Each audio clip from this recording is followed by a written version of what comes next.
Halsted Telephone Company and R&J Broadcasting Incorporated is proud to present to you this broadcast on yourliveevent.com.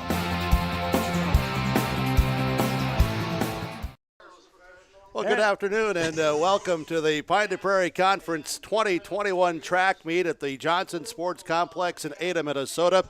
We welcome you to the live streaming with yourliveevent.com, powered by Halsted Telephone Company, R&J Broadcasting Incorporated. The Jim Berkemeyer, joined by Sean Bierk with our broadcast today, and assisting us with the technical and camera duties in the press box, Joe Stetz, and out in the field event areas with very windy conditions, Derek Zimmerman-Geyer operating the cameras that we have remote accessed here today for the field events, which are just getting underway now, and then the running events will begin at 4:30. Sean, as you join here, let's kind of set the stage to our broadcast today, and we'll want to reference this throughout the day as we go. The Pine to Prairie Conference track meet, and we'll get to some of our records and all of that historical site, and also part of the coverage today is the long-time successful track coach Ruth Hayden from Ada Borup, retiring at the end of this season, her final conference track meet, and so many teams through the years with team championships and the accolades that has gone with that throughout all of the years. But also today, a little bit of a challenge for broadcasters is that this specific meet, we will not have the names of the athletes participating in the events until after the results come in, because they are on the numbered system.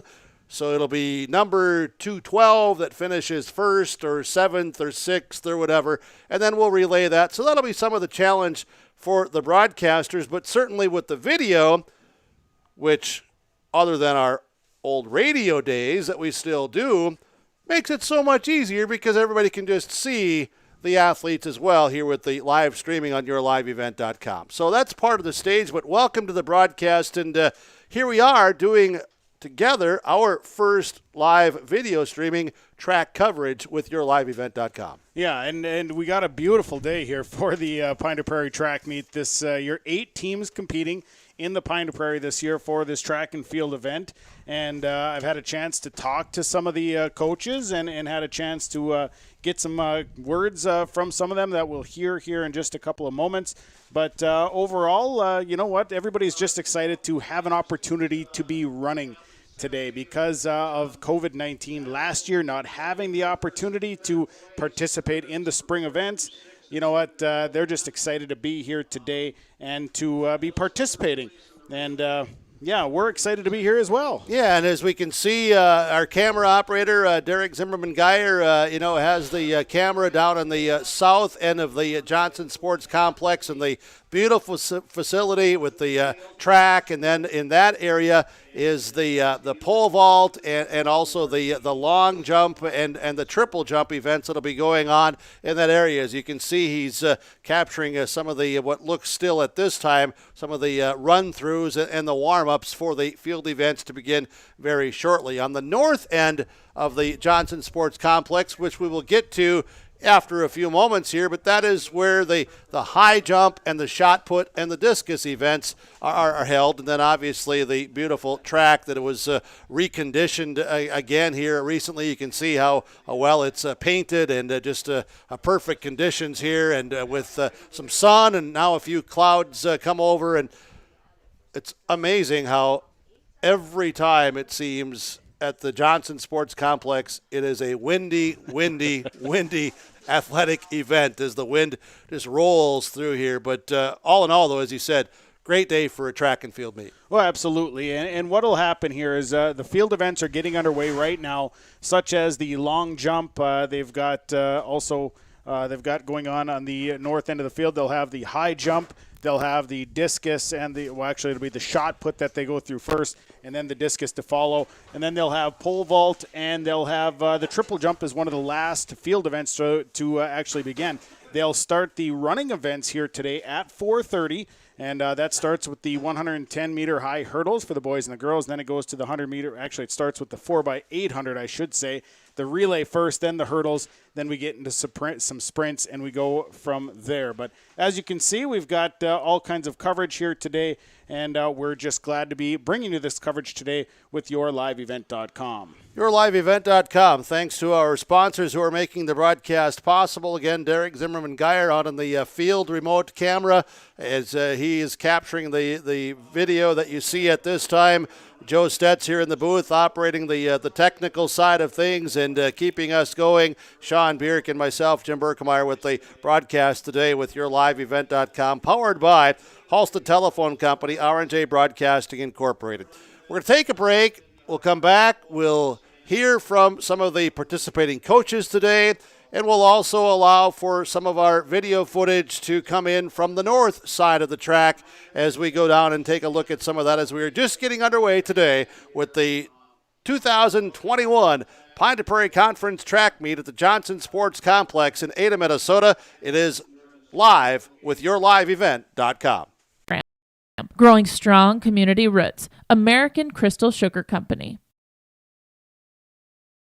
One of the main benefits of moving to the Halstead Living Center and Heritage House community is to enjoy every comfort of home without the burdens of home ownership in an environment that offers choices for care assistance, social interaction, group activities, or simply quiet, comfortable living. Another reason to choose Halstead Living Center and Heritage House is to get back to living life through their all-inclusive services and full array of social events, spiritual enrichment programs, recreational activities, and lifelong learning. For more information, call 456-2105 or log on to halsteadlivingcenter.com. There's no way to count the number of sandwiches you've packed over the years. Hard to imagine this day would come. Yeah, there's still the same fields, the same roads, the same hard work. But now they're in someone else's hands. And you couldn't be more proud of who you're handing the farm to. No matter what the future holds, Ag Country is here to help you plan ahead.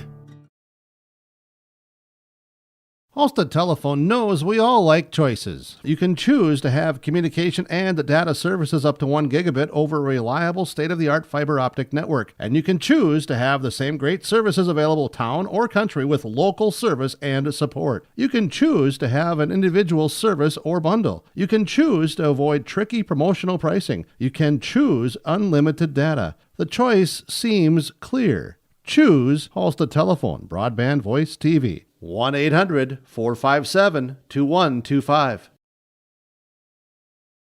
The Ada Borup Booster Club was formed in 1999 to promote and to support activities sponsored by the Ada Borup School District and the community through volunteers as well as other means of support. The Ada Borup Booster Club consists of parents, community members, and alumni. They meet monthly to plan and carry out fundraising activities. Monies raised by the Booster Club are used to support the students in academics, athletics, fine arts, and other activities. To learn more about the Ada Borup Booster Club, visit the Ada Borup Booster Club Facebook page. Enbridge's Line 3 replacement project will create thousands of family-supporting jobs. This $2.6 billion private investment in Minnesota will be an economic boost, bring extra county tax revenue for years to come, and a secure and steady supply of North American oil to fuel Minnesota's quality of life. We're focused on safety and ready to get to work. Learn more at enbridge.com/line3us.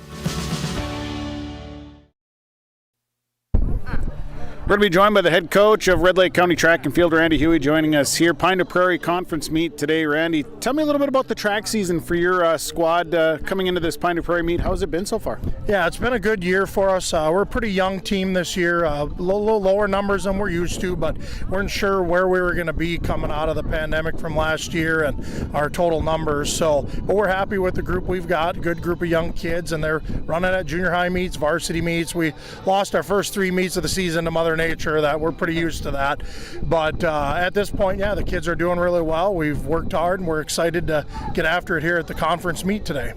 As far as let's say, athletes to watch for today on your team. Who's been some athletes that have been excelling for you this year? Yeah, so our one senior girl, Holly Connaught's done really well in the sprints and throwing discus. She's an athlete to watch. Marissa Scheibe, one of our juniors in the hurdles, she's done a really nice job for us this year. Savannah Nelson, one of our sophomore sprinters, done a nice job. And then some younger girls too in the distance races, junior high age. They've done well on the boys' side.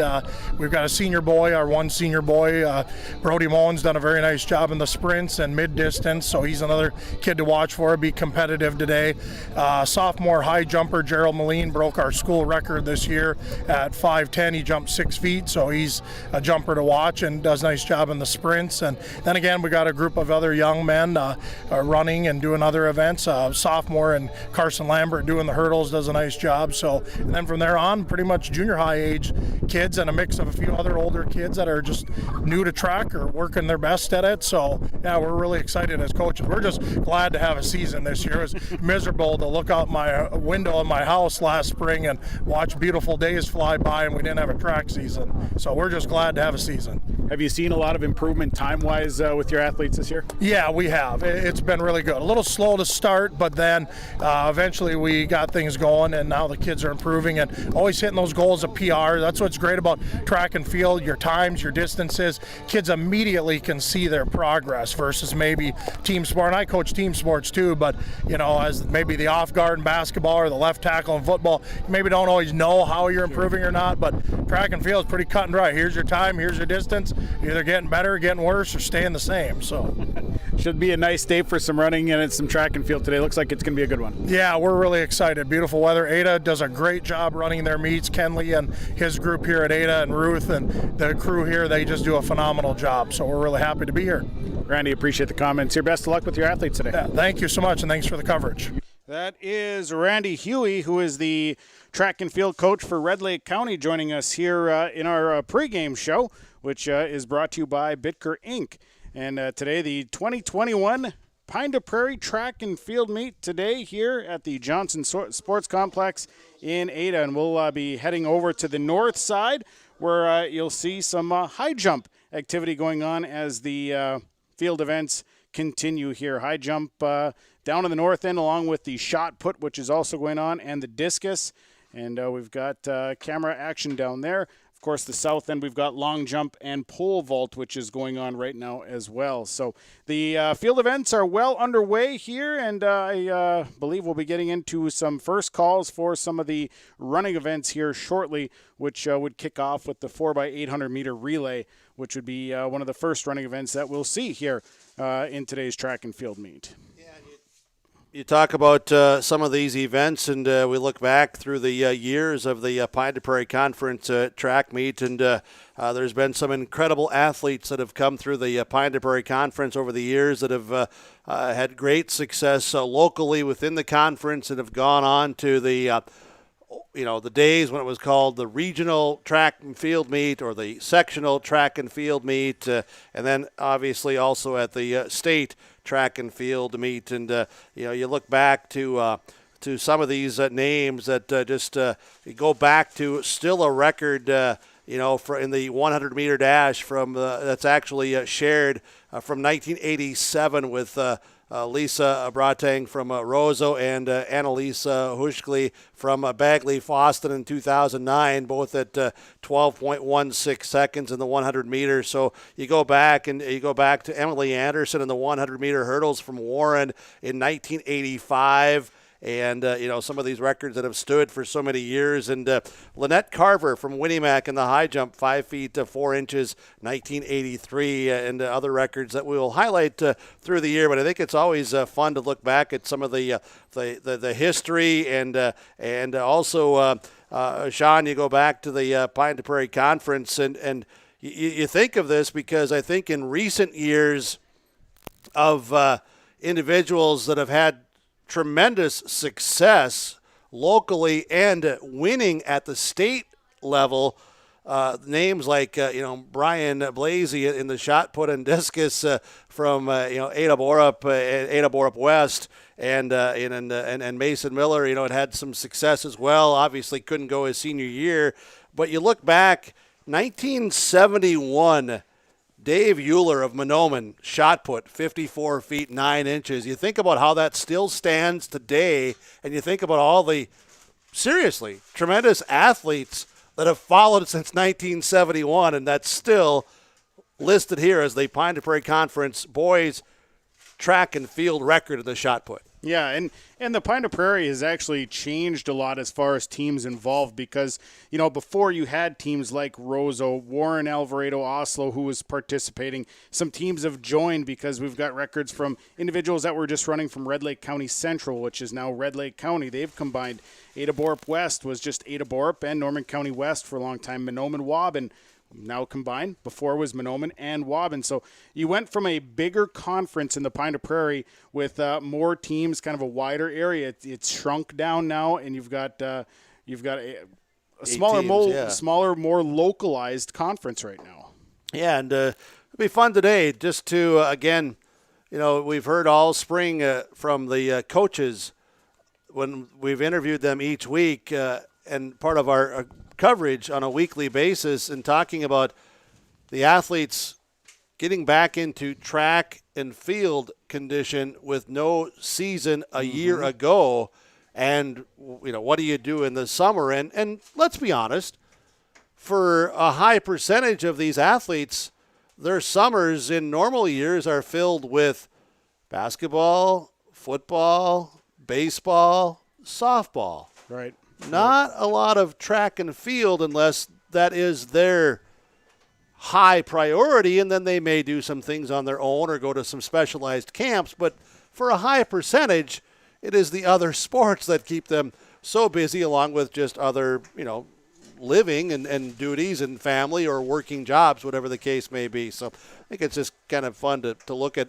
And you and I, we know, and our viewers know that sometimes the spring sports are just taken differently or accepted differently because of the season or because of how long some of the other seasons are or because of where we live, the weather alone affecting it. So Right, exactly. And that's a lot of it is, a lot of these seasons with the spring, the way we have for spring seasons per se is – a lot of the things that we see during the spring is shortened season because of not a whole lot of time to get games in, poor weather, poor conditions, and late starts. So the spring season definitely goes by quick. And, that's right there, I believe. Yeah. Yep, there you go. We welcome to the broadcast booth Ada Borup West assistant coach. I don't think you're a volunteer coach anymore. I think you're on the pay scale. I hope so. Okay, all right, yeah. Don't worry, it'll come in June. Don't worry.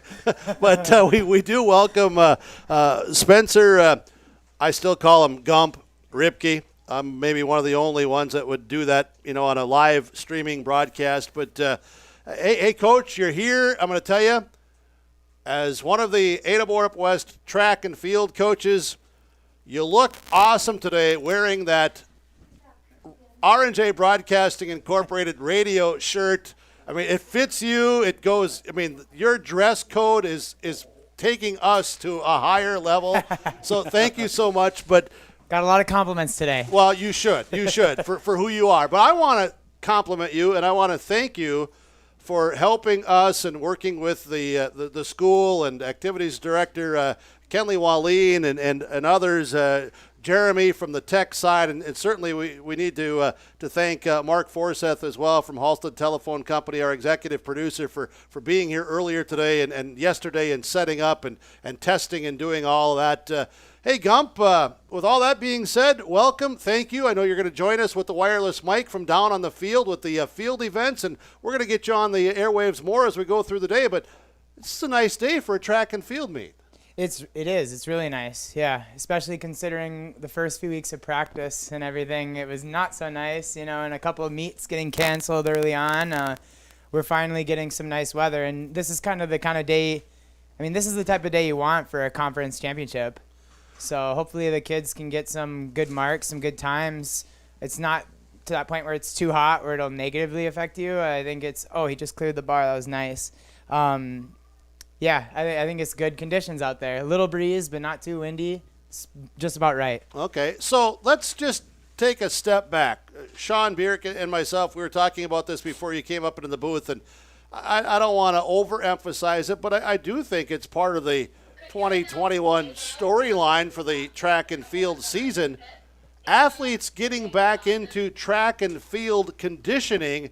No season a year ago, and I said this, I hope I'm accurate, most of the athletes spend their summers on their other sports, not track and field. So to get into this condition, what's it been like as one of the coaches, and you can't speak for every team, but speaking for the team that you're involved with? For our own team, I would say battling more injuries than a typical season, and it's like you said, 700 days or whatever since the last time that they sprinted. I mean, yeah, you're sprinting in basketball for short bursts, a little bit, but to hold a sprint for 100 meters, that's something that they have not done. Some of these kids, if they're a 7th or 8th grader, ever. Right. The older kids for 2 years or more. So we have battled quite a few injuries. And using different muscles, right? Absolutely, yeah. So especially on our sprinter side, that's been kind of a concern is the injury. And, I don't know if maybe there's a few extra pounds, with sitting around or if it's just the fact that you haven't used that muscle group for so long. And now we're asking a lot of them. Either way, that's one thing I've noticed this year compared to any other year is and it's not like there's serious injuries, but just, small things here and there. Yeah. All right. So as this day goes on, give us an idea of, from the conference side, because, you've been to other meets, and I'm not asking you to name drop for every athlete because there's too many to remember, but we were talking about this earlier as well as we were looking back at some of the records that go back that still stand for so many years. But here in this 2021 season, I'm imagining that this conference, even though it maybe is down now to 8 teams, still has some high-quality athletes that there are expectations for them to have success today and future days and big meets of regional, sectional, and possibly state competition. What can we look forward to today? Yeah, absolutely. And, I would say, like you said, it's small. There's only 8 teams. So a lot of the events do appear to be maybe weaker than some years. But there are definitely going to be some nice performances today. I mean, speaking for our own team, Brody Gwynn in the pole vault has been having some really good marks. On the girls' side, I know there are some really strong sprinters from Fertile Beltrami. They're just exciting to watch. Rorigan is one of them in the 400, and I can't remember the name of the other, but they got 2 good 400 girls. There's a Tollefson out of Fertile Beltrami in the 100. The girls' sprints, to me, are kind of loaded. I'm looking forward to that. A couple of the boys' jumping events, specifically the long jump, I think there's like 5 or 6 guys that have all gone like 17:10 or higher, but not a whole lot higher than 18. So there's like 5 guys right within half a foot.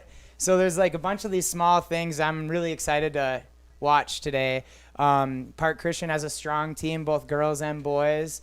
So yeah, like you said, in some areas it does appear a little weaker. There's no Mason Miller out there throwing or anything like that. But in other areas, there are going to be some really fun kids to watch and some fun relays and some fun field events as well.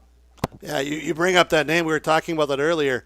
Still from 1971, the shot put record is still held by Dave Euler from Monoman. And you think about all the great shot putters through the years that have come through. I mean, you go back, some of the Hago boys from Waban were throwing shot. And you go through other years, and you take Brian Blasey and his success at the state level. Recent years, the name of Mason Miller. I know I'm forgetting about so many through the years. There's a Lavoie in there. The Lavoie, absolutely. Yeah, absolutely. So just tremendous and all of that. So, hey, Spencer Ripke, thank you. I'll talk with you a little bit off air here. We'll get you set up so that you can go down onto the field events and join us live as much as you're able to, as also wearing the hat as a coach today. But thank you so much. We're glad that we can be here, and hopefully we're also helping to bring some attention and some promotion and awareness to track and field, because honestly, it's not viewed by as many that will watch a basketball game or a football or a volleyball event, you know? Right, yeah. No, I love this. This is great exposure. I did a meet live stream for MSUM earlier in the year, and it was just a ton of fun. So I love this. I hope to run around on the field and hopefully talk to you guys as much as possible today while I'm coaching and cheering. And it's great exposure for track and field and for these kids. Yeah, well, we're looking forward to it. Thank you so much for your help. And you know what I'm really looking forward to? Also, Sean Bierk, you maybe didn't know this, but now you're going to find this out. Listen closely.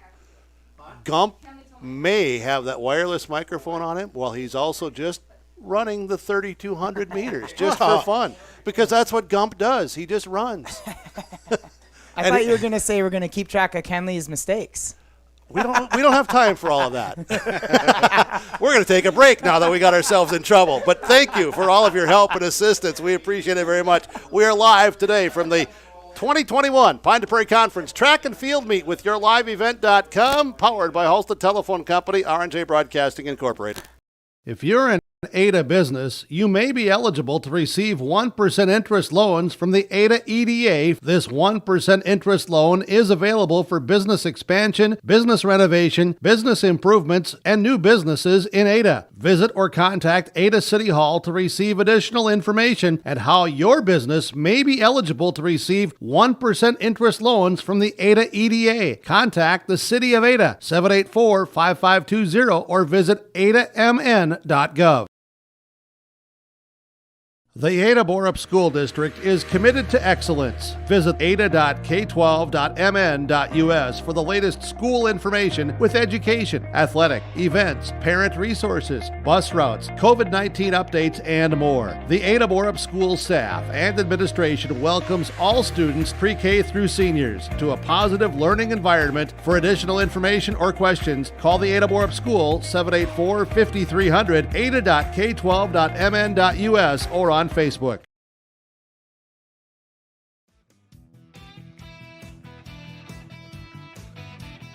Ada Electric Incorporated has been serving the area's electrical needs for over 40 years and wants to be your electrical connection. Whether it's electrical work for residential, commercial, ag-related, new construction, remodel, or generators too, choose Ada Electric Incorporated. Call 784-7186 for your next wiring project with Ada Electric Incorporated.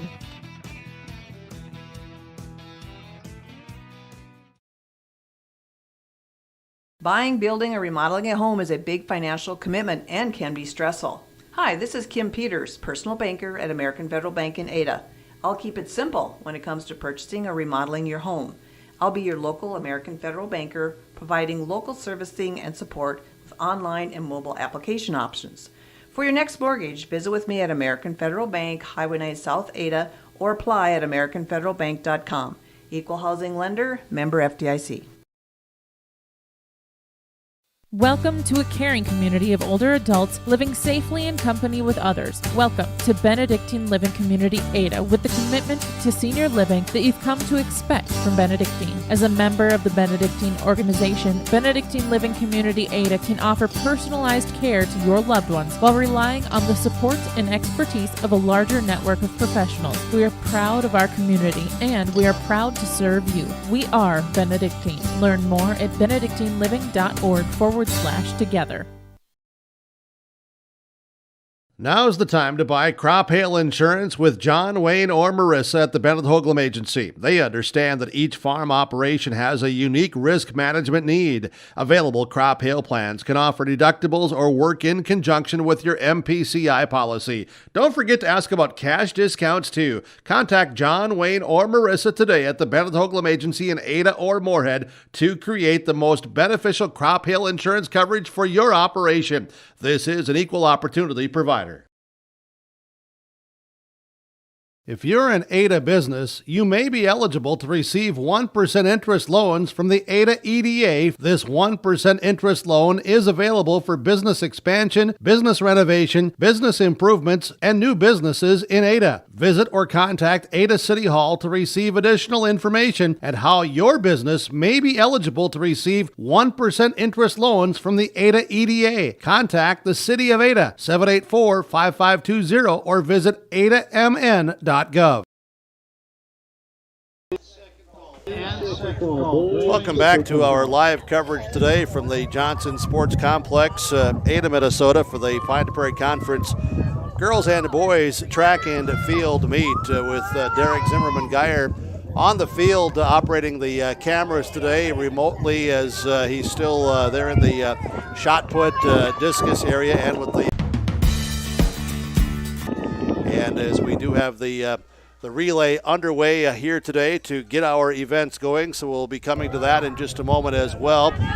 So Derek Zimmerman-Geyer on the field, Joe Stetz running the camera and technical side here in the booth. Sean Bierk, my broadcast partner. I'm Jim Berkmeyer, executive producer. Mark Forseth here as well and getting us all set up. We thank you for joining us. We will again also have some live input in the broadcast coverage also coming from Ada Borup West Coach Spencer Gump Ripke, who will be joining us on and off throughout the track and field meet here today as we do come to and we'll get our lead teams here. And again, as we said at the outset of our broadcast, that be patient with us as today's track and field meet we will not have the advantage of having all of the names of the athletes.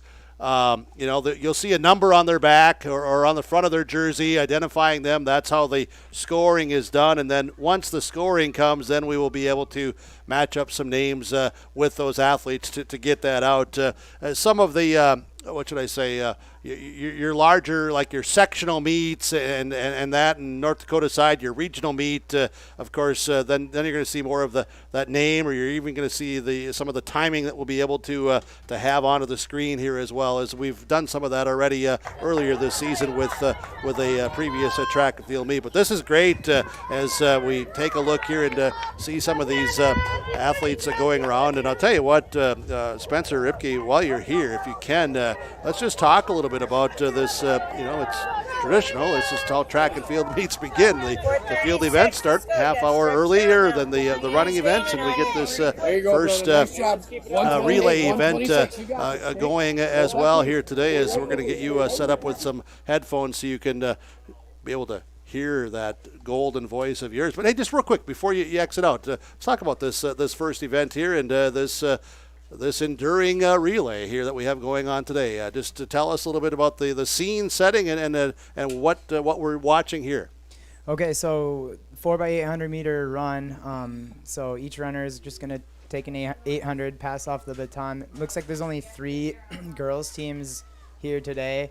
8 girls teams, but with numbers on a lot of these teams, they can't really afford to put the bodies into the relay, so that's why we are only saying 3. Park Christian has a lot of girls out for track and field. Our team has a lot of girls out for track and field, so we kind of fill the relays, but especially hard to find for distance runners sometimes in the 4x800. Not everyone's volunteering to coach to run that race. Right, yeah. Okay, so with that being said, let me ask you this so that our viewers understand this as they're watching the Pine to Prairie Conference track and field meet with YourLiveEvent.com, powered by Halstead Telephone Company, RJ Broadcasting Incorporated. How many events per meet can athletes participate in? I believe it's different in North Dakota, but our rule is 4, and it can't be 4 running, so it's got to be 3 running in one field, or vice versa. Or 2 and 2? Right. Yep. Okay. As they're handing it off to the 3rd runner here now. Right. Ada Borup West kind of battling for 2nd. So yeah, and then there are 18 events within our track meet, so can only do 4. All right, very good. And the 3,200 meter relay team from Park Christian, I believe, is the leader here as of this time, and their 3rd runner coming around, I think, which is on the first of their 400, right? Yes, yeah, and Park Christian has a really strong distance team, and one thing that is tough too when we're talking rules. Of the 4x800, the open 800, the 1600, and the 3200, of those 4 events, you're only allowed to do 2. So if you have a really strong distance runner, it's tempting. You want them to do 4x8 mile and 2 mile. You can't do it. You can only do 2 of those 4 distance events. So you kind of have to be a little strategic and place your people in the right spots there. But so for example, these Park Christian girls who are doing this, you're going to see them maybe in one other distance event, probably the 800, maybe the 2 mile. You might see a couple in the mile, but it's kind of a quick turnaround. After this, it's just kind of a quick hurdles, 100-meter dash, 1 relay, and then the mile. So it's typically less than an hour of rest. So you don't see a lot of people double back 4x800 and then also do the mile. And you use that word strategy, Coach. Spencer Ripke from Ada Borup West joining us.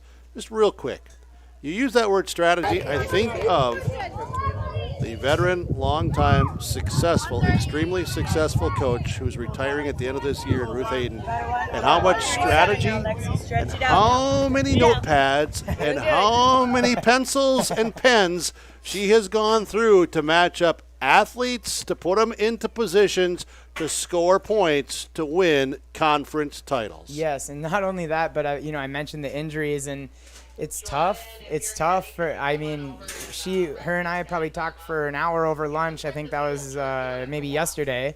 We have a meet on Tuesday, and now here we are on Wednesday trying to plan for this conference meet. Well, who do we have? Who's hurt? Well, we can't put them in this because they can't sprint, or they can't, this is hurt, so we got to pull this person out and shuffle around the order of the relay. It's a ton of strategy on there, and especially at a championship race like this where you're trying to score as many points as possible. I don't want to make any bold predictions or anything, but I think Park Christian girls are going to probably run away with it. They're a very strong team. So it's kind of like, where can we maximize these athletes, get the most points possible, hopefully hold on to, whatever the goal happens to be, whatever the team is. Maybe you're shooting for second, or maybe you were trying to win it. But yeah, the strategy is really a big thing. And rest is one of those things when you strategize, giving them as much rest as possible.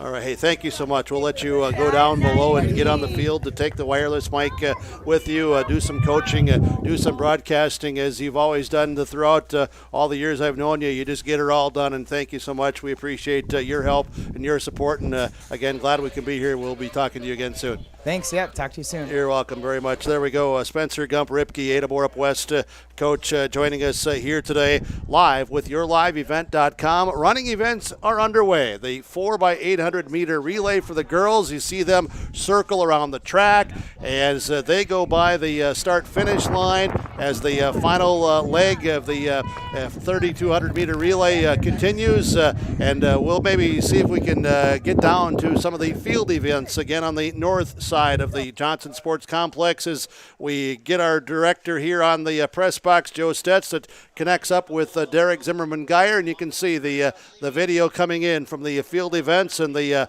high jump area at this time, and also behind that then is the shot put and the discus area as well. Then on the south end, we'll get back to that in a few moments. We'll try to show as much as we can of the field events along with our running events. On the south end is the pole vault along with the triple jump and the long jump. Broadcast partner Sean Bierk joining as well here today. We'll come back with more, and we'll continue with our live broadcast coverage of the 2021 Pine to Prairie Conference Track Meet at the Johnson Sports Complex, Ada, Minnesota, with YourLiveEvent.com. The challenges in the field for generations. Columbia Grain and Agronomy is here to help on every acre with the highest quality products and expert local service. Contact the Agronomy Centers in Climax at 218-857-2165 or our Villa at 701-343-6273. Columbia Grain and Agronomy, committed to cultivating growth through a diverse mix of products and expert knowledge. Contact them today and make the most of every acre. Call Climax at 218-857-2165 or our Villa at 701-343-6273.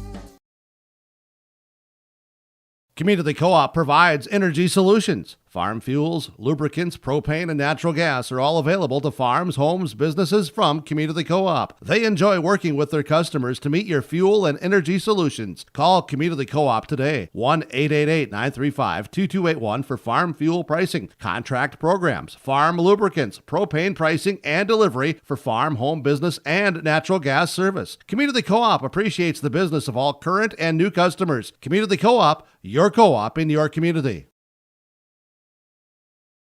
The unknown consumes so much of our lives. That's why Concordia College in Moorhead, Minnesota is committed to providing clarity. We recognize that comparing colleges, especially the price, can be confusing. Concordia has always been a place where students of all economic backgrounds find success. And for next fall, we are reducing tuition by more than $15,000 so that any student who can imagine themselves at Concordia can be a Cobber. Now's the time to take a look at Concordia College, Moorhead, Minnesota. ConcordiaNow.com.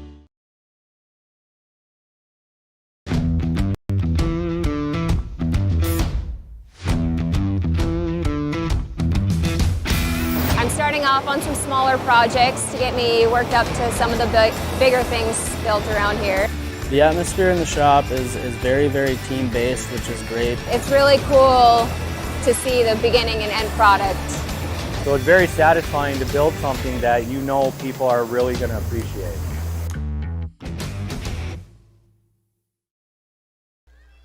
Welcome back to the 2021 Pine Prairie Track Meet today at the Johnson Sports Complex in Ada, as the girls 4x800 meter relay is just finishing up here.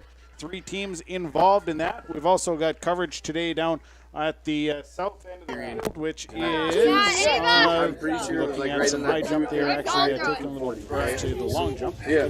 Little break. I see they're getting back to it. On the north end of the field, we have shot put, discus, and high jump. And as we see now coming into the starting line, we've got the boys 4x800 meter relay. Teams from Bagley Foston, from Park Christian, Ada Borup West, Norman County East, Dillon, Hitterdall participating. Looks like there'll be 4 teams participating in this event. 5 teams actually. As Fertile Beltrami also with a team in the youth 4x800 meter relay. And the girls 3,200 meter relay that just completed, the team from Park Christian winning that event, and the unofficial time 11:57. 11:57 for the girls Park Christian 3,200 meter relay team. As Sean mentioned, 5 teams entered here with their athletes, and the boys 3,200 meter relay team. Go Quinn! And the starter is going to check here as maybe somebody getting across the line just a little bit early there. Looks like lane 1 is Fertile Beltrami, lane 2 Ada Borup West, lane 3 Bagley Foston, lane 4 would be Park Christian, and lane 5 Norman County East, Dillon, Hitterdall. The gun goes off, and the boys 3,200 meter relay is underway with some sunshine coming out amongst some clouds here today, and a bit of a breeze. And all in all, a very nice day as we take a look here as we're going to be going back to a camera here in just a moment, as we'll get, all right, making some quick switches there. And all right, as we get that, and yeah, now our camera, we'll just circle around here and pick up as much as we can of this boys 3,200 meter relay, and maybe we'll take a break so we can get some things sorted out here. Is just settle down, and yeah, we're good. Yep. So all right, boys 3,200 meter relay is underway with the 5 teams participating in the 2021 Pine to Prairie Conference Track and Field Meet. We still have some other coaches that we'll be hearing from as well, as we will continue with more of our coverage, and we're just going to take a break here to make sure we've got some things set, and we'll be back with more live coverage with YourLiveEvent.com. Dr. Craig Rothfuss Dental Practice in Hillsborough is accepting new patients. They offer patients of all ages a full range of dental services, including Clear Correct, which is an option for invisible braces, and a $99 whitening program. Dr. Rothfuss accepts multiple insurance plans, including United Concordia, that was affiliated with Blue Cross Blue Shield, and all Delta dental insurances. Bring your smile to Dr. Craig Rothfuss Dental Practice in Hillsborough, and the friendly staff will help make it sparkle. Call 701-636-4244 today. JT's Station in Fertile carries a variety of items that are sure to meet your needs, and you should stop in today. They sell hot stuff foods, frozen foods, selected groceries, household products, and much more. The Hot Stuff Foods and Deli will provide you with a fresh, quick, and easy breakfast, lunch, or dinner, and they also offer some of the best car services in town. They're open 6 a.m. until 9:30 p.m. daily. It's JT's Station in Fertile. Whether it's a car accident, storm damage, or a fire, when the unthinkable happens, it doesn't matter if you saved money in 15 minutes. In this moment, it doesn't matter if your neighbor has the same insurance you do. In this moment, what matters is that your independent insurance agent and the company that stands behind them have you covered. Auto Owners Insurance, the no-problem people. Visit the Lynn Fours Agency, Foston, Bagley, Clearbrook, Manoman, LynnForsAgency.com. The Lynn Fours Agency, your insurance source. Yeah, and ours, you can just lay right here. Yep. 2021 Pine to Prairie Conference track meet here today. As some results to talk about. Yeah, I'll get to those. They can go down to those there. Yeah, that's what we're doing. Ours will be right here. As we're talking live with yourliveevent.com. And our apologies. We're working through it and getting everything settled. And it's Elizabeth, right? Cake bread, right? Yeah, doing a fantastic job of entering all of the results and printing them out and giving us a copy, as well as copies to Kelly Anderson, who's here from the Hawley High School today, helping with the scoring and with the awards. And Olin Church, the public address announcer here at the Johnson Sports Complex, does tremendous work of doing the PA at these track meets, and he's at all these and of all age levels, and that's what he does now that he's retired from superintendent. Comes out and volunteers his time to help with events such as this. But the girls 4x800 meter relay team, as the results have come in, and these, Sean Bierk, my broadcast announcer partner, they will be set right in this area right here. So That's where ours will be at all times throughout the meet. So Park Christian, a time of 11:58:08. Bagley Foston 12:12:21, and Ada Borup West, a time of 13 minutes 23.58 seconds. So Park Christian first, and Bagley Foston second, Ada Borup West third in the girls 4x800 meter relay, our first running event of the day. As the boys 3200 meter relay continues on, and I'll allow you to set the order as to where our teams are at on the track. Yeah, right now we're looking at the team from, I believe that is Fertile Beltrami right now. Park Christian, who is right now running in first place. And they are just coming across and handing to the next runner. Good clean handoff there for the Falcons as they are into the third leg of the race. Bagley Boston coming in next. They're in second place. Another good clean handoff there for the team from Bagley Boston. Third place just coming around is the team from Ada Borup West, as you'll see that they'll be coming up to the finish line here in just a couple of moments for the handoff. And we are in the third leg of the race here today in the boys 4x800 meter relay. The first running event here today, the Pine Prairie Track and Field Meet.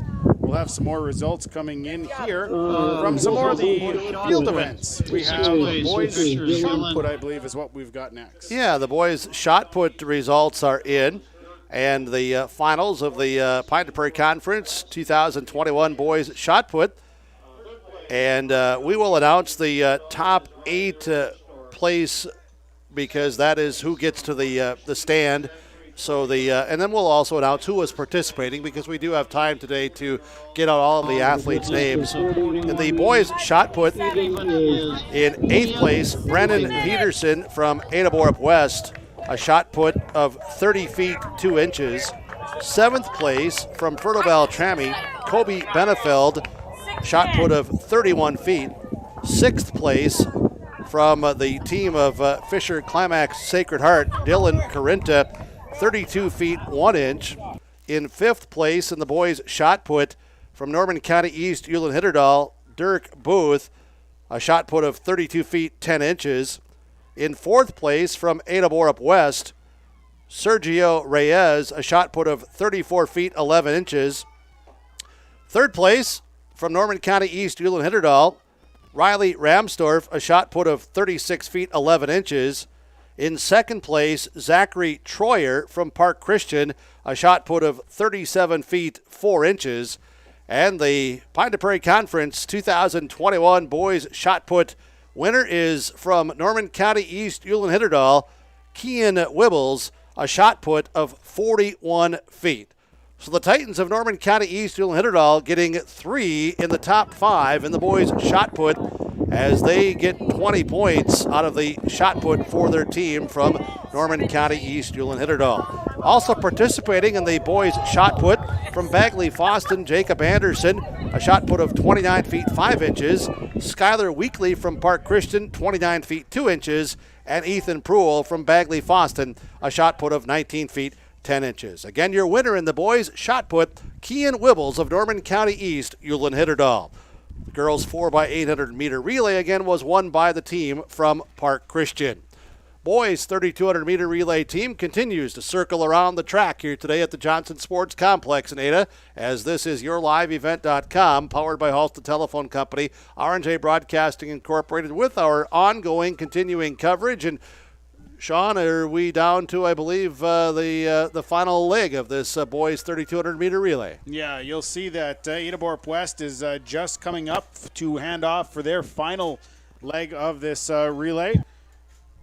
And I believe this is Park Christian that is coming up to the finish line.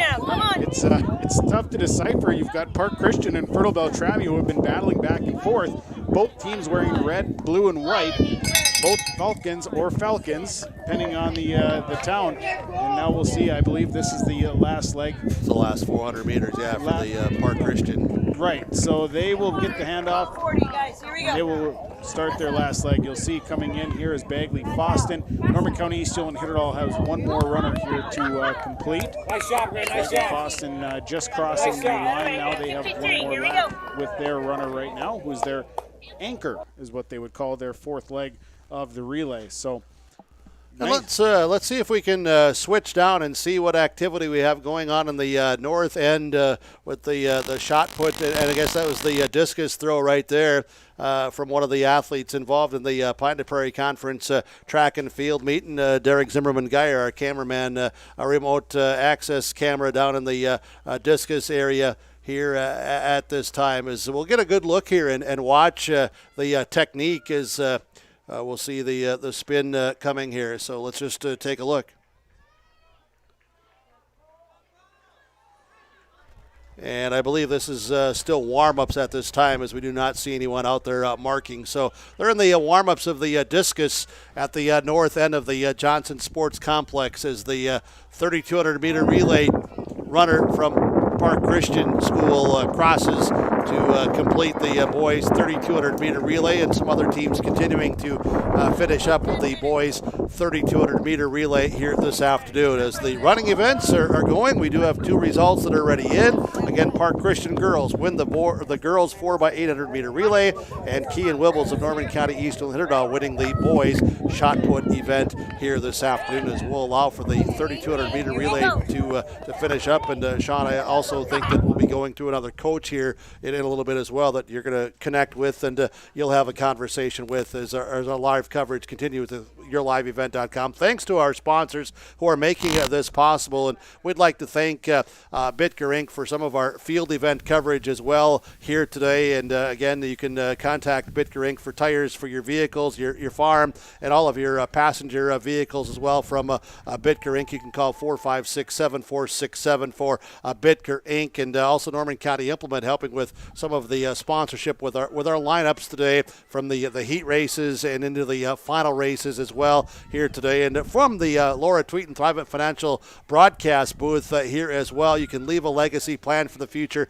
Visit with Laura Tweeten Thrivent Financial representative serving the area out of the Hewlin and Ada offices. And from the Laura Tweeten the Thrivent Financial Laura Tweeten broadcast booth, Sean Bierk, as you watch some of this 3,200 meter relay team finish up and go along, and give us an idea of also which coach you plan to be visiting with here in the next moment or so. Yeah, I had a chance to chat with Trammy Brian Nelson. He'll have a chance to chat with us, tells us a little bit about the season, and he'll talk a little bit about who to watch here today. So if we want, we can go to that. I think so, because they're setting up the hurdles. So okay, so let's go to it. Let's hear what Brian Nelson has to say about Fertile Beltrami Track and Field. We're going to be joined by the head coach of Red Lake County Track and Field, Randy Huey, joining us. Fertile Trammy Track and Field. Brian Nelson joining us here. Brian, tell me a little bit about the track season so far this season. Pine Prairie here today. How has it been so far for your athletes? Well, it's just been a great experience getting back out on the track again after a year off. Big thank you to Ada and Minoman and Bagley for hosting so many track meets this year, not just varsity but junior high as well. You know, and smaller meets, our kids are getting out competing, we're getting better, and it's been a pretty exciting season so far. How about as far as today with the Pine Prairie, the conference meet? Who are some athletes to watch for, some kids that you're expecting to do well? You know, we have, for the boys side, we have a couple sprinters that are really quick. They're young. We have Tucker Bolstead in the 100. We have Isaiah Wright, who's an 8th grader in the 100. We've got a couple kids together for a 4x1 relay team. We've got a kid that's going to hurdle for the first time today, Ryan Vandenite. He's been practicing a little bit. I think expect big things from him, and Will Stromstead in the pole vault, and a couple boys that are distant, Wesley Ramberg and Dante Yost. So, you know, for the boys, we don't have a very big track team. I probably only have about 10 boys here, but you know, we've got them spread out over most events, so it'll be fun to see how they do. Girls, we got a ton of girls out this year. We're a very talented girls group. We got a great 4x2 girls relay team with Marn Rorigan, who also runs Open 4, Kim Hitchin, who runs Open 4 as well. She might try the 300 hurdles today. Katrina Hitchin and Emma Tullifson, who also run sprints. Aubrey Steffes in the pole vault, and we got Riley Hansen in the hurdles. So we have some girls that are going to do pretty well today, we think, and hopefully come out and compete at their best. Beautiful day for a track meet here today. I'd expect some pretty good times, I would think. I think so. You know, the hundreds and the 100 hurdles probably might not be blistering today. We have a little bit of a south wind, but you know, overall, we've been at some pretty windy track meets, and this has almost calmed some of them we've been at. Well, it should be a lot of fun here today, Brian. I appreciate the comments. Best of luck. Well, all right, thank you, and thanks for covering this. You bet. That's Brian Nelson. Fertile Trammy Track and Field. He is Brian Nelson. He's with Fertile Trammy Track and Field. Joining here as we continue coverage. We're into the 110 high hurdles now for the girls, as you've seen Heat 1 just go by as we'll get some results. And hurdles, they tend to go fairly fast, and I know some good times are expected here. Maybe a little push from the wind. We'll see what happens. We're adjusting some camera angles, but he'll in the blocks, getting set to go here in the second heat of the 110 high hurdles. So they will get set to go, and they're doing a little bit of, they get a few chances to get the first few hurdles and get their starting blocks set, and they'll be ready to go. After the hurdles, boys, then girls, then we go to the 100-meter dash for the boys and the girls as we get into our sprints here today, part of the 2021 track and field meet, Pine Prairie meet here at the Johnson Complex.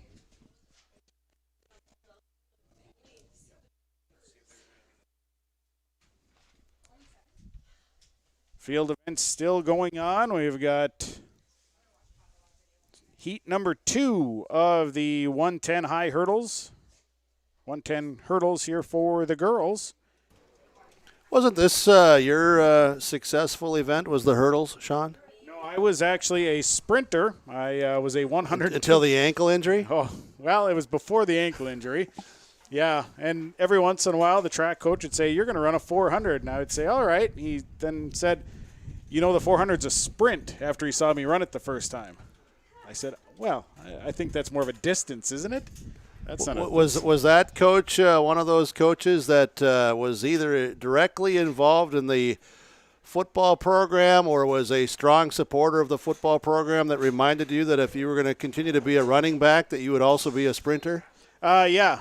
Well, they both said the same thing, and it was one of those coaches that said if you can't catch a punt, you're going to become a lineman. So, and he even gave me a towel with number 65 on it, saying if you drop one more punt, this is your new number. So, in the blocks here. So you learned how to sprint, too, is what you're telling me. Oh, we learned how to sprint. Little flinch up at the starting line. So the starter will stand them up, and they'll get set again. Yeah, we're getting a great view here with the camera angle coming out of the press box for the start of these hurdles. So let's just keep our eyes on the starter and on the runners as they're getting into their starting position.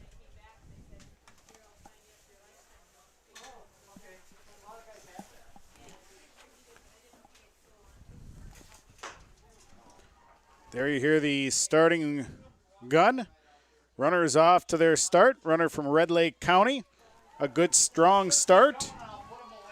A few raindrops starting to fall here. And a good performance here from the runner from Red Lake County. Yeah, certainly had her steps down and really cleared those hurdles nicely going through the girls' hurdles. And let's look back at some results of the boys' high jump as the boys' high jump results are in. In 7th place from Bagley Foston Jackson Kaiser, a high jump of 4 feet 10 inches. In 6th place from Park Christian is Benjamin Bierke, a high jump of 5 feet. In 5th place from Park Christian is Caden Larson, a high jump of 5 feet 2 inches. 4th place of the boys high jump from Ada Borup West, Mason Larson, a high jump of 5 feet 4 inches. In 3rd place, clearing 5 feet 6 inches, Cole Weiland from Park Christian, also clearing 5 feet 6 inches, and with the fewer of the miss attempts, Charlie Shaw, 2nd place from Ada Borup West, 5 feet 6 inches. And the winner of the boys high jump in the Pine to Prairie Conference meet for 2021 from Red Lake County, Gerald Moline, a high jump of 5 feet 10 inches. So again, the winner of the boys high jump, 5 feet 10 inches from Red Lake County, Gerald Moline.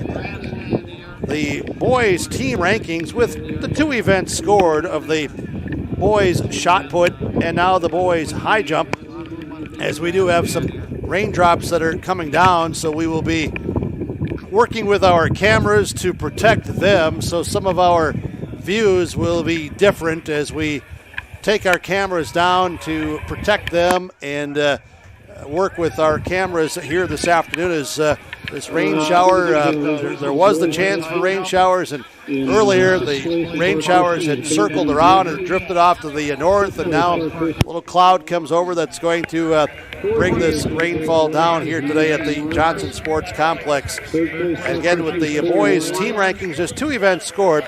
Park Christian 21, Ada Borup West 19. I should say Park Christian 21, Norman County Eastern Hitterdal 20, Ada Borup West 19, Red Lake County 10, Fisher Climax Sacred Heart 3, Fertile Beltrami 2, Bagley Foston also with 2 points. Another results are in for the girls' long jump. As you can see, the rain that is coming down out of the camera view from the camera that is located inside our press box as other cameras are being taken down and being protected from the rain at this time.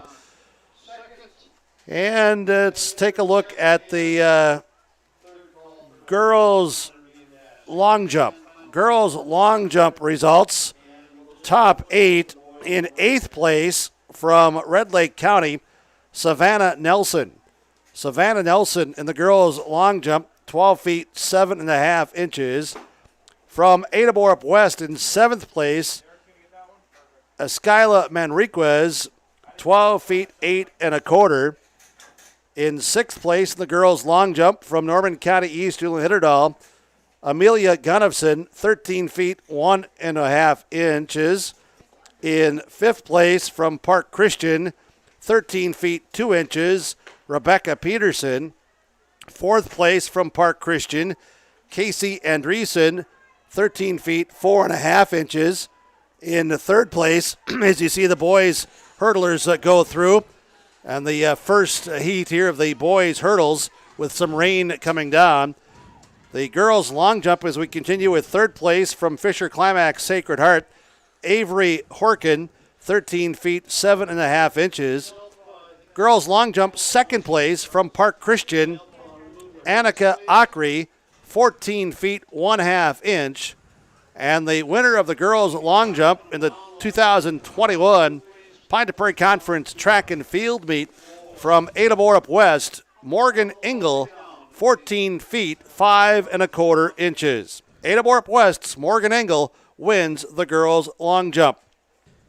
Other participants, as we gave the top 8 place winners, other participants, Kiera Savi from Red Lake County, Sadie Flathammer from Fertile Beltrami, Amelia Belts from Bagley Foston, Delia Spaeth from Norman County East Hitterdal, Caitlin Levine from Bagley Foston, Sadie Swears from Monoman Waban, Sarah Prodzinski from Ada Borup West, Emma Anvinson from Fisher Climax Sacred Heart, Chloe Abraham from Norman County East Hitterdal, Caitlin Oboa from Monoman Waban, Fertile Beltrami's Katrina Hitchin, Emma Christ from Bagley Foston, Annalie Sjogren from Fisher Climax Sacred Heart, Ella Moen from Red Lake County.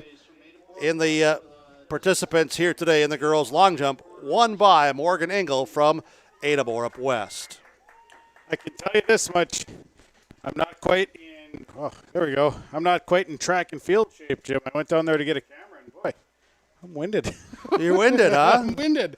Maybe it was all the wind that was coming at you that took your wind away from yourself. There had to be something because, I didn't go very far. But I sure didn't have much wind. All right. So, and this is back on, correct? Or is that still connected to that? This would be connected to this. This is our wireless microphone. Oh, okay. Hey, am I coming in from the finish line, guys? Yeah, now you are. Spencer Ripke joining us. I just needed to get you up here on the right control as got a little bit of a buzz background coming through, but I think we can hear you, Spencer Ripke, as you're joining us from the start-finish line. Sounds good, guys. Yeah, I was just checking out the pole vault, long jump, triple jump area. They actually broke the bar in the pole vault. So they had to find a replacement bar. The bar was at 7 feet 11 inches with 2 competitors left on the girls' side. And then I was kind of checking in with some of the jumpers. You mentioned Morgan Engel, just a 7th grader. So nice job for her today. Yeah, absolutely. And, she's been working hard at it, and I'm sure she's excited to have the success that she had today. Yeah, I think a lot of people tease her with mom's school records, and when is she going to get those? So she's on the right track, I'd say. All right. Is this a personal best for her this season? No, she hit 15 feet on Tuesday, so she's close. Yeah, very good. So a strong effort again today. Spencer Ripke, thank you for the update, and we'll come back to you in just a few moments, okay? There we go. It's good to have somebody down there on the field and able to give us some updates. Had a little rainfall, so we had to kind of pull some of our camera back in because, obviously we can't have that getting wet, but we'll try and get some of that set up as this rain cloud passes. Right now they are setting up for the 100-meter dash. The girls' 100-meter dash is what's coming up next, and we've got girls down at the starting lines trying out getting the block set, and we'll be going to the coverage for the 100-meter dash here in just a couple of moments as, again, they're getting set.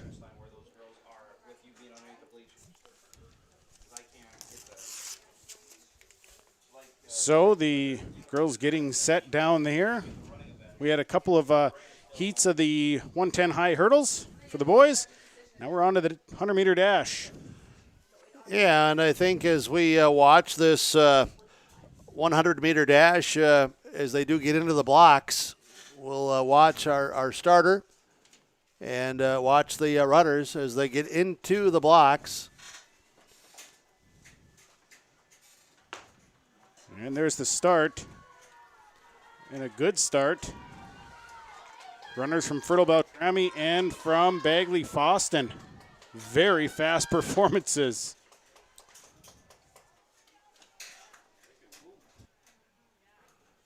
And that's a race that Spencer Ripke had talked about. As I'm going to try to come back down to you, Spencer, and you had talked about that earlier today when we were setting the stage.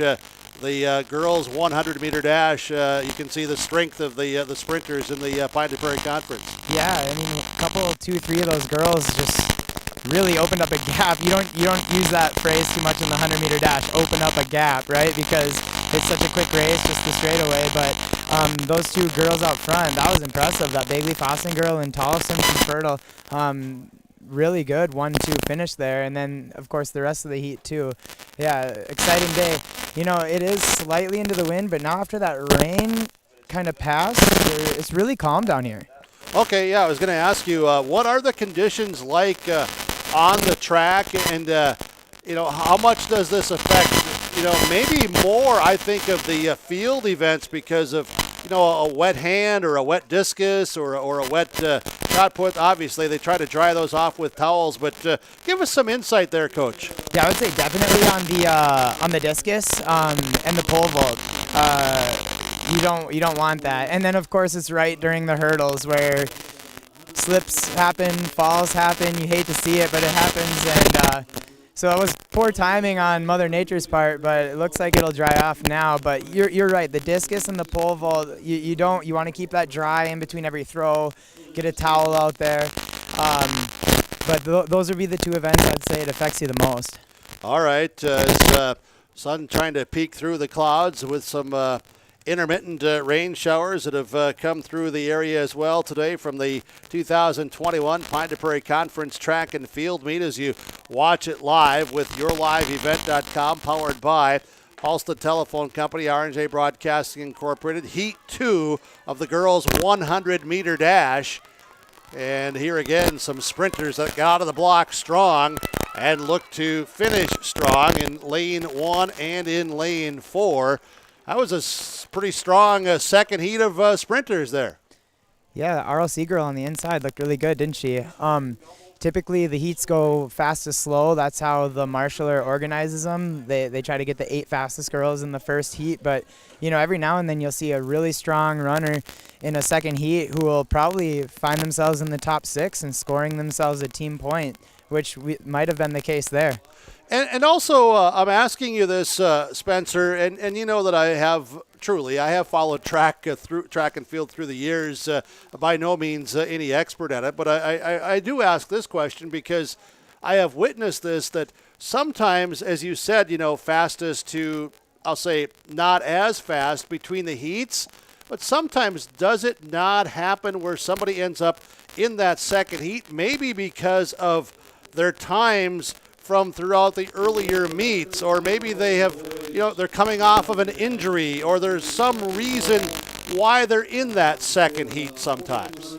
Right, and often the case it's a confidence issue too. Like a girl or a boy won't want to step up into the fast heat. They just don't feel confident against the stronger runners, so they'll just kind of purposely they'd prefer the second heat.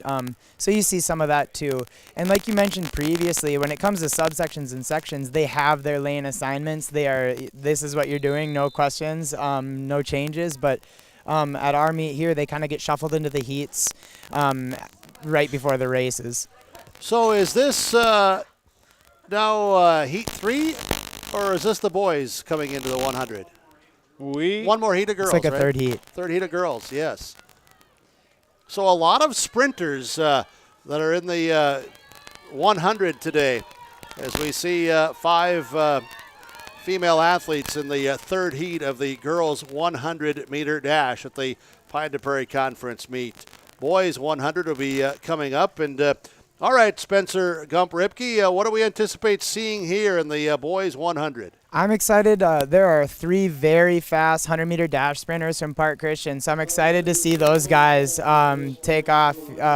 And you got to imagine placing yourself in their shoes, and you have 2 other really fast sprinter teammates running alongside you. It's kind of fun. It's like you don't often get that team feeling in track and field, but when you have 3 guys as fast as they are, and they're all in that first heat together, it's looking like that's kind of fun to cross the line with your teammates. So I'm excited to see how these Park Christian guys do here. Looks like Ada Borb West has a guy in the first heat as well. That could be Brennan Peterson. So it leads me to think that later today, Park Christian should have a very solid boys 4x100 meter relay team. Oh, they'll have strong relays. Yep, we already saw that with the 4x8. Yeah, I think 4x1 and 4x2 in the open 200 as well. They're a tough crew for sprinters. They really have a lot of solid guys. All right, let's get some results in as they're getting the boys 100-meter sprinters into the block area. The boys 4x800-meter relay. Fifth was the team from Norman County East, Ulan Hitterdal. Fourth was Ada Borup West. Third, Fertile Trammy. Second, Bagley Foston. Park Christian boys win the 4x800-meter relay. Their winning time, 9 minutes, 50.24 seconds. Park Christian boys win the 4x800-meter relay. Boys 100-meter sprinters are there in the starting blocks and getting just about set down into the blocks, and we'll wait for the starter to get the boys 100-meter dash underway. Let me see if I can get in some other results here as we will watch this. In the girls 100-meter hurdles, and we'll come back to this again throughout the day. 8th place, Ava Larson, Fisher Climax Sacred Heart, and Daphne Harmoning from Red Lake County. 7th place, Kira Salvi from Red Lake County. 6th place, Annika Johnson from Park Christian. 5th, Michaela Halverson from Norman County East Ulan Hitterdal. 4th, Izzy Marcus and Ada Borup West. 3rd, from Red Lake County, Marissa Scheibe. 2nd, Michaela Olson, Fertile Beltrami. And the girls 100-meter champion, Pine to Prairie Conference 2021 from Fertile Beltrami, Riley Hansen, 18.65. Riley Hansen wins the girls 100-meter hurdles. Really excited to see this 100-meter dash here. As Spencer mentioned, some really talented sprinters here. And when you have that type of athleticism at the starting line, it all comes down to the blocks. It really does. It comes down to that starting block, and who gets the good jump out of the blocks will be key here in this heat. Absolutely. It takes them about until the 30-meter mark where they'll really get to their top speed, and then by the time they're about to the 60 or 70-meter mark, they're actually decelerating a little bit. Doesn't feel like that when you're running. I mean, you think you're still sprinting as fast as you can, but they really only have a little bit of time there where they're actually at the top peak speed. But the blocks is a huge key to this. And Spencer, also your sprinters, they'll spend as much time just working on getting set, comfortable, and out of the blocks to get that routine down more than they'll probably even do sprinting, won't they? Yeah, I mean, some kids are probably spending an hour plus in practice just working blocks, especially if they're in the 100 and the 200. They'll be working some blocks on a curve start, on the straightaway start, a lot of blocks, and then you'll sometimes notice kids too trying to figure out the cadence of the starter. So like guys in the second heat now be kind of tuning into the starter. Is he shooting the gun off pretty quick, or is it set and he's gonna hold them up a little bit before he shoots the gun? So you can kind of figure out his rhythm, and then that'll help you react to the gun a little bit faster. So that is interesting. So maybe some also recognize that who will be the starter from meet to meet, also to recognize that cadence? Yeah, and I mean, Mike hosts a lot of meets in Ada, so they're probably pretty used to him. But it can make a difference when you get to some of the bigger meets, and kind of the really good sprinters will be paying attention to that kind of thing. Sure, yeah, and also trying to block out those nerves and those little twitches, right? Yeah, and sometimes it's interesting too. You know, runners take your mark, and there are guys that have a little routine. They'll hop around, dance around, shake out a leg, take their sweet time, and kind of, it's a little mental thing too, I think. A little bit of intimidation maybe. I don't know. Yeah, I was just going to ask you. I know that you were a very successful long distance runner, high school and collegiate, and you coach cross country and you coach all of these events here with track and field and helping. I was going to ask you, are there some athletes that will use various forms of their routine, and maybe does that affect somebody else? Definitely. I mean, you don't want to be the first person into the blocks is kind of what I tell them, because you're going to have to sit there for a while and it gets uncomfortable. So I wouldn't recommend being the last person either, but you got to have a little routine. It's like shooting a free throw, right? You got to have the thing that you do every single time. And now, I mean, it looks like we're having an issue with the timing system, perhaps. Okay, yeah, I see you looking over there. Yeah. And you know, we'll see kind of who comes out of that the best. It looks like the starters letting them just get a couple practices in. So something like that, just small things like that, you just can't let it affect you. Spencer Ripke, Ada Borup West coach, kind enough to step aside from some of his coaching duties to join us with our live broadcast coverage today with YourLiveEvent.com, powered by Halstead Telephone Company, R&J Broadcasting Incorporated, as they do appear to be working on the timer. They're going to rerun all the girls 100? Okay, all right, issue with the clock. So the girls 100, so all heats will be rerun, okay. So that has been the delay we've had. Yeah, well, let me get out these results as we have them.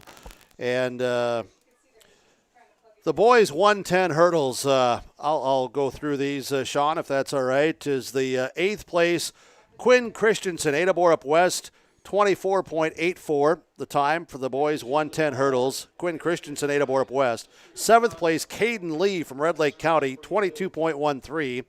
From Norman County Eastern Hitterdal, 6th place Soren Hoekstra, a time of 21.05. Park Christian's Nathan Kraus, 20.08 for 5th place. 4th place Ryan Vandenheide from Fertile Beltrami, 19.97. 3rd place from Ada Borup West, Christian Miller, 19.96. 2nd place in the boys 110 hurdles from Red Lake County, Carson Lambert, 18.90. And winning the boys 110 hurdles from Park Christian, Caden Larson, a time of 18.46. So here is heat number 1 of the boys 100-meter dash. And boy, what a tight race up front. Well, that was tight in lanes 3 and 4. And you add in, I believe there were 3 runners that were neck and neck. They'll run the girls after the boys. They'll rerun the girls after the boys. But a very, very closely contested boys 100-meter dash.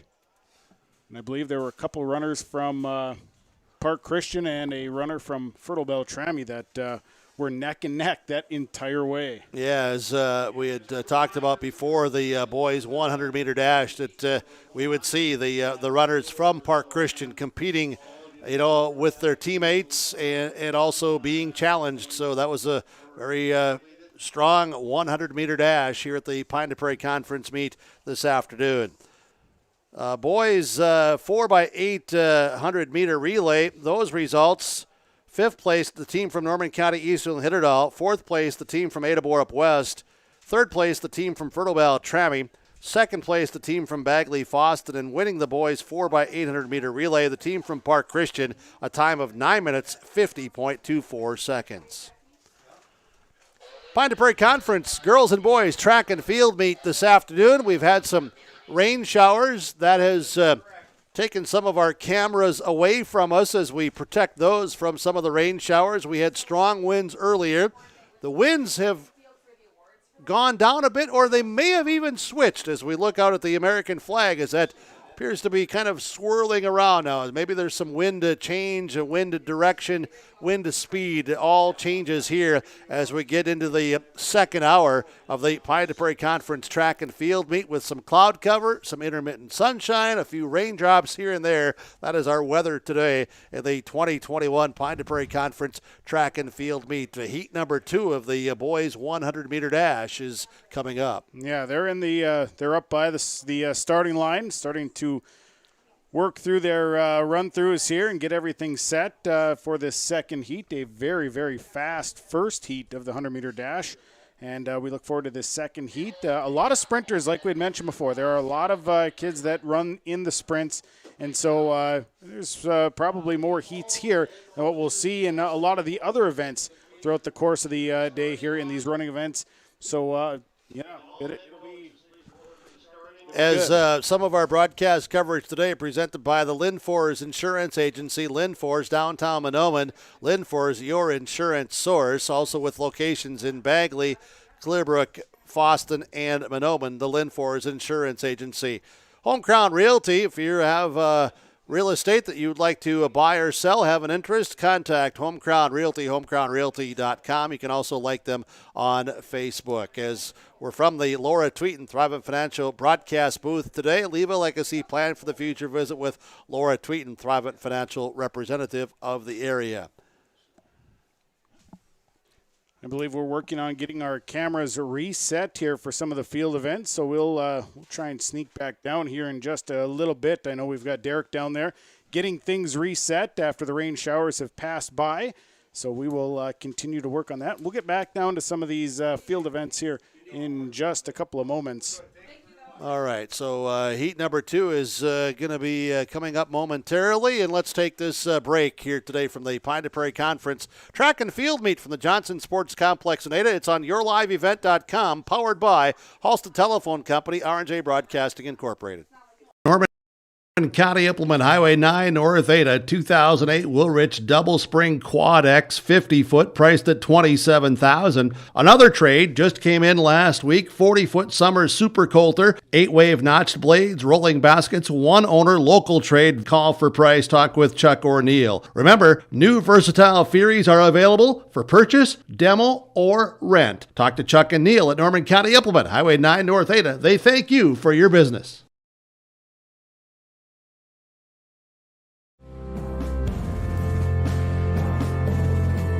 John Rosenberger and the Norman County Veterans Service Office is here to assist veterans and their families in obtaining benefits through the Department of Veterans Affairs. We provide benefit counseling and assistance in a variety of programs. Please call for more information.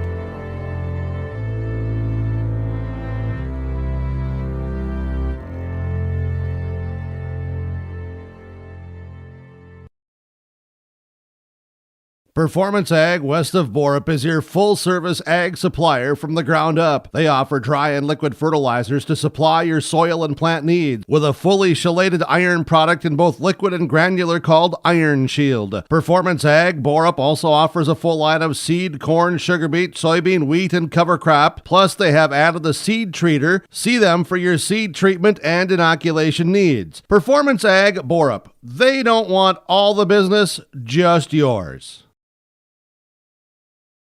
Precision planting of the 2021 crop has started. Everyone at RDK Enterprises wants you to know these items. Call RDK Enterprises for your planter needs. RDK Enterprises has maintenance parts in stock. Call for Precision Planter support, 701-636-2119. Please have a safe spring. Thank you for choosing RDK Enterprises for your precision planter needs. RDK Enterprises, Hillsboro and Drayton. PlanterDoc.com. It pays to plant with precision.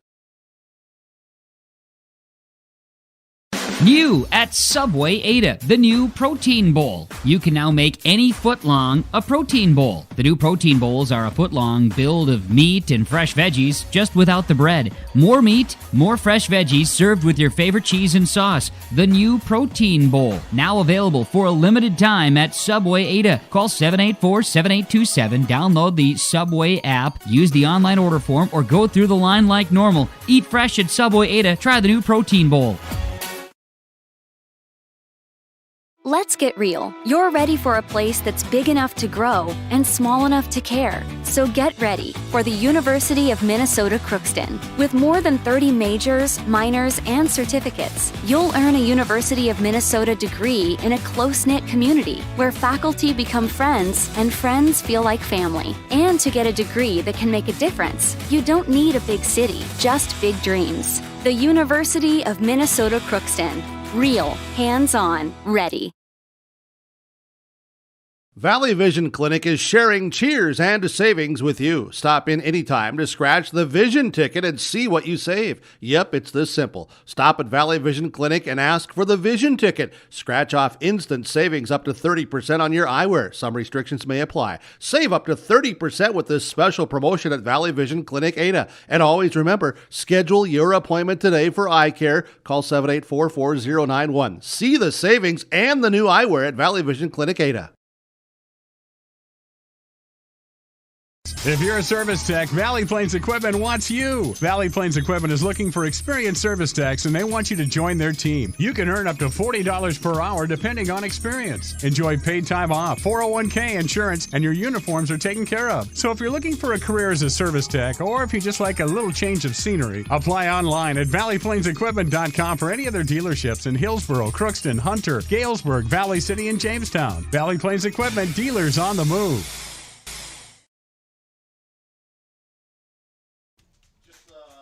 And welcome back, 2021 Pine to Prairie Track Meet, Track and Field. We are in the boys 100-meter dash as we are getting into, I believe this is heat number 2. We got runners down blocks. So we've got...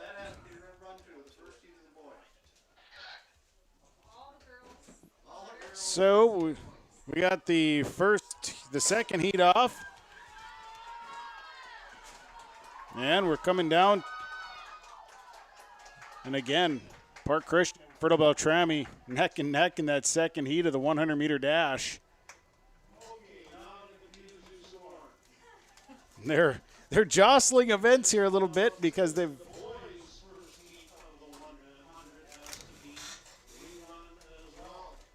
And now they are going to rerun the first heat of the boys 100-meter dash with some timer issues.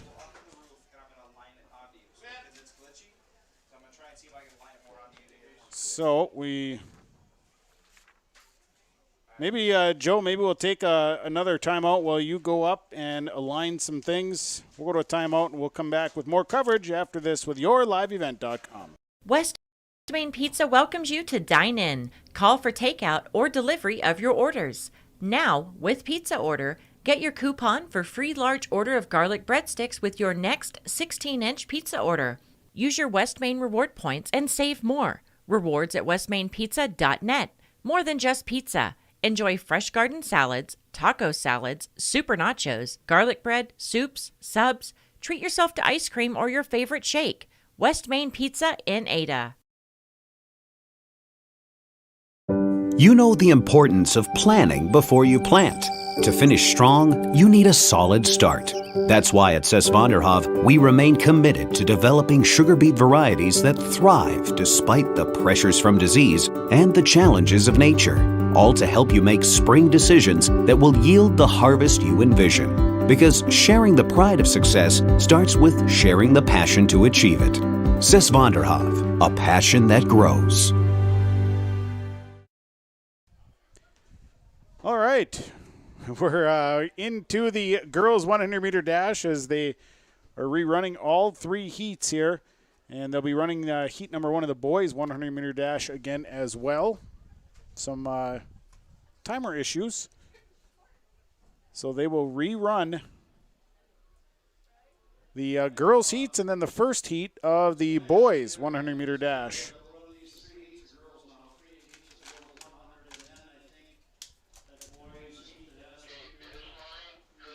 So the runners will come up and reset.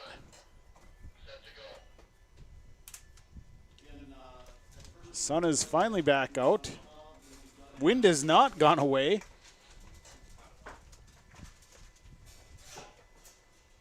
But we continue to forge ahead. Runners getting set here. This is would be the first heat of the girls 100-meter dash. They're in the blocks.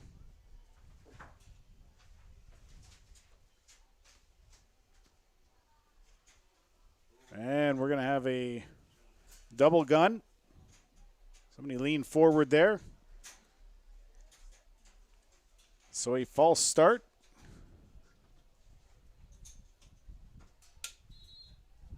So they'll restart.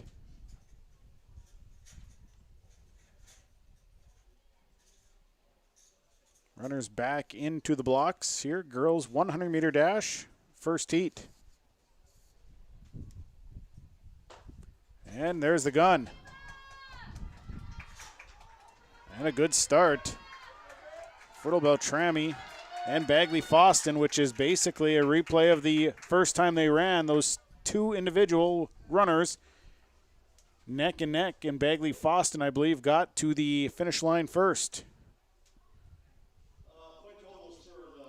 So that will bring up the heat number 2, the girls 100-meter dash.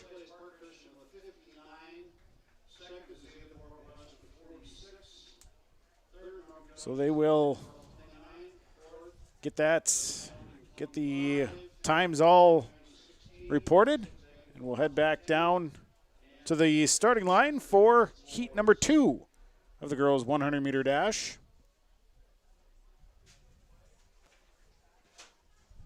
And a tough situation for these runners to rerun these races.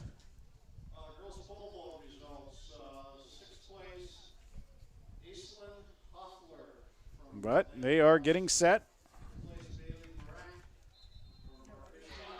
Oh, sure, thank you.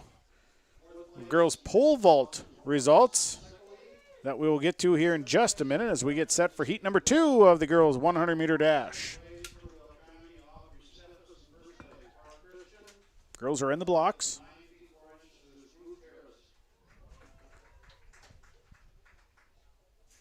And the set. And the start, a good start.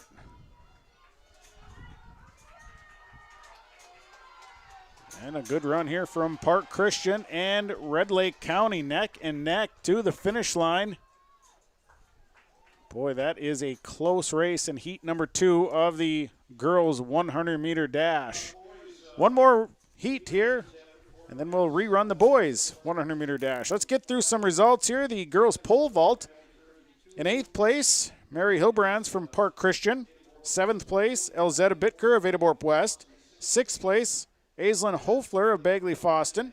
5th place, Bailey Murrock of Park Christian. In 4th place, Lauren Seekley of Bagley Foston. 3rd place, Kaylee Broden of Fertile Beltrami. 2nd place went to Aubrey Steffes of Fertile Beltrami. And in 1st place, with a vault of 9 feet 4 inches from Park Christian, Ruth Harris. That is from the girls pole vault. Results from the boys long jump. In 8th place, Red Lake County's Carson Lambert. 7th place, Soren Huckstra of Norman County East Hill and Hitterdal. 6th place, Isaiah Wright, Fertile Beltrami. 5th place from Red Lake County is Brody Moen. 4th place, Adaborp West, Charlie Scholl. 3rd place from Park Christian, Isaiah Tofibaum. 2nd place from Park Christian, Brenner Spaeth. And in 1st place from Adaborp West, with a long jump of 17 feet, 7.5 inches, Christian Miller. 3rd heat of the 100-meter dash for the girls. You see moving down the track. And a clean start and a clean finish in heat number 3. Through five events, team rankings right now. For the boys, it is Park Christian with 59 points, Adaborp West with 46 points, East Hill and Hitterdal with 29 points, Red Lake County with 25 points, Fertile Beltrami with 16 points, Bagley Foston 10 points, and Climax Fisher Sacred Heart with 3 points. 4 events recorded for the girls.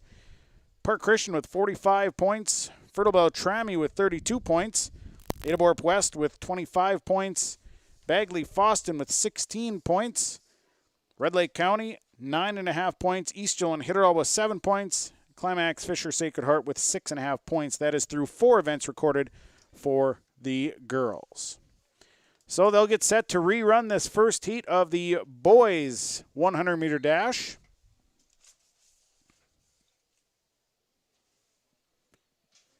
And they'll step into the blocks. A very, very close first heat. The first time they ran it. They were -1 runner from Adaborp West who was hurt. So a good start. And another very, very good start and a very fast run on the way.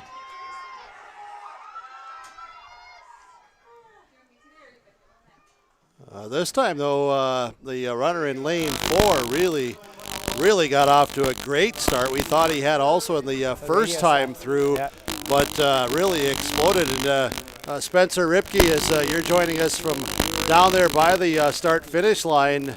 Wow, the first time they ran, 2-3 runners were all right there, but the runner in lane 4 really took care of business here in this time as they ran through it. Yeah, I mean, unofficially, of course, it looked like Fertile Beltrami had the lean there.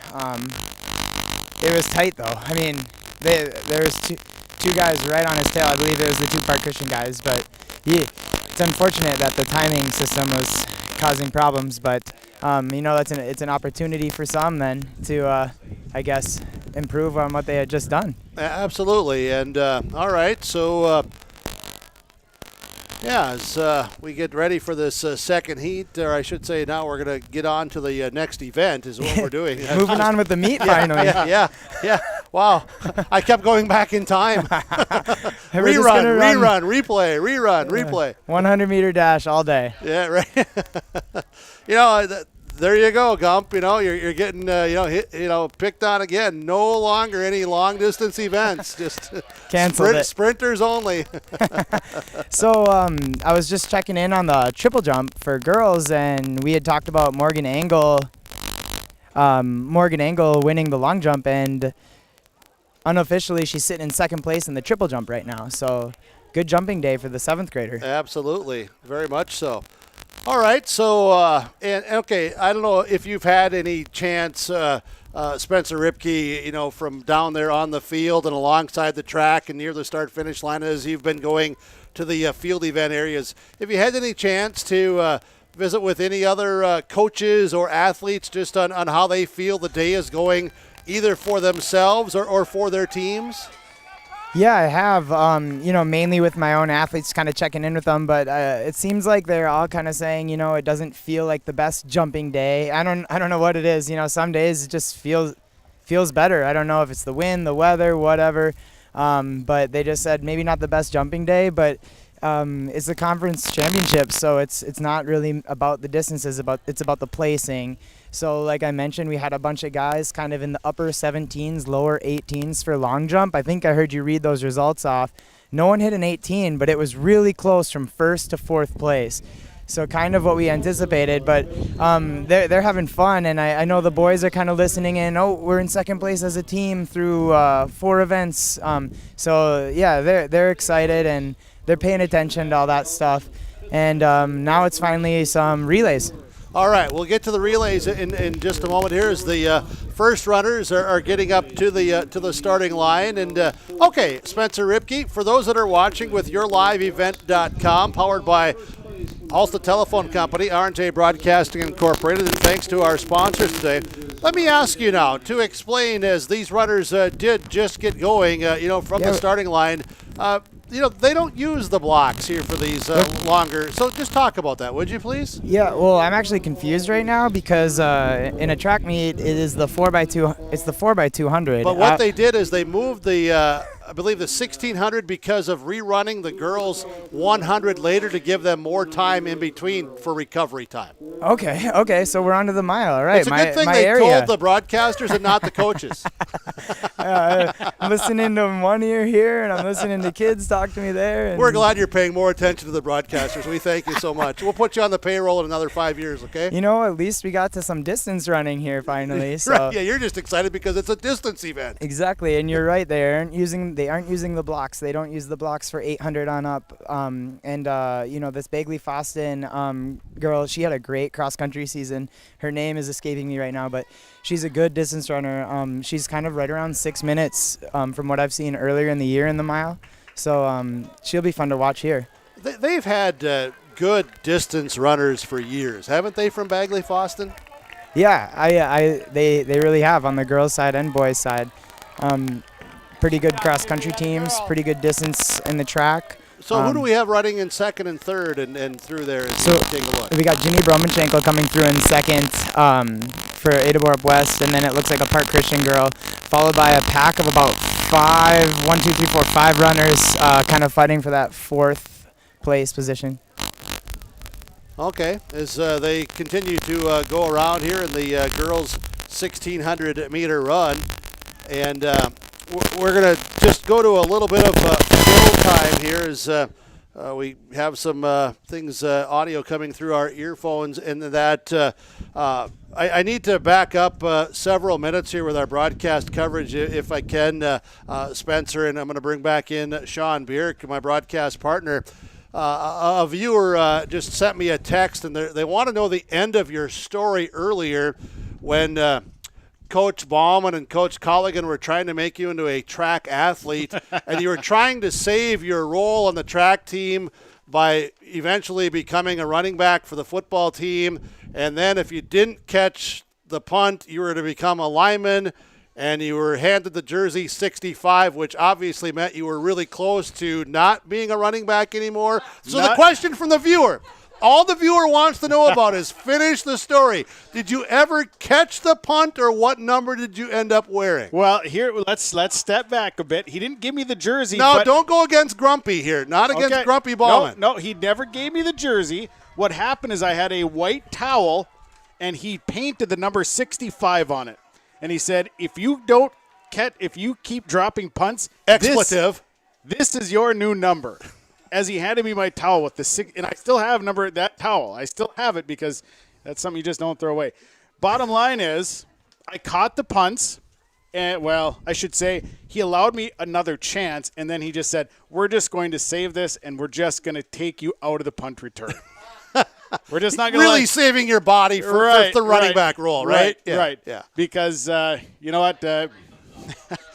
I think he knew that it didn't matter if I was 65 or what. I couldn't catch a punt. I wasn't going to catch a punt. All right. So I stayed at the running back spot, and as far as the track season went, I still think the 400's a distance run in my book.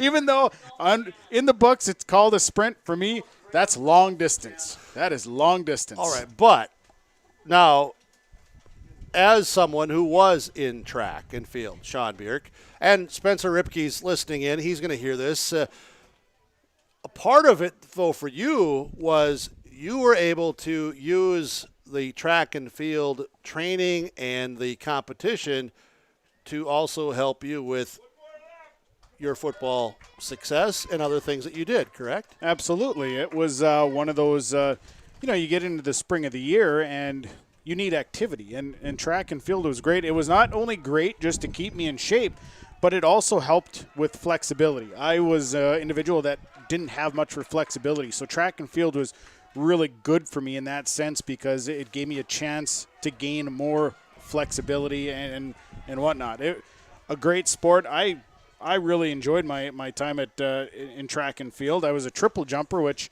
that was fun. It was different. I wasn't a star athlete, but you know what? It's a great opportunity for individual competition to push yourself to improve each and every meet. And you know what? It really is a lot of fun. At track meets, practice was fun. Great sport.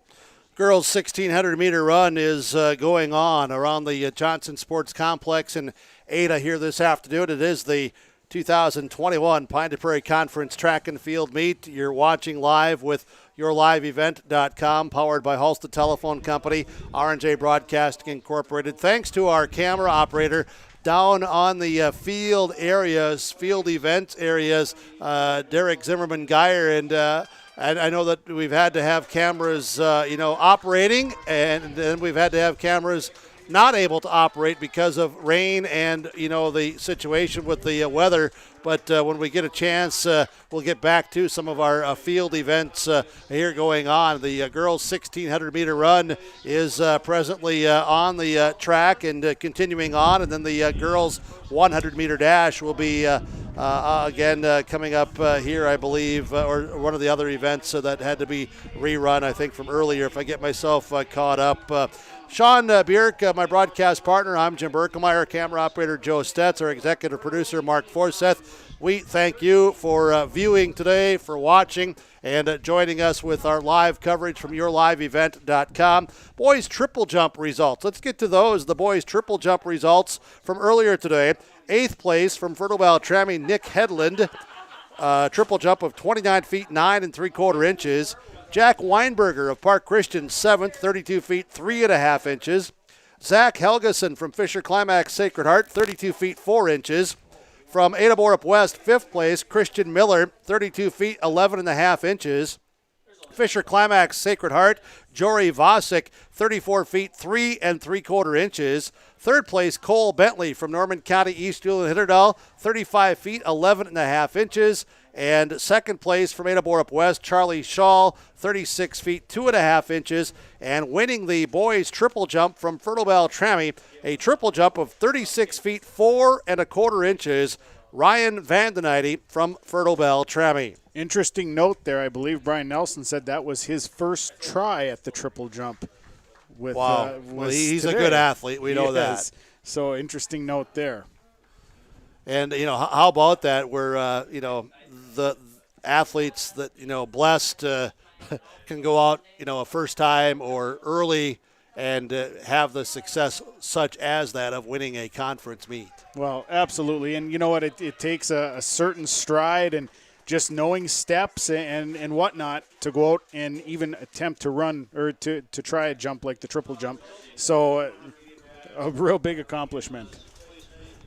Ada Borup Activities Director Kenley Wallin has entered the broadcast booth here this afternoon, and since he has brought some Subway Ada Eat Fresh sandwiches, we will welcome him. We will smile with him. We will say you're a great guy. We will take back all those things that we said about you earlier. I don't know that Spencer Ripke will, but we will. It's my birthday. It's your birthday again today. Happy birthday. Yeah, we'll just have one of these. How's that? Perfect. Thank you so much. Appreciate it. Thank you. Thanks for the hospitality. It's taken a while to get you trained, but we're working at it. All right. Yes, very good. Subway Ada providing the sandwiches here to those workers. I'll say workers and broadcasters because sometimes we don't work. We just talk.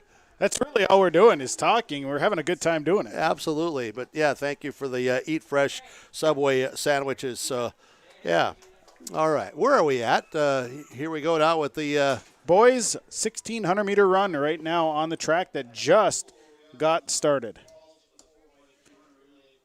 And a good start for Park Christian. The 1,600-meter run for the boys today. A good number of runners for the mile. So once they get past that 100-meter stretch, they can cut down on the lanes. As you'll see, there's a lot of strategy. And we'll bring, I don't know if I have the privilege of calling him Gump or not, but he knows a little bit about this race. Yeah, it looks like the guy out in front is opening up a lead. The coach in me is really wanting to yell at my guys to get up with them. You don't want to let a gap like that open up, but we'll see. It's early. I believe they're kind of moving. From Christian, if I'm not mistaken? Yep, he's a Park Christian guy. Here's a nice pack, though. Nice pack of these. Climax, Fisher, East Grand Forks, Sacred Heart, 2 Ada Borup West, a Fertile Beltrami, and a Park Christian guy right there, followed by 3 Bagley Fostons as well. So a lot of people in the mix for second right now. Now, correct me if I'm wrong in the 1 mile. This is not like a lot of distance races where you pick your time to use your kick. This is something that, you kind of, like you said, you can't let a gap open up. There's just not enough time. Right. I agree. You need to be right now to give yourself a chance. You got to be up with that leader. You got to make a move right now. It looks like the pack's trying to push, but he took off, and it's hard to make that call early on because in your head, as the guys in the chase pack, you're wondering, is he going out way too fast? Is he going to go out and die? Will we reel him back in? Or is he truly that strong of a runner where I need to be up with them? And you got to make a quick decision. You're either going with them or it's too late. Yeah, and as you see, it doesn't look like he's dropped off much. In fact, he's opened up a little bit more of a gap here as this race has gone on. the chase pack maybe closing a little bit with those the second and third runners, but it doesn't look like our leader from Park Christian has dropped off a whole lot here as they cross the line here going into lap 3, I believe. Yep, halfway through the race here. So in your mind, is this the time? I mean, if you're that chase pack, you say, all right, I got to go now. I got to try and close this. Yeah, you know, I'm glancing at my phone, and Tucker Hansen is the guy who's leading that chase pack, the guy sitting in the number 2 position. And he came through the 800 there right around 2:35. If he even splits that, he's at a 5:10, and that would be a personal record for him. So I don't think it's that this chase pack is dogging or anything like that. I think this guy out in front is just that strong of a runner. There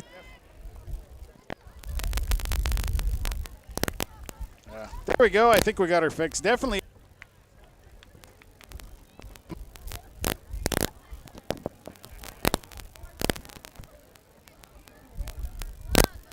So we still got Park Christian here. Yeah, even in a distance race like this, wind, and maybe not, I mean, if you're a strong runner in a mile, wind doesn't always play a factor. But, boy, you get into those late laps, and if you're going against a wind, that'll sometimes drain you a little bit, I would think.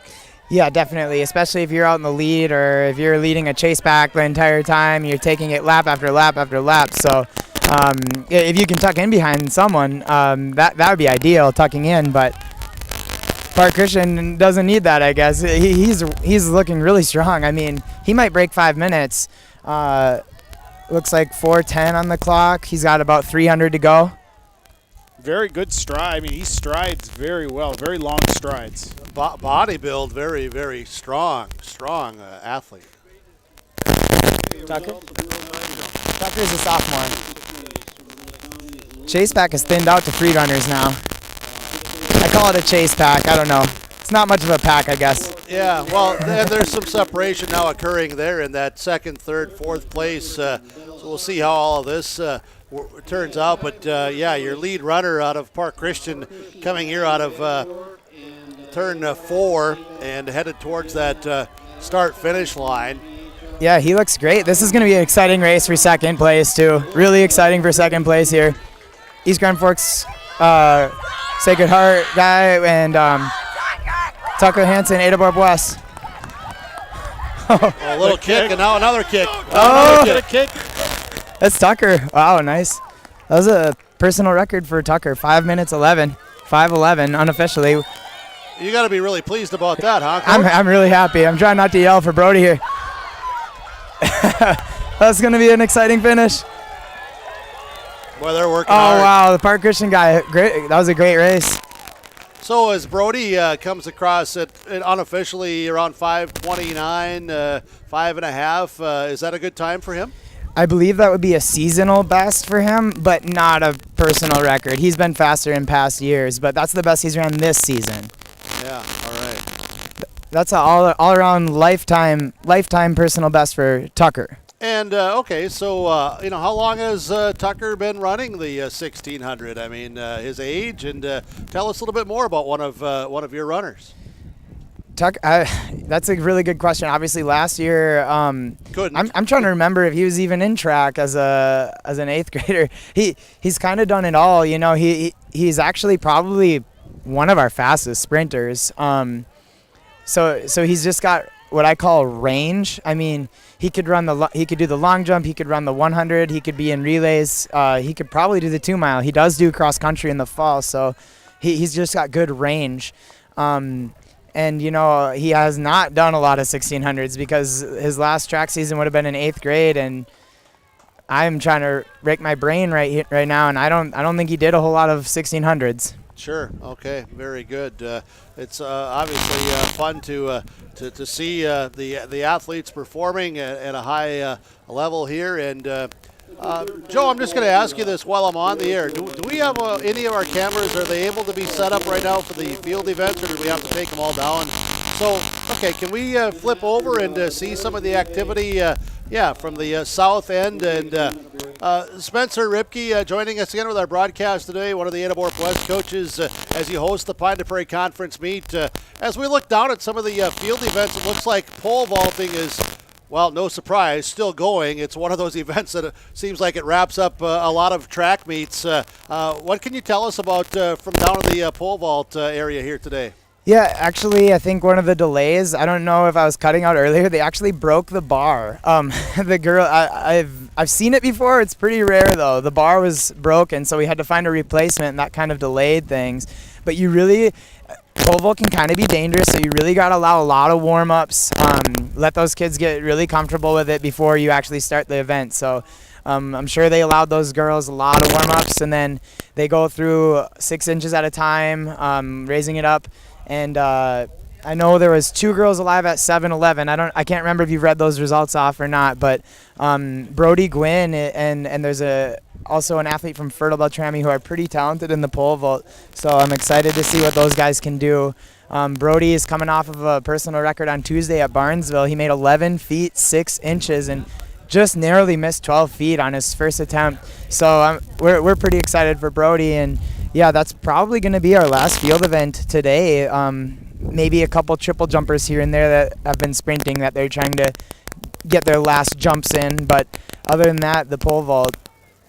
Yeah, and for someone who is watching and listening and joining us with our live coverage today on yourliveevent.com from the Pine to Prairie Conference track meet, talk some about that, because we had talked earlier, that some athletes can be in multiple events, up to those 4 events, and as you explained earlier, tell us, though, how it also works where, say, an athlete is in one of the field events and then their race of a running event comes up, and how they're able to go, from this event to the running event, and how time is allowed for them to go back to that other event. Yeah, so there's actually, and I just caught those milers as they're walking across. They seem pretty happy. Yeah, Tucker goes 5'10", 5'10". And Brody, it's fun because they kind of learn from their mistakes. I started my kick way too early. Yep, don't do that next time. But there's actually a rule with that. So from the completion of your event, you have, from the completion of your track running event, you have 15 minutes to report to your field event. So 5:55-ish, he finished that mile, so he needs to be at the pole vault. Then at 6:10, he is allowed 1 run through, and then he has to go. Okay, all right. Well, as we take a look here at this event, and we're going to get a good handoff here the way it looks from all teams. Looks like pretty clean handoff.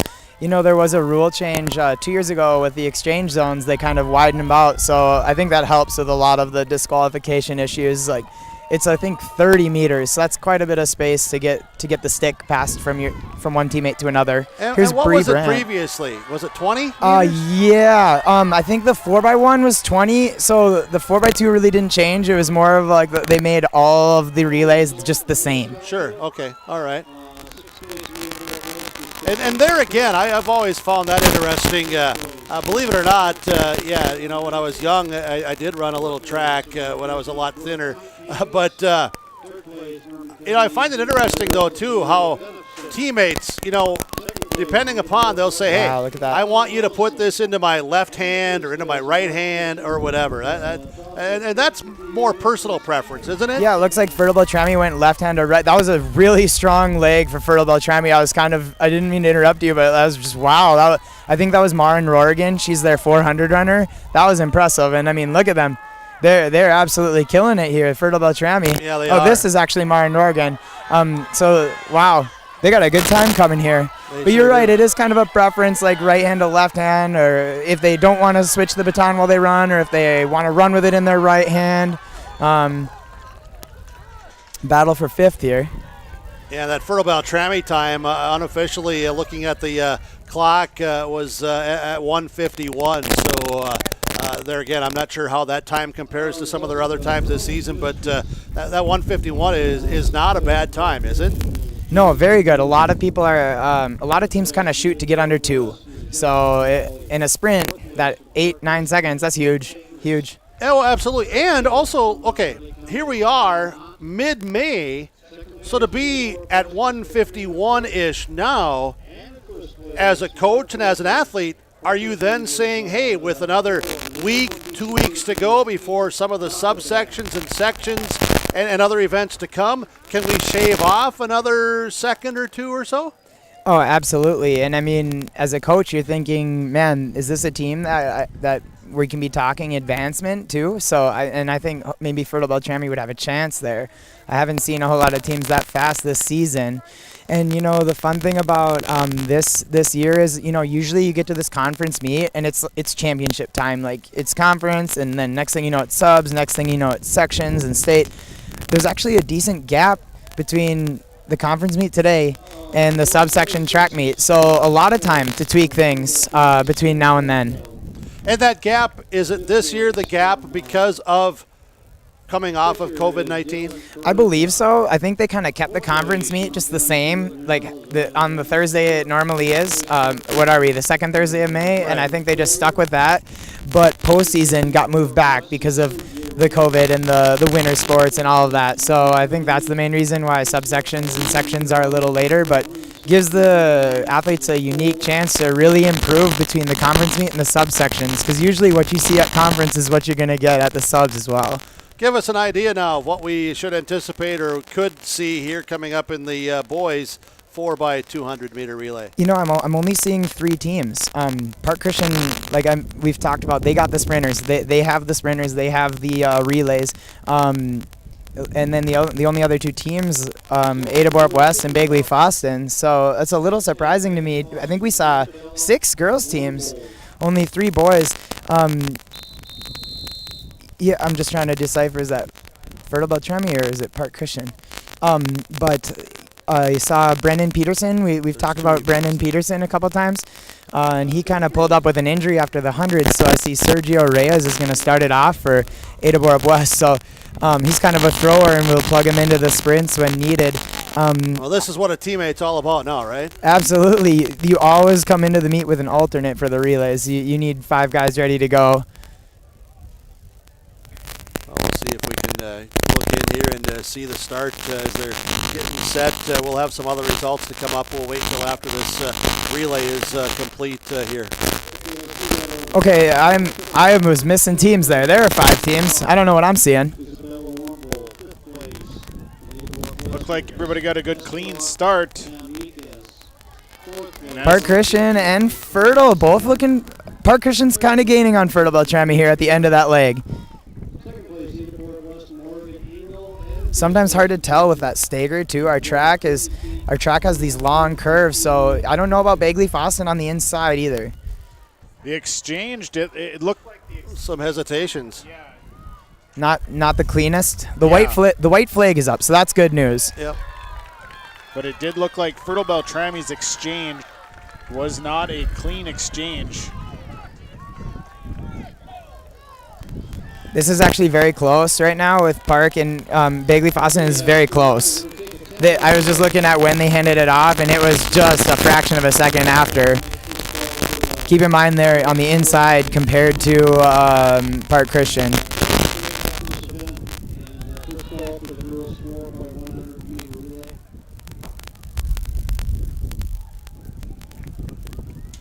Good exchanges. Definitely looks like Park Christian in the lead. Boy, they have a strong anchor. This is a good stride here. The arms are just moving. Holy. He is a strong runner, but Bagley Foston certainly isn't dropping. We'll see him again in the 200-meter dash.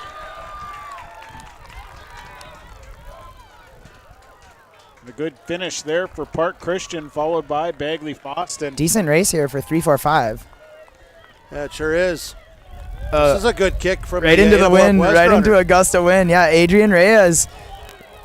He's going to get there. Oh, that was close.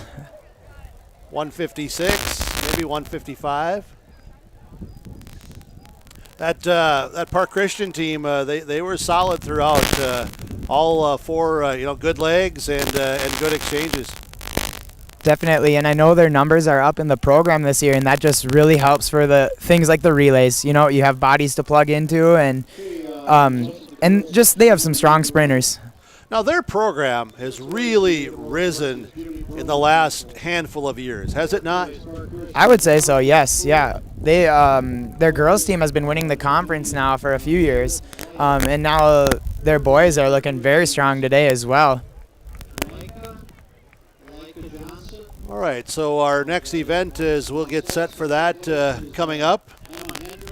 Let me go through some of the results here if I can, and I'll just turn down some of the microphones here. And I'll tell you what, Sean Bierk, my broadcast partner, is I'll hand you some and I'll hand some, and we'll go back and forth, and we'll do this here as a real relay team, all right? I'll hand off to you, and we'll have a good exchange. How's that sound? Sounds good. Which leg are you taking? Well, I'm going to take the first leg. We're going to get out of the blocks right away. Get out of the blocks. We're sprinters, and we're going to use the blocks, and here we go. Girls triple jump, Pine de Prairie Conference, final results, girls triple jump 2021 conference meet.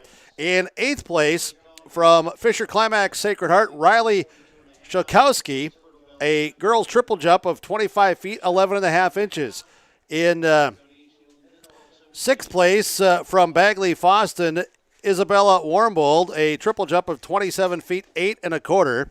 5th place from Ada Borup West, Eskyla Manriquez, a triple jump of 27 feet, 10 and a half inches.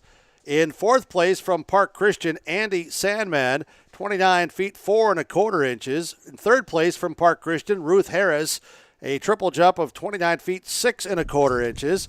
In 2nd place from Ada Borup West, girls triple jump, is Morgan Engel, 29 feet, 9 and a quarter. And in 1st place, winning the 2021 Pine de Prairie Conference girls triple jump from Fisher Climax Sacred Heart, 30 feet, 1/2 inch, Avery Horkin wins the girls triple jump. Let's go to the girls discus throw. 8th place goes to Norman County East, Ulen Hitterdals. Cassidy Abraham, a throw of 66 feet, 8 inches. Then in 7th place, Ada Borup West, Kaylin Willison, a throw of 67 feet, 10 inches. In 6th place from Park Christian, Jaden Rude, a throw of 70 feet, 5 inches. In 5th place from Ada Borup West, Jessica Qualley, a throw of 72 feet, 9 inches. In 4th place, Park Christian's Brooke Kangas, a throw of 79 feet even. In 3rd place from Red Lake County, Holly Connaught, 81 feet and a half inch. In 2nd place, Katrina Quick of Ada Borup West, 85 feet 6 inches. And the Pine de Prairie Conference champion from Park Christian, Eden Tofibaum, with a throw of 91 feet 6 inches. In the boys discus throw here at the Pine de Prairie Conference meet, as our updates and our results are presented by Christian Motors and ChristianCarsOnline.com for your vehicle needs. Finley Motors, Christian Motors, and Christian Brothers Fords are bringing you these updates here today from the Pine de Prairie Conference track and field meet. In the boys discus, in 8th place from Ada Borup West, 66 feet, 8 and a half inches, Quinn Christensen of Ada Borup West. 7th place from Bagley Foston, 72 feet in the boys discus, Jacob Anderson. 6th place from Fertile Beltrami, 81 feet, 10 and a half inches from Fertile Beltrami, Kobe Benefeld. In 5th place from Fisher Climax, Sacred Heart, 87 feet, 3 inches, Dylan Corinta. In 4th place from Norman County East, Ulen Hitterdal, 87 feet, 8 inches, Riley Ramsdorf. 3rd place in the boys discus at the Pine de Prairie Conference meet from Park Christian, a discus throw of 99 feet, 8 and a half inches, Zach Troyer. From Ada Borup West, 2nd place in the boys discus, 109 feet, 4 and a half inches, Sergio Reyes. And winning the boys discus throw in the Pine de Prairie Conference meet in 2021 from Norman County East, Ulen Hitterdal, a discus throw of 116 feet, 11 inches, Cole Bentley. In the girls shot put, in 8th place from Fertile Beltrami, Katie Pierce, a throw of 24 feet, 8 inches. 7th place goes to Ada Borup West, Jessica Qualley, a throw of 26 feet, 11 inches. 6th place, Ada Borup West's Katrina Quick, a throw of 27 feet, 5 inches. 5th place went to Park Christian's Casey Anderson, throw of 28 feet, 2 inches. In 4th place, Park Christian's Brooke Kangas, a throw of 28 feet, 5 inches. Third place, Amelia Gunnifson, Norman County East Steel and hit it all at 28 feet 8 inches.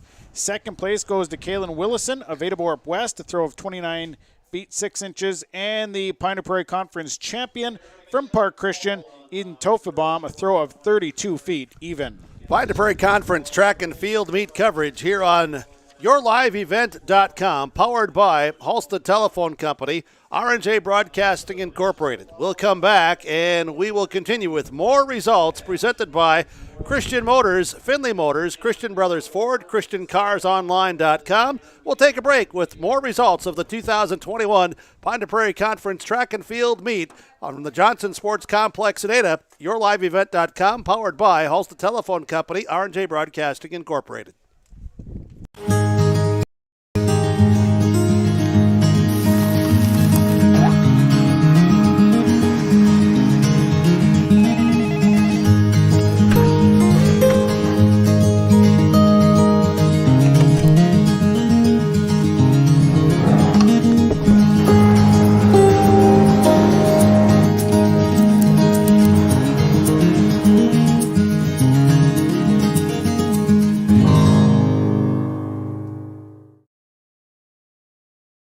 Great Plains Fireworks, located on the west side, frontage road I-29, south of Degelman's in Hillsboro. They're open by appointments. Call 701-436-6140. Also like them on Facebook for information. Let Great Plains Fireworks help you get fireworks for your family celebrations, neighborhood parties, and events. Pretty, pretty, pretty. They have chest thumpers. Great Plains Fireworks, open by appointment only, Hillsboro, North Dakota, 701-436-6140. Like them on Facebook.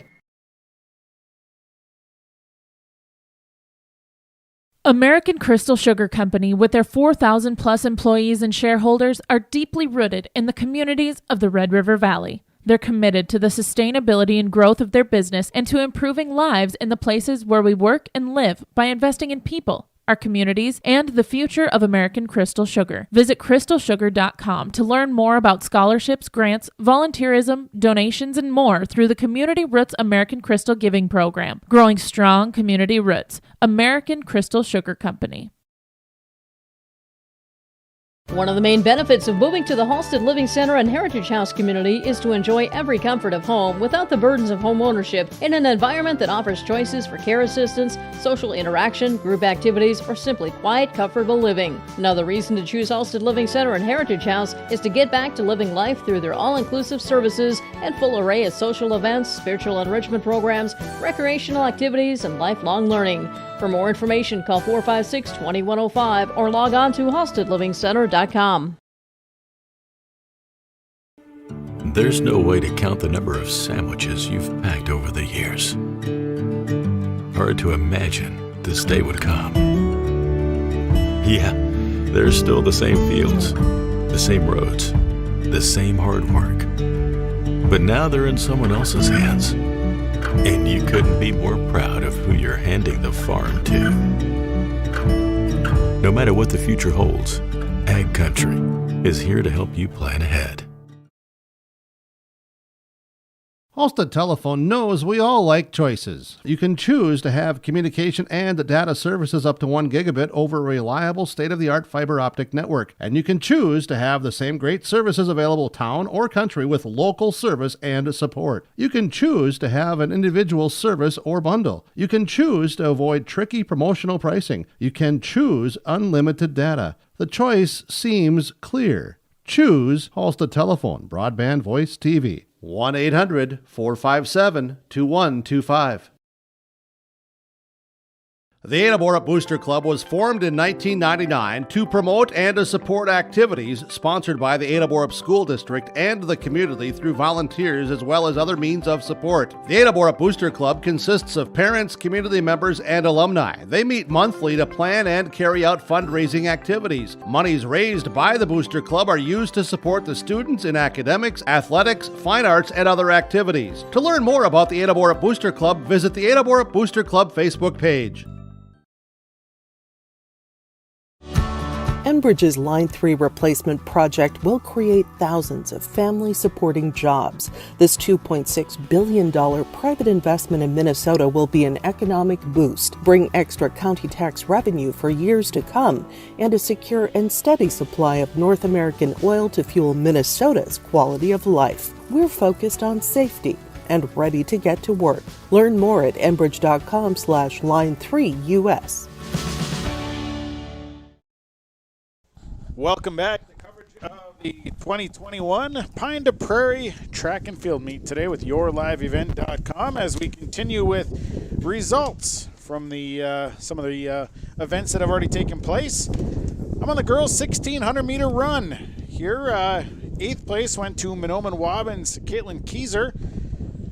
7th place, Adaborp West, Katrina Quick. 6th place goes to Adaborp West's Jimmy Bromanchenko. 5th place, Park Christian's Annika Frew. 4th place, Red Lake County's Elizabeth Little. Park Christian's Elika Johnson. In 3rd place, 2nd place, Red Lake County's Emma Hendrickson. And in 1st place from Bagley Foston, a time of 6 minutes, 6 minutes, 0.6 from Bagley Foston, Jenna Manicky.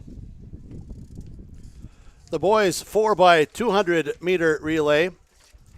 Results here in the boys 4x200 meter relay. And you may have just heard also more wind coming through our microphones here in the broadcast booth. And that again indicates how much the wind has shifted. We had no wind coming in here up until about 2.5 minutes ago, and now we get the gusts coming at us. So that is where the wind noise is coming from as the next event is coming out. So the boys 4x200 meter relay, 5th place, the team from Fertile Beltrami, 158.98. 4th place, Norman County East Ulla Hitterdal, 1 minute 55.04. 3rd place, the team from Adaborp West in the boys 4x200 meter relay, a time of 154.98. Bagley Foston 2nd, a time of 142.55. And the boys 4x200 meter relay, winning team from Park Christian, 1 minute 40.53 seconds. The Park Christian boys win the 4x200 meter relay in the Pine to Prairie Conference Team Rankings boys after 10 events. Park Christian 106, Adaborp West 84, Fertile Beltrami 3rd place 57, 4th place Norman County Eastern Hitterdal 55, 5th place the team from Red Lake County 26, 5th Bagley Foston 26, and 7th Fisher Climax Sacred Heart with 23 points on the boys' team totals after 10 events scored. In the girls 4x200 meter relay, 6th place went to the team from Adaborp West, 206.31. In 5th place, Fisher Climax Sacred Heart, 205.83. 4th place went to Park Christian, 1 minute 59.25 seconds. 3rd place, Red Lake County, 1 minute 56.6 seconds. 2nd place, Bagley Foston, 1 minute 54.54. And in 1st place, the team from Fertile Beltrami, 1 minute 51.02 seconds. Team events for the girls through 11 events.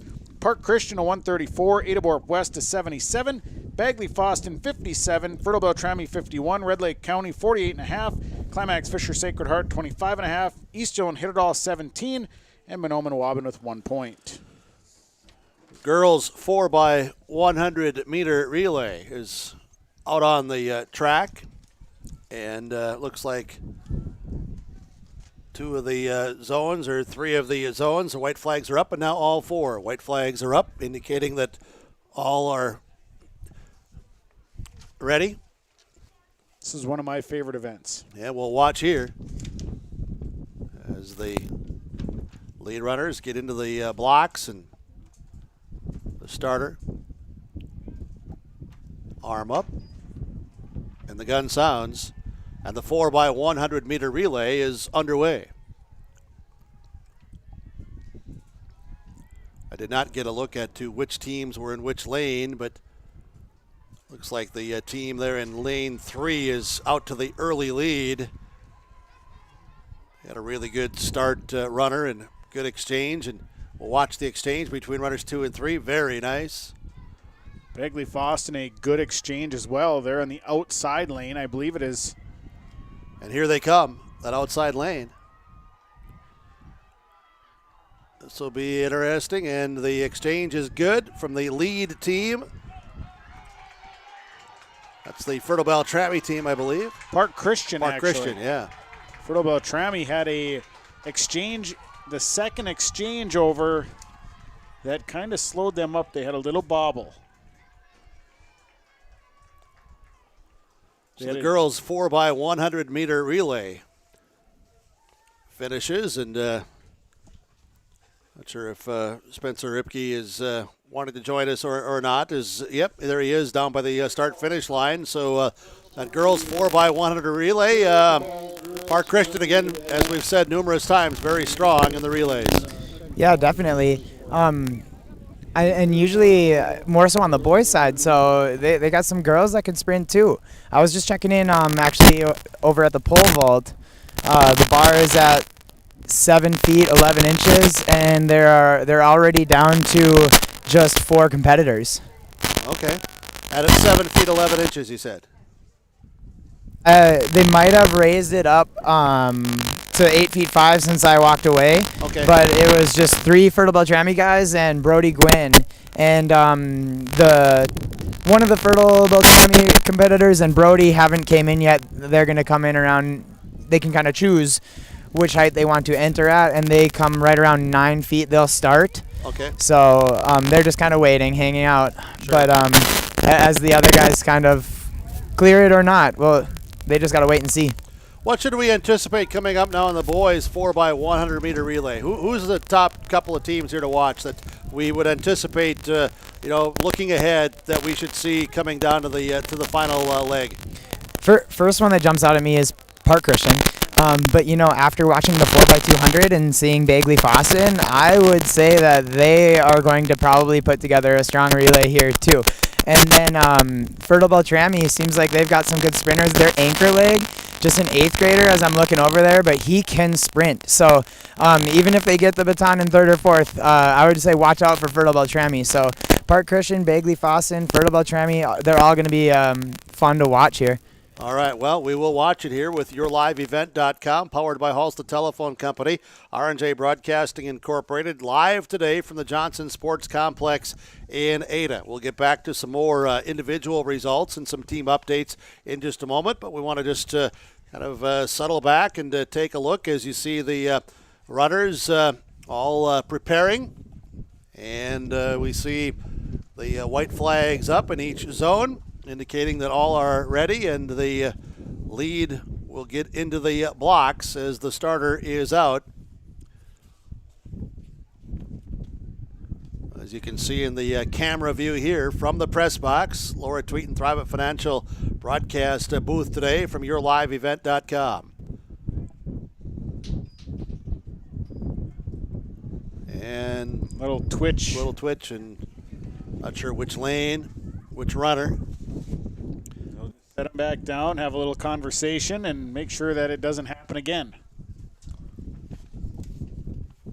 I believe at this level you get that one warning, but once you move on, that's it. You don't get that warning. You no longer get a warning. And you think about all the nerves, sometimes it just creates that little bit of a twitch and how badly they feel and others feel for them. Good start that time. Park Christian does look very, very strong there in that second lane of runners. Lane 3 on the track. And Fertile Beltrami is really coming right down the middle. They are strong as well down that left side. Good exchange. Good exchange. Park Christian's got a really strong 3rd leg getting to that anchor. But Bagley Fawson and Fertile Beltrami are right. As Spencer Ripke had said, here they come. Oh boy, Park Christian is very, very, very strong. Look at that. Easthill and 30 meters, yeah. They're coming up tough as well on that outside lane. Fertile Beltrami will hold on to 2nd, and Easthill and Hitterall a good performance in 3rd place. Yeah, so the Titan runners very strong in that relay. Fast. Well, Spencer, you called it, Park Christian. I mean, seriously, for them to win by the distance they did. Yeah, 3 for 3 on winning the relays now. Yeah. Very good. And that Fertile Beltrami, he's an 8th grader. That was a great anchor leg. Just from the coaching standpoint, I'm pretty proud of those Ada Borup West kids. I was kind of penciling in like a 4th, 5th, 6th place finish in all of our relays, and so far they've kind of outdid themselves. Maybe not up in that 1-2, but a lot of 3rds it seems like, so we'll take that. All right. Very good. So we'll get ready for our next event, and we'll let you step aside down on the field there at the start-finish line, Spencer Ribke, and we'll get back to you in a moment. Let's get to some more results here as we go through the girls' 100-meter dash. In 8th place from Fisher-Climax Sacred Heart, Molly Olson. In 7th place from Park Christian, Ruby Dobbins. 6th place from Norman County Easterly Hitterdal, Amelia Gunnifson. In 5th place from Park Christian, Rebecca Peterson. In 4th place from Red Lake County, 14.24, Holly Knott. In 3rd place from Red Lake County, Savannah Nelson, a time of 14.06. 2nd place from Fertile Beltrami, Emma Tollefson, 13.49. And winning the girls' 100-meter dash from Bagley Foston, Ava Frankoncum, a time of 13.14 seconds. Boys, 1600-meter run in 8th place, Bagley Foston's Grant Hemberger, 5:35.3. 7th place went to Bagley Foston's Liam Hagen, 5:32.83. 6th place, Ada Borup West's Brody Gwynn, time of 5:28.23. 7th place, Cole Weiland of Park Christian, 5:27.92. 4th place, Wesley Ramberg of Fertile Beltrami, 5:17.81. 3rd place, Zachary Helgeson of Climax Fisher Sacred Heart, 5:11.04. 2nd place, Tucker Hansen of Ada Borup West, 5:10.77. And in 1st place, from Park Christian with the time of 5:01.48, Andrew Hulteen. Boys, 100-meter dash, the Pine to Prairie Conference track and field meet results. In 8th place, from Red Lake County, Brody Moen. In 7th place, from Fisher Climax Sacred Heart, Casey LaPont. In 6th place, from Bagley Foston, Elias LaFond. In 5th place in the boys' 100-meter dash, from Park Christian, Kyle Gorman. 4th place from Park Christian, a time of 12.18, Jack Weinberger. In 3rd place from Park Christian, a time of 12.17, Brenner Spaeth. 2nd place, boys 100-meter dash, from Fertile Beltrami, Isaiah Wright, a time of 12.15, and winning the boys 100-meter dash from Fertile Beltrami, your Pine to Prairie Conference winner in the boys 100, Tucker Bolsted, Fertile Beltrami, a time of 11.98.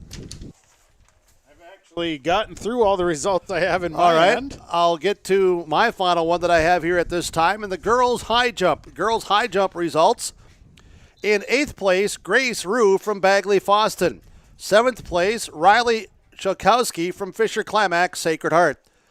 6th place, from Red Lake County, Elizabeth Lytle. From 5th place, from Park Christian, Annika Akri. 4th place, girls high jump, Pine to Prairie Conference from Ada Borup West, 4 feet 8 inches. It's Jimmy Bromanshakel. 3rd place from Park Christian, Belle Sukert, 4 feet 10 inches. Also at 4 feet 10 inches from Park Christian and tied for first, Maddie Wagendorf. And from Bagley Foston, also 4 feet 10 inches, Ava Frankoncum from Bagley Foston. Frankoncum and Wagendorf both 4 feet 10 inches. And the first place tie in the girls' high jump Pine to Prairie Conference meet. What we're looking at now is the girls' 400-meter dash, heat number 1. This looks like Rorigan of Fertile Beltrami out in the lead. And that is something that, we were, I guess, when we were talking earlier, knew that she was a very strong sprinter in this race. And she's showing that here. I will watch the final kick here and see what she comes with. And being challenged as well. Well, the runners in 2nd and 3rd are really working hard also here today. And once you come around that last turn, that wind hits you. I tell you, it takes the wind out of the sails a little bit. Spencer Ripke, if you're able to join us just real quick, we've noticed here in the broadcast booth how the wind has changed because it's now coming more out of the, well, some sort of an easterly direction because it's coming directly at us in the broadcast booth where earlier today it was not. So I don't know, how much effect are you seeing down on the track? It's definitely picked up a little bit since earlier out of the southeast, and like you said in that 400-meter dash, Brody Gwynn just way over the bar there in the pole vault looked really good there. In that 400-meter dash, that last 100 meters, that's the hardest part of the race the way it is. When you throw in the extra element, just, pain. That's what goes through my head, pain. We were missing a runner in the 400, so I don't know if we have Jordan Krieger is treating an injury, it looks like. So that's a little disappointing, but Rorgan looked great. That's been her event for years, that 400 meter. So I'm hoping we get to see her again in the 4x4.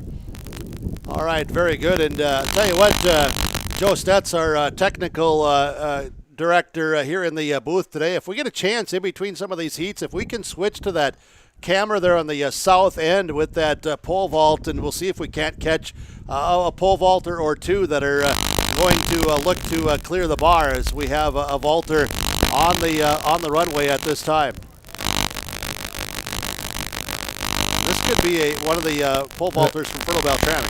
Yeah, I can't imagine there being. He's way over. Very good. I think it's probably 2 or 3 competitors remaining. I've only seen 2 guys clear it. Looks like we still maybe have one more guy getting ready to go. So, and they're both Fertile Beltrami guys here. So, and as well as Brody Gwynn. Yeah, all right. Well, very good. Let's switch our camera back, and we'll come back to you in a moment, Spencer Ripke, Ada Borup West coach. Very appreciating your time today, helping us out with our broadcast, bringing us another perspective from down there on the track and with the start-finish line, and as you roam around with the field event areas as well. Thank you, Joe, for the camera positioning, and also thanks to Derek Zimmerman-Geyer for his work today as well, roaming around down on the field area and around the field events, moving cameras because of rain, wind, weather conditions, and doing a fantastic job. Our executive producer, Mark Forseth, today getting everything going and keeping us going as well. Thank you, and thanks also to those workers here that are helping with the Pine to Prairie Conference track meet. Elizabeth Cakebread entering the scoring and providing us with the results. Kelly Anderson, former Ada Borup Activities Director, now the high school principal in Hawley, came back to help and keep monitoring current Ada Borup AD, Kenley Wallin, to make sure that he does his job correctly. Little inside joke there, but we smile. And Olin Church, the retired former superintendent, former elementary principal, a great community member. Seriously, thank you, Olin, for your work out here with the PA again today as this next group of heat of 400 runners goes around us and by us here as we get a look here from the view at the Johnson Sports Complex with YourLiveEvent.com, powered by Halstead Telephone Company, R&J Broadcasting Incorporated. Sean Bierk and myself, Jim Berkemeyer, the Burke and Bierk here together. Oh, my goodness, what does that sound like? Oh, so it sounds like it's something we won't go there, my friend. We'll just keep this. It's a family show. Remember that now. Thanks to all of our sponsors also here today. But let's get to more results. The boys, 4x100 meter relay. The girls, 4x100 meter relay. Girls go first. Give us the results, Sean. All right, there we go. Girls 4x100 meter relay. 5th place, the team from Ada Borup West, a team of 1 minute, 0.68 seconds. Team in 4th place was Climax Fisher Sacred Heart, 59.17. Team in 3rd place was from Fertile Beltrami, 57.91. 2nd place goes to Bagley Foston, 57.22. And in 1st place, the Pine Prairie champions, Park Christian, a time of 53.43 seconds. Another heat of girls 400 meter runners will be coming out. We'll get to the girls team results after 12 events scored in just a moment. First, I'm going to give you the boys 4x100 meter relay results. Boys 4x100 relay results. 6th place, the team from Red Lake County, 56.61. Bagley Foston 5th, 54.59. 4th, the team from Ada Borup West, 53.67. 3rd, Norman County East, Ulan Hitterdal, The Titan boys 4x100 meter relay, third, 49.84. Fertile Beltrami just ahead of that at 49.57 and winning the boys 4x100 meter relay. The team from Park Christian, 47.19 seconds. So going through 12 events, Park Christian in first, 144. Ada Borp second, 81. Bagley Foston in third, 65 points. Fertile Beltrami fourth, 57 points. Red Lake County in fifth with 48.5. Fisher Climax Fisher Sacred Heart in sixth, 30.5 points. Seventh place, East Dillon Hitterdall with 17, and in eighth place, Monoma Waban with 1 point. That's the girls' team results after 12 events scored. The boys' team rankings after 11 events scored, as the third and final heat of the girls' 400-meter dash are on the track today in the Pine to Prairie Conference meet at the Johnson Sports Complex, Ada, Minnesota. You're watching it live with YourLiveEvent.com, powered by Halstead Telephone Company, R&J Broadcasting Incorporated. The boys' team rankings after 11 events scored, Pine to Prairie Conference. In 7th place, Fisher Climax Sacred Heart, 23. 6th place, Red Lake County with 29. 5th place, Bagley Foston, 30. 4th place, Norman County East Dillon Hitterdall, 61. 3rd place, Fertile Beltrami, 65 points. 2nd place, boys' team rankings after 11 events scored, the team from Ada Borup West with 89. And leading the Pine to Prairie Conference boys' team rankings after 11 events scored, Park Christian with 116 points. So we see this second heat of the 400-meter dash.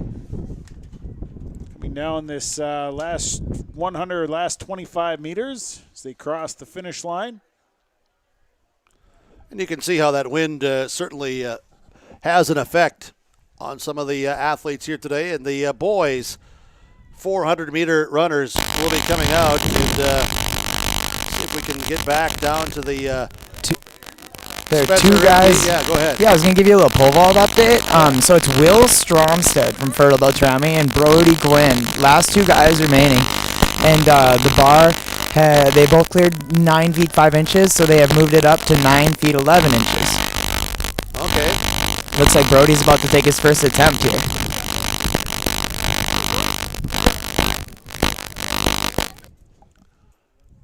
And the 400-meter runners will get into the blocks area.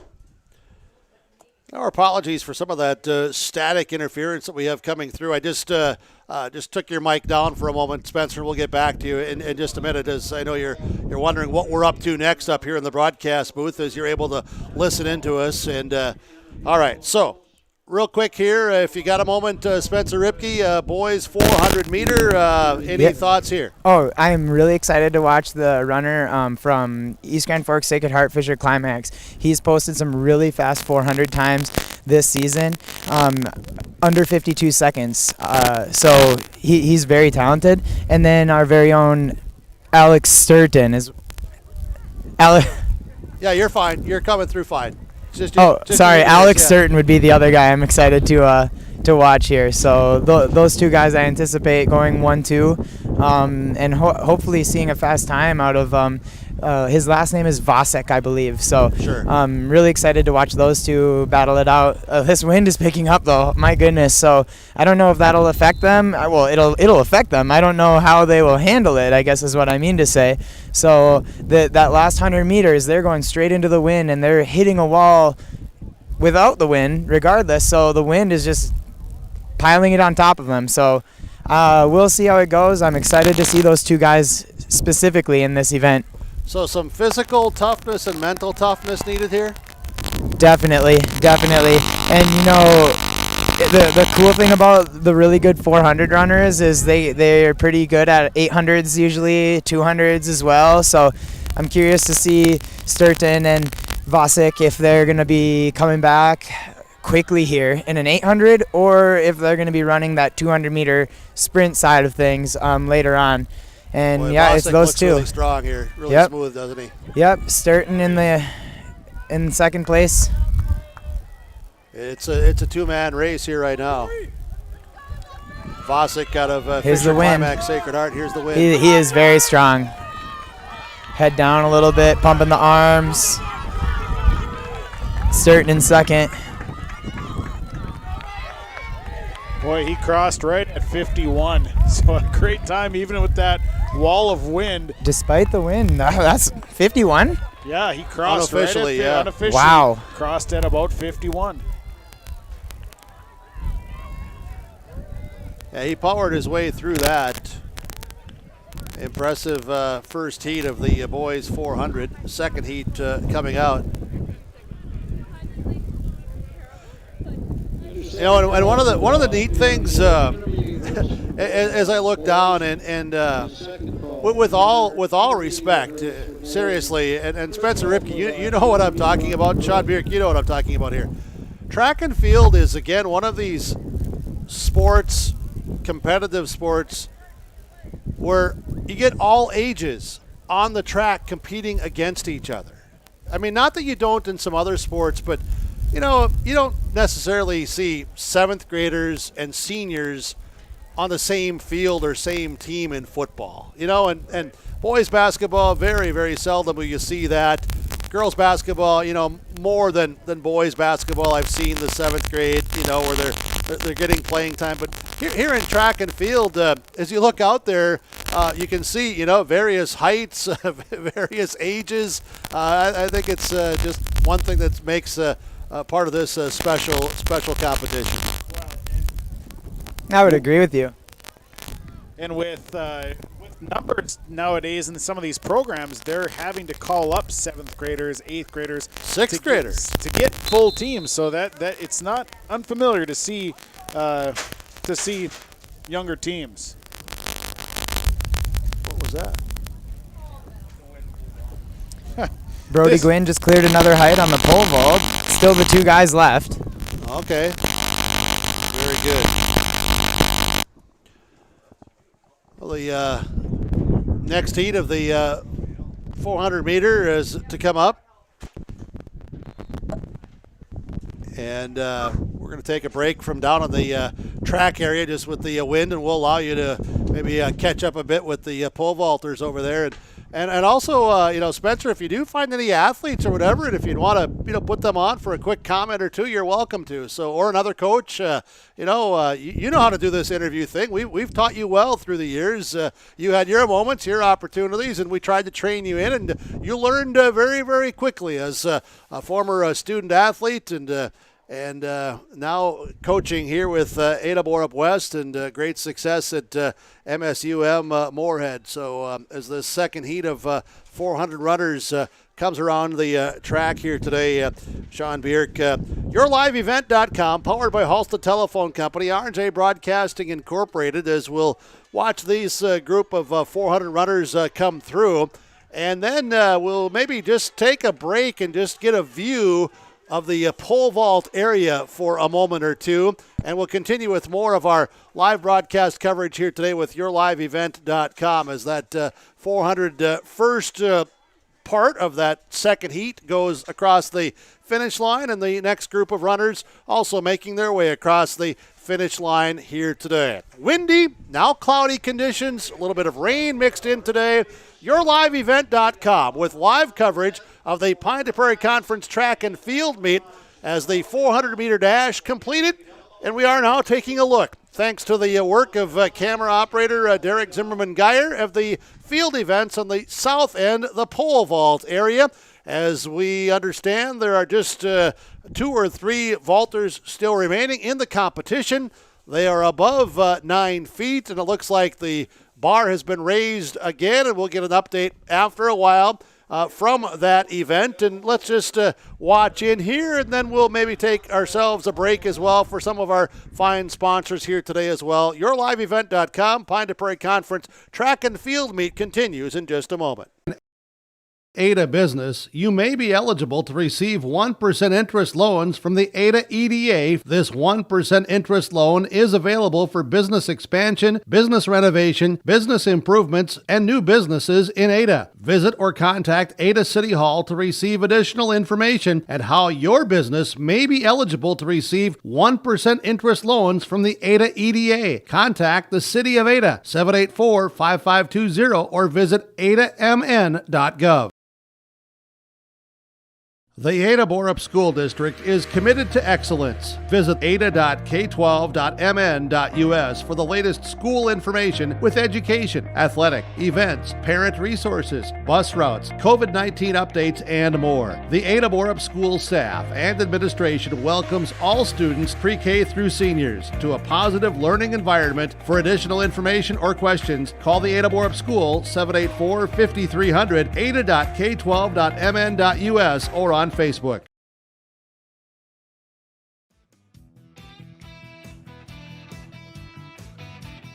Ada Electric Incorporated has been serving the area's electrical needs for over 40 years and wants to be your electrical connection. Whether it's electrical work for residential, commercial, ag-related, new construction, remodel, or generators too, choose Ada Electric Incorporated. Call 784-7186 for your next wiring project with Ada Electric Incorporated.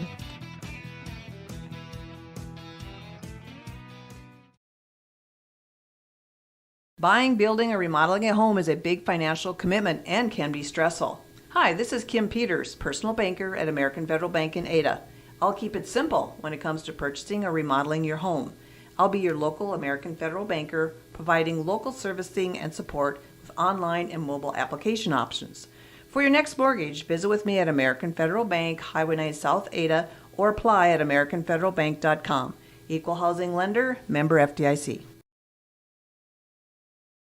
Welcome to a caring community of older adults living safely in company with others. Welcome to Benedictine Living Community Ada, with the commitment to senior living that you've come to expect from Benedictine. As a member of the Benedictine organization, Benedictine Living Community Ada can offer personalized care to your loved ones while relying on the support and expertise of a larger network of professionals. We are proud of our community and we are proud to serve you. We are Benedictine. Learn more at benedictineliving.org/together.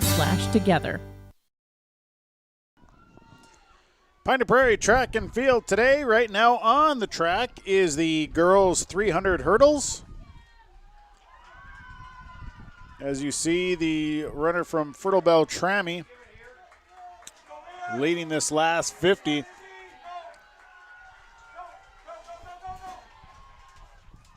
Has a nice pack behind her, but Fertile Beltrami, the runner from Fertile Beltrami, will take first place from line 4.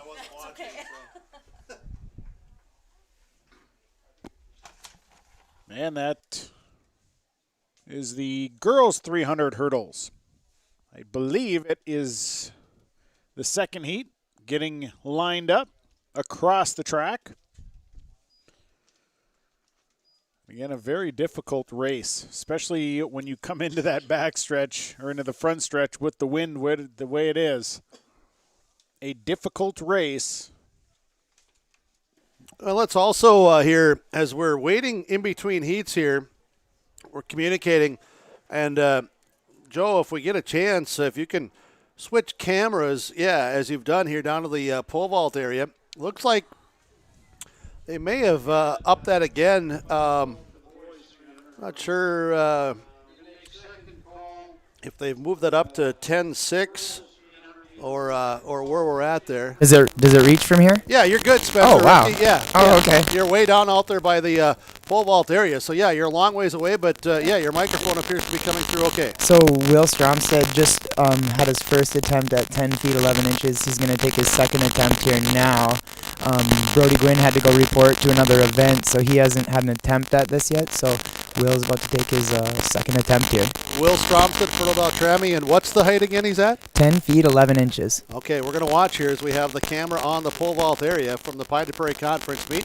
Will Stromstead, Fertile Beltrami with the approach, and the vault, and 10 feet 11 inches is not cleared on that attempt, and I believe he still has another attempt to come, doesn't he? Correct. One more attempt at that height. He did have, I won't get into hypotheticals. We'll wait until he tries his last one here. Right, okay, very good. So now he has some time in between attempts, correct? A moment or two, or how much time are they allowed? That's right. I'm not really sure what I think it's kind of just athlete preference. Do you want to get that last one in, or do you want to wait until Brody comes back? Looks like he's ready kind here. of personal preference. And I think a lot of people would just say, let's get it done, because you don't want to sit around for 10 minutes right. either. Well, and stay loose and stay mentally, because obviously you're you've motivated yourself and you're locked in. And Will Stromstad, as we are watching here from the pole vault area. I believe our camera is still on there in the pole vault area. Yeah, there we are live, and we're waiting here as the second heat of the 300-meter hurdles is run. And Will Stromstad, Fertile Beltrami, coming now with the approach. 10 feet 11 inches and unable to clear the 10 feet 11 inches. And Brody Gwynn of Ada Borup West will be coming back to the pole vault after another running event, correct? Right, and so I didn't want to get ahead of myself, but at the previous height, Will did have 2 misses at 10 feet 5 inches, and Brody made it on his first attempt clean. So in theory, Brody can just scratch out and he will be the champion. Now, I think Brody is the kind of guy, he just wants to go after a personal record. But he's got the 300 hurdles and he's got the 2 mile, and you kind of got to be smart about things and resting. And he's already gotten first place now in the pole vault. Will be the runner-up, second place. So I'm not sure what the decision will be. That's kind of between him and Mr. Lindell, I guess. But because of those previous misses that Will had, and Brody hasn't had a miss yet, they would technically tie at 10-11, and the tiebreaker would go to Brody, being as he has no scratches, no misses. Sure. Okay. Yeah. Excellent point. So we thank you for that. And so for Brody Gwynn, as 10-5 is what he has done, or has he done 10-11 this year? He actually made 11 feet 6 inches in Barnesville on Tuesday. It was his lifetime best, and he had a good attempt at 12 feet. So I'm sure he's like hungry to want to try and beat that. Pole vault's kind of his thing. But like I said, today's about the team and getting points. So I'm not sure what the decision will be, but we have Christian Miller here in the middle in the red top for Ada Borup West. He's only done this twice this year, but he's kind of an animal in these 300 hurdles. He had a big crash on Tuesday in Barnesville. Didn't discourage him. He's out in front. And he looks like he has his steps down and has very, very good form for being a young hurdler with not a great deal of experience. That's right, and he's a little bummed because in the 110s, he was kind of tied for first. Going into about the 7th hurdle, he hit it, so he ended up getting 3rd. Oh, a lot of stuttering there, so this is going to get interesting. Well, he hit that wind, but he's picking it up. He looked over his right shoulder. Oh, that's the hurdle he biffed it on Tuesday, so he got first, and here comes Brody into 5th. Guys kind of get thrown into events that they might not normally do for the conference meet, just to get some points, and worked out today for the 300-meter hurdles anyway. Okay, so Christian Miller there, just asking you, Coach, and you know the athlete will speak for himself, but if that final hurdle was the one that got in the way just 2 days ago, he looked like he attacked this one after he kind of, hit that wind wall and looked over his right shoulder and saw the competition coming up on him, really, again, got after it, and I thought he really attacked that last hurdle, and he cleared that with ease. Maybe not his perfect stride there, but he really attacked it, and that's a good thing to see, isn't it? I agree, yeah. I think he learned from his mistake Tuesday, because Tuesday it was he was neck and neck with a guy similar to today, and stutter, and kills your speed, and it was a kind of an explosion on the track. I mean, the hurdle went flying, and he came down hard, and the crowd was just, ooh, but he didn't make that mistake today. Like you said, he attacked it. That's what you want in those 300s. If the form isn't pretty, that's all right. The race is kind of in between the hurdles. That's what I say. The race is in between the hurdles is who has the best speed. Well, one of the top hurdlers that we saw in the area in a number of years, graduating now 4 or 5 years ago, Luke Heitman, who holds some of these conference records. This is one of those races that you have to put a lot of different parts into it. And parts is not the right word. I apologize.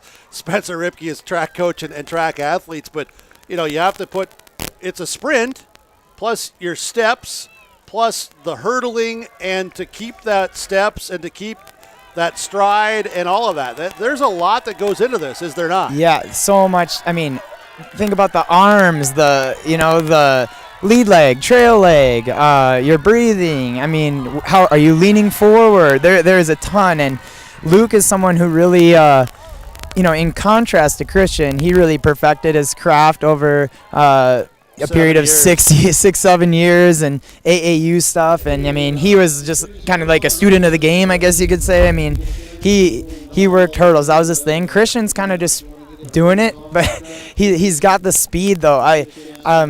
He's got the speed. He's got to work on that form aspect of it, but in between the hurdles is how he won that one today. And you talk, okay, some are going to say, okay, this is where we want to specialize. And then you use the example of a Christian Miller who's really just getting into this hurdle thing. Plus, on weekends and whatever, he does trap shooting too, right? I believe, maybe. I'm not sure if Spencer can hear me there or not. Yeah, I'm not sure. Okay. I think in the past, I know he definitely has. Yeah. I was kind of trying to look over to see if Brody was heading to the pole vault.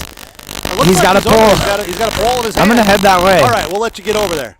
All right, so, let's head down to the pole vault area and take a look here, as this should be the 3,200-meter run, correct, guys? I believe so. I believe that's what they're lining up for right now is the 2 mile. Yeah. Well, is it 800? It's the 800? It's 800, all right.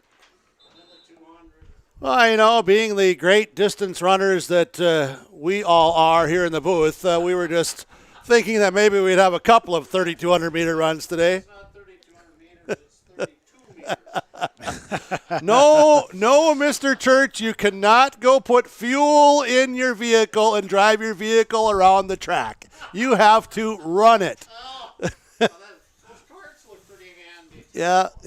And okay, here's a story now. We're just storytelling, and I apologize. It's not always good when Bert gets into storytelling, but this track, okay, you look at this track, and all right, so there it is. It's 400 meters, okay? So you say, oh, it's only 400 meters.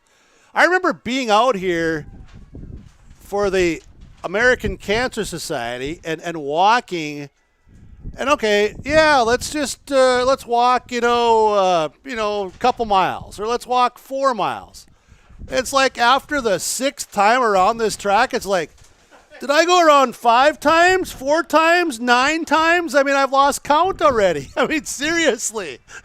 And that was just walking and for obviously a good cause and great reasons, but just like, okay, how many times do we go around? So, Brody just cleared 10-11, yeah. Just cleared 10-11 with room to give.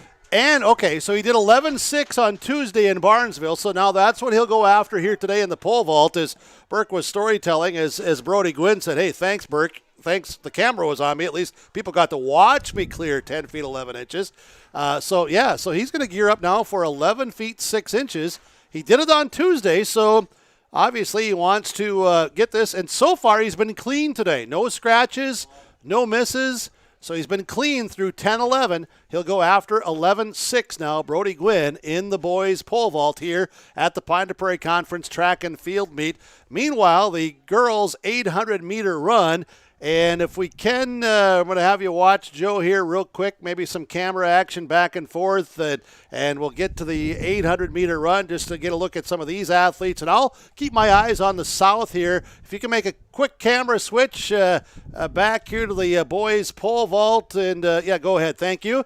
As you're watching track and field from the Pine to Prairie Conference meet, Ada, Minnesota, with YourLiveEvent.com, powered by Halstead Telephone Company, R&J Broadcasting Incorporated. There's the 800-meter run coming around, and this is a strong run by one of the Park Christian athletes. And, boys pole vault, 11-6. Brody Gwynn getting ready for his approach on the runway. Girls are just finishing up this 800-meter run. Good times. Park Christian first place. A runner from, I believe, Bagley Foston in second place. And a solid finish there. And Gwynn getting set here with the pole vault attempt. First attempt at 11 feet 6 inches. He has wrapped up the first place in the Pine to Prairie Conference pole vault competition. This will look to tie his personal best at 11.6. And not able to get over the 11.6 on that first attempt with a second attempt to come. All right, let's get to some results here in between our live coverage today from the Pine de Prairie Conference girls and boys track and field meet. In the girls 400-meter dash, 8th place, Elise Tweeton from Norman County East Hilderdal. 7th place from Anoman Waban, Morgan Hodek. 6th place from East Hilderdal, Delia Spaeth. 5th place from Bagley Foston, Olivia Webb. 4th place from Bagley Foston, Isabella Warmbold. 3rd place from Fertile Beltrami, Grace Pruill. 2nd place from Red Lake County, Savannah Nelson. And winning the girls' 400-meter dash from Fertile Beltrami, Marin Rorigan, a time of 1:03.81. 1 minute, 3.81 seconds. Fertile Beltrami's Marin Rorigan wins the girls' 400-meter dash. The boys' 400-meter dash results. In 8th place, Ben Jost from Park Christian. 7th place, Waylon Yarbo from Fisher Climax Sacred Heart. 6th place from Red Lake County, Brody Moen. 5th place from Fisher Climax Sacred Heart, Casey LaPlante. 4th place from Bagley Foston, Logan Hemberger. 3rd place from Bagley Foston, Andrew Agnes. 2nd place from Ada Borup West, Alex Sturton. 55.10. To give you an idea, 55.10 was second. Third was 58.16. Winning the boys' 400-meter dash, we talked about it at the time, how strong he looked. 51.34, almost 4 seconds ahead of second place, was Jory Vosick from Fisher Climax Sacred Heart to win the boys' 400-meter dash. Still in the boys' team rankings, after 12 events scored, Park Christian leads with 117. Ada Borup West second with 97. Fertile Beltrami third, 65. Followed by East Hilderdal, Bagley, Foston, Fisher, and Red Lake County. Girls' team rankings after 13 events scored, Park Christian 144, Ada Borup West 81, Bagley Foston 74, followed by Fertile Beltrami, Red Lake County, Fisher Climax Sacred Heart, East Hilderdal, and Anoman Waban. Here's the boys' 800-meter run. And we'll get down to you, Spencer Ripke. As we were talking about Brody Gwynn, he cleared 10:11 and then missed on his first attempt at 11:6.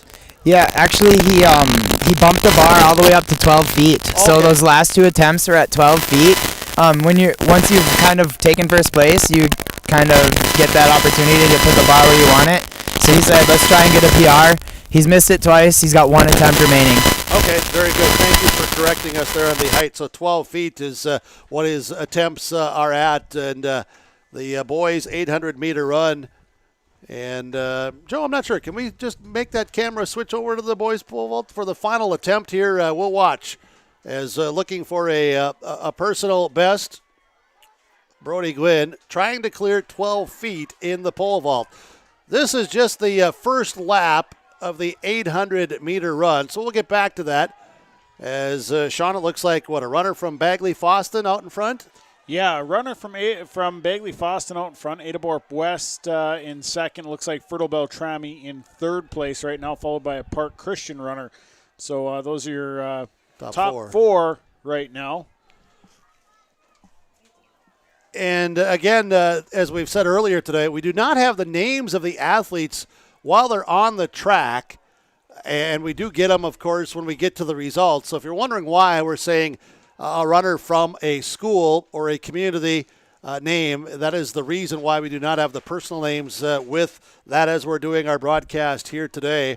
That information not available until after the results come in.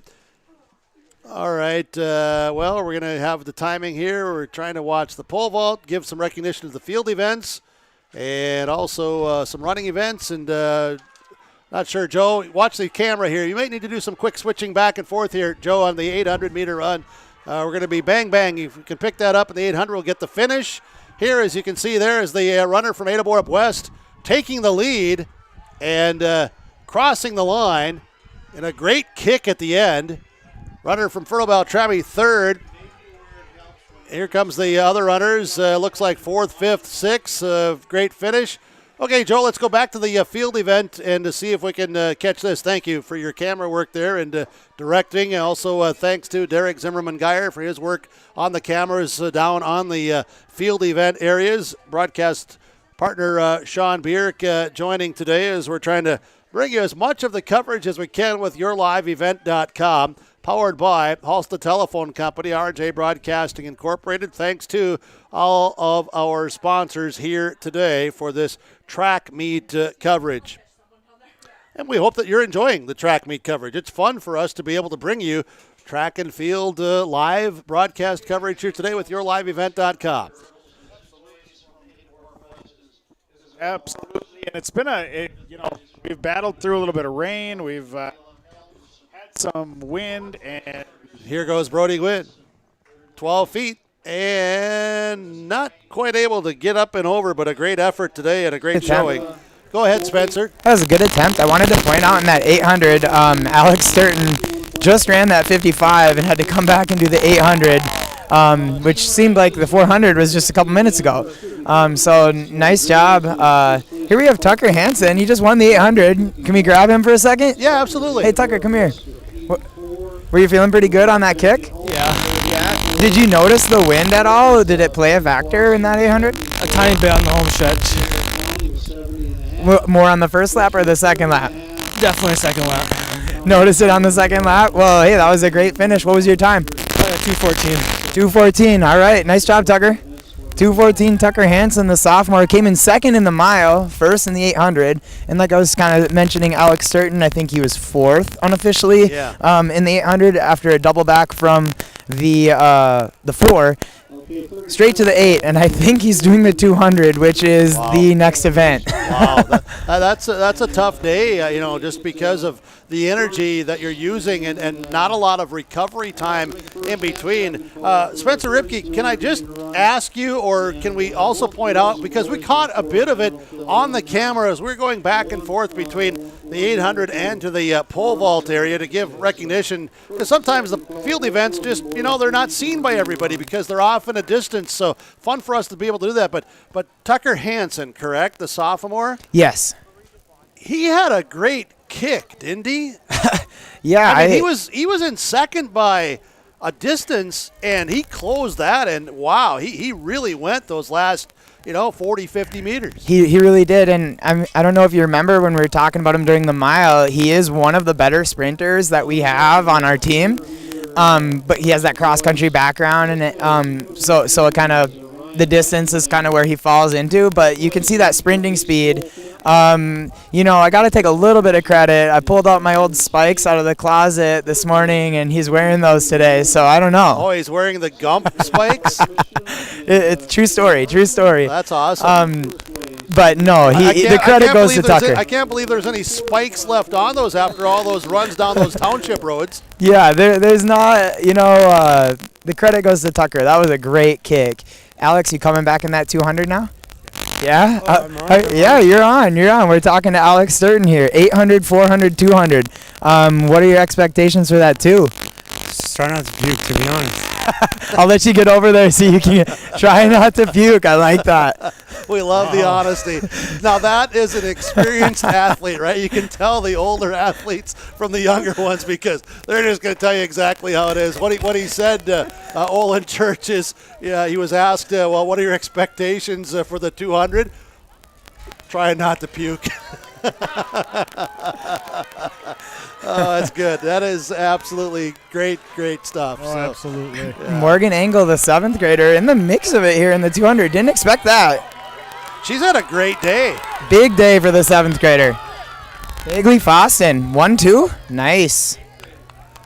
I think Morgan Engel, is she a 7th grader, 8th grader? I've been saying 7th. Oh, from now Bagley you're making Foston's me second. the 8th grader, yeah. Oh, okay, yeah. Sean was talking about him earlier. Coach Peterson was talking about that Bagley Foston sprinter. Young, very young. Yeah. We may want to see, if we can get on some others. Okay, yeah, great stuff. Go ahead.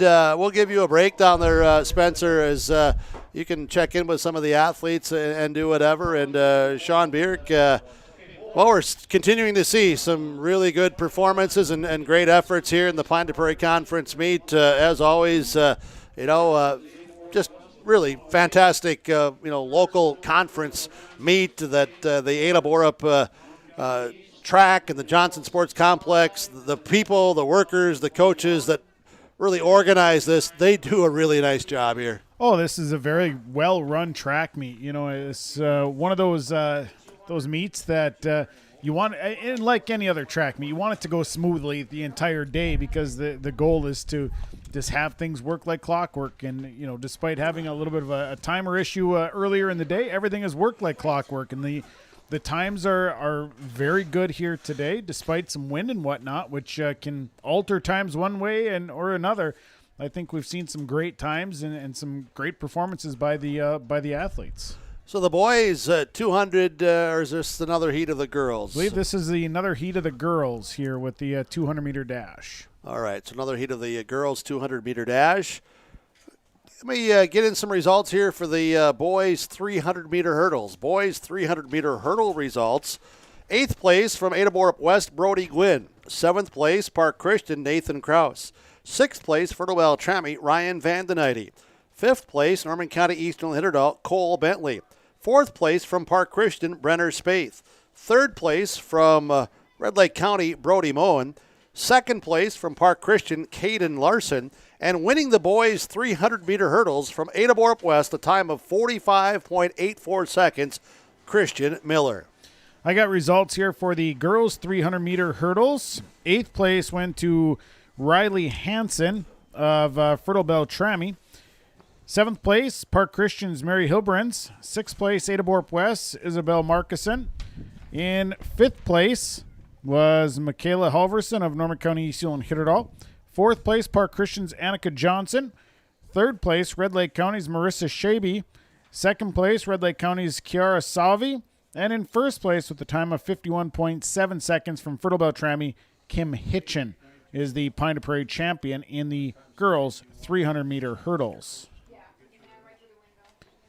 See that the runners are getting set for the second heat in the 200-meter girls dash.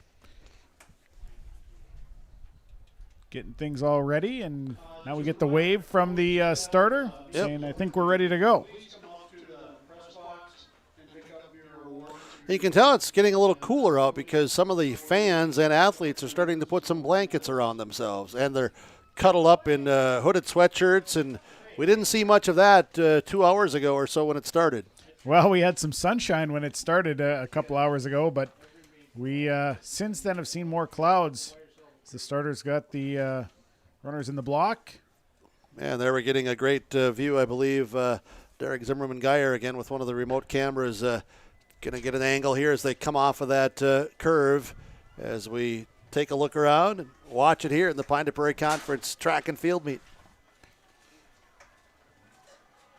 A good race coming around this corner here. This looks like it's a runner from Climax Fisher Sacred Heart. Good race for second. I believe that's Morgan Hodek. And a runner from Fertile Bell Trammy battling it out for that second spot. And Morgan Hodek from Menominee Waban, I think, got it. All right, let's get in the boys pole vault results in between the event and the heats. Boys pole vault results. In 5th place from Ada Borup West, Luke Jalbert. In 4th place from Fertile Valley Trammy, Dante Yost. 3rd place from Fertile Valley Trammy, Wesley Ramberg. 2nd place from Fertile Valley Trammy is Will Stromstad. And winning the boys pole vault from Ada Borup West, clearing 10 feet 11 inches, Brody Gwynn. Brody Gwynn of Ada Borup West winning the boys pole vault. When I see the 3 vaulters from Fertile Valley Trammy in there, I think of every year how Fertile Valley Trammy has multiple vaulters. Well, and I think that's something that they really, really focus on. They've always had a very strong vaulting team. I know their coach, Brian Nelson, that is something that he works with those kids in that event. There is no doubt about it. They've always had very good pole vaulters. They've always worked extremely hard, and it shows because they're always right up there in those final standings as we see heat number 3 of the girls 200-meter dash coming around here, coming into this front stretch. Boys team rankings after 14 events. Park Christian 132. Ada Borup West closing the gap at 122. So some of those second, fourth place finishers, fifth place finishers, those points starting to add up. Absolutely is. Crossing the finish line for this last heat in the girls 200-meter dash. Then on to the boys 200-meter dash, which is also a very fun race. Thanks again to camera operator and technical directing here in the booth, Joe Stetz. It's a busy job to watch the camera angles and go to this camera, switch to this one, and to bring up the information, and also to Derek Zimmerman-Geyer for his work down on the track itself, or just right off the inside of the track, and trying to get some of those other angles from the starting lines and around the curves, and as away we go with our live coverage today on yourliveevent.com. There's a lot that goes into a track and field meet, and a lot of different things that are happening all at once. So, yeah, excellent work here today, guys. We'll get some other results in for the 800-meter run. We'll wait in just a moment because we're going to watch the start here of the boys 200 meters. Thanks to Alters for making all of this possible here today with yourliveevent.com. As you can see some of our scoreboard results, Community Co-op scoreboard, and some other future track meets. And it will vary from meet to meet depending upon who's hosting and what devices they are using for timing and timekeeping and all of that. But some meets we will have the actual time that will be displayed right here on our screen, so you'll be able to watch that. I know that we were able to do that earlier this year, and there'll be some other future meets as well that will be all right there. And that's one of those, not to get deep into the woods here, but one of those technical things that it has to integrate, from their devices into our device. And this has worked very well today, and it's just one of those features that we're proud that we can provide here from yourliveevent.com. Boys 200-meter dash. As the runners in the blocks coming set. What a good start. This is going to be a very, very good race here. Bang, bang. And you can see, I believe that is Jory Vosick, who's coming around very, very strong off the corner.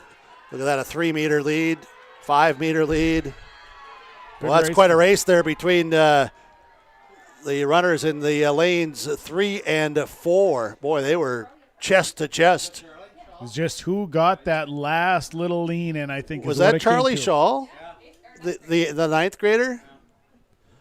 The young Charlie Shaw that's 6'4" and a wingspan of 9 feet 10.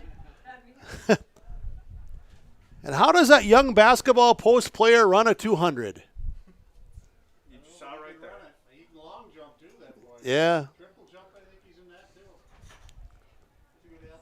You know, and is he being congratulated by Mason Miller down there?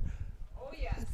So there's big Mason Miller now, the NDSU product, former Ada Borup alum, graduating just a year ago. And oh, Mason, you know I'm going to say this about you because I will. Mason at 6'8", you were never a 200 guy. I'm just going to say that. You were shot and disc, and we were really, really happy and proud that you did that. You know, there was a time. Shame on me. Shame on me. I'll tell you this. There was a time where at most track meets they had the Waitman's relay. Yes. Remember those? Yeah. Where all the throwers get a chance at the relays? Those were fun relays. Just 4x100, but I remember most track meets always had the Waitman's relay. Were Jamie Work and Chris Otto in those? Oh, I don't even know if they had the energy to make it to watch.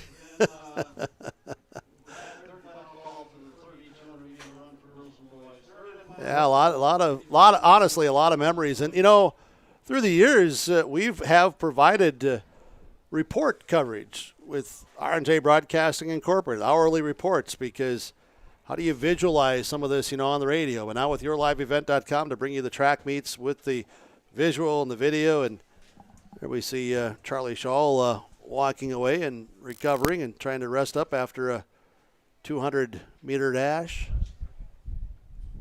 Runner is going to come up. A little flinch at the line. While we wait for him to get set, I'll go through the girls' 800-meter run. 8th place goes to Ada Borup West, Jimmy Bromanchenko. 7th place finish for Fertile Beltrami's Zoe Messick. 6th place, Bagley Foston's Kimberly Perrine. 5th place, Red Lake County's Elizabeth Lytle. 4th place, Red Lake County's Emma Hendrickson. 3rd place, Bagley Foston's Tessa Manicky. 2nd place, Bagley Foston's Jenna Manicky. And in 1st place, from Park Christian with a time of 2 minutes, 31.93 seconds, Annika Ockery. And here comes the next heat of the boys' 200-meter dash.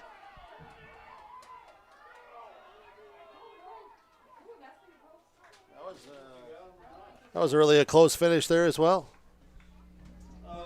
Third heat of the 200 coming up. Looks like we'll have 3 or 4 runners in this final heat of the 200. As we're nearing the end of the track and field meet for the Pine Prairie Conference 2021 season. They'll be running in the sub-districts here. Another 10 days, 2 weeks, with the gap in between. Spencer Ripke, if you're able to join us again. Wow, that was quite a 200 by one of the Ada Borup West runners, Charlie Shaw. Yeah, unbelievable. I thought he got third. You guys thinking second? I'm thinking second. He just told me second. I got pretty hyped up. I was fired up for him. I saw that smile on your face. Did he put your spikes on too? I'm taking credit for everyone's performances today. And then hey, we know of others that have taken credit that haven't done near the amount of work you have. So Sturton in that little second inside thing there. Yeah, Sturton in that second heat. That was pretty interesting because right before the race, I knew he was kind of hurting, and I talked to Coach Lindell and I ran over to him and like, what do you think you're going to help the team for team points in? Should we keep you in the 200, or should we pull you out and have you do a leg in the 4x400? And he was just fired up to run the 200, which was surprising to me. I guess people really do hate the 4x4 that much. Well, but also, you know what? He gave everything he had because you could tell he was dog tired, but he worked through that final 20, 25 meters, and he even lunged out to try to get himself an extra place there. Absolutely. I mean, I'm thinking after 16 events, it's actually very, very tight between Park Christian and Ada Borup West. So on the boys' side, yeah. Well, I can tell you this at a quick glance, just to not get too deep here, but as they're approaching for the 3,200, right? Correct. Yeah. Boys team after 15 events. Boys team standings after 15 events. Ada Borup West 137, Park Christian 135. Okay. So in the last 2 events, Ada Borup West has gained 15 points. And that 200 is probably a wash. It looked like Charlie probably in second, Park Christian probably in third. I think Park Christian had another guy in the top 6, and Alex Sturton, I'm hoping snuck in for a 5th or 6th. So I'm guessing it's going to be pretty much single digits. Park Christian's going to, I anticipate a front runner here in the 2 mile, probably winning, a top guy. And then we have 3, Brody Gwynn, Luke, Drew Hemberger in for Ada Borup West. But the 2 mile is kind of where coaches kind of throw people in. Hey, do you have Charlie Shaw next to you? I do have Charlie Shaw next to me. Charlie, come over here. You're going to be live, Charlie. You're live here, Charlie, okay? So what were you thinking when you got to the straightaway in the 200, probably sitting in like that 3rd, 4th position with a couple guys in front of you, and you're hitting that wind? What's going through your mind? I was almost falling into his lane because I was playing that curve. I was really far to the inside. So I was trying not to cut him off because I would have got DQ'd. So you're just like, stay in my lane, okay. And then as we get closer to the finish, last 20 meters, what are you thinking there? I just know I have to lean. So I think I had him by about half his stride, so I knew if I get the lean timed up, I can get him. All right. So Charlie, are you ready to cheer on for the 3,200 in that 4x4 now? I was just going over there. I was coming to tell you that if we lose the conference, because I couldn't hit the board on the triple jump, I'm going to be pretty angry. And then I was going to go cheer on board. Okay, go cheer him on. If we lose the conference because I didn't properly hit the triple jump board, I'm gonna be angry.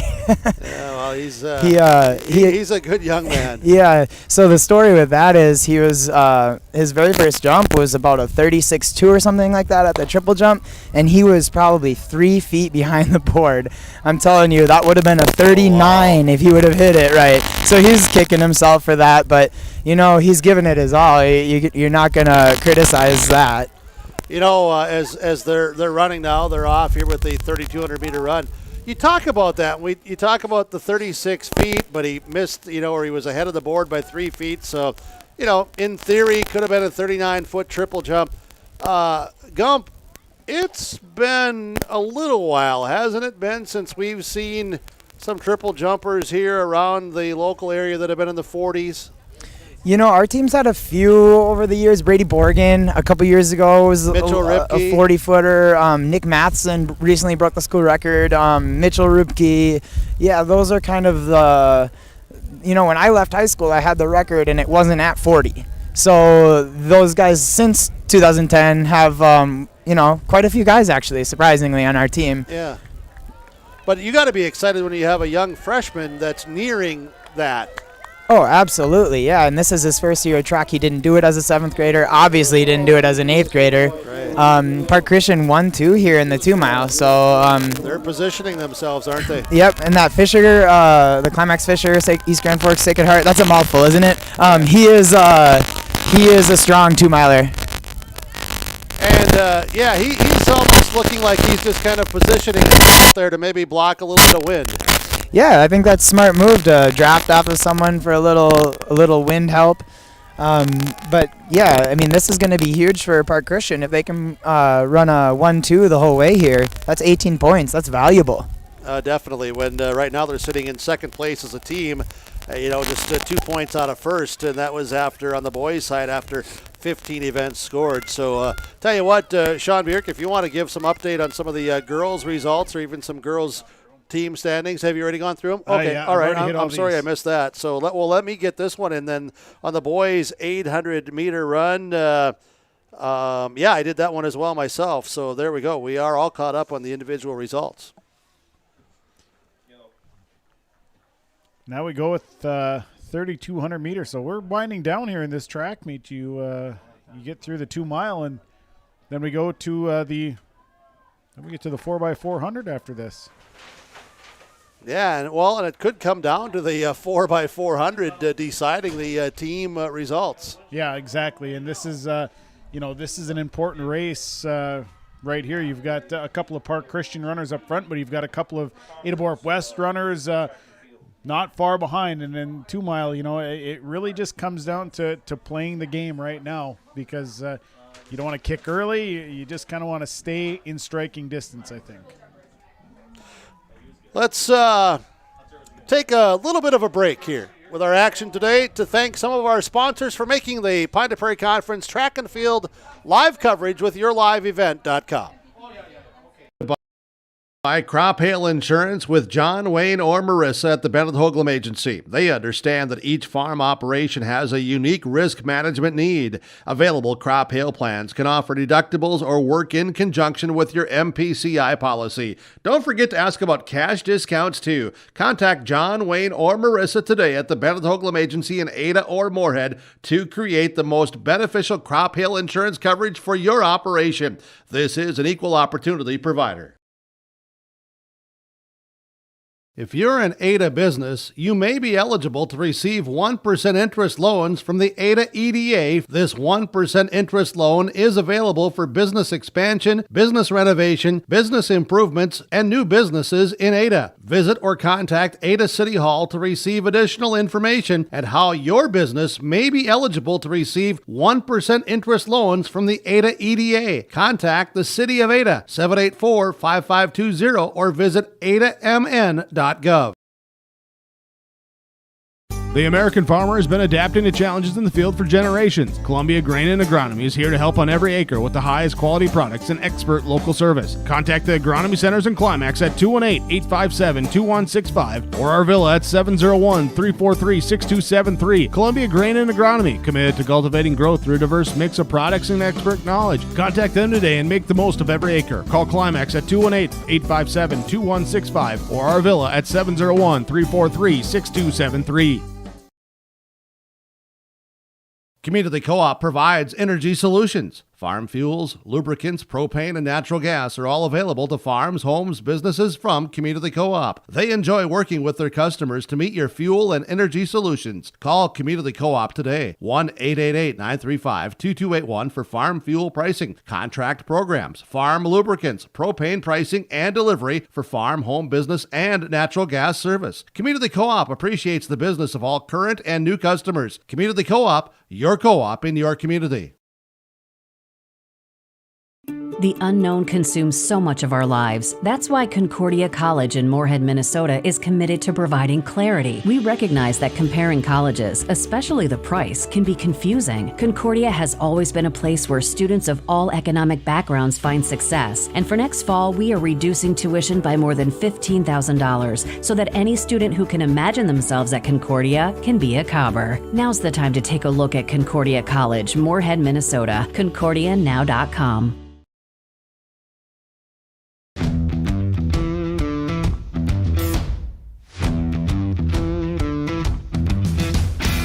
Starting off on some smaller projects to get me worked up to some of the bigger things built around here. The atmosphere in the shop is very, very team-based, which is great. It's really cool to see the beginning and end product. So it's very satisfying to build something that you know people are really going to appreciate.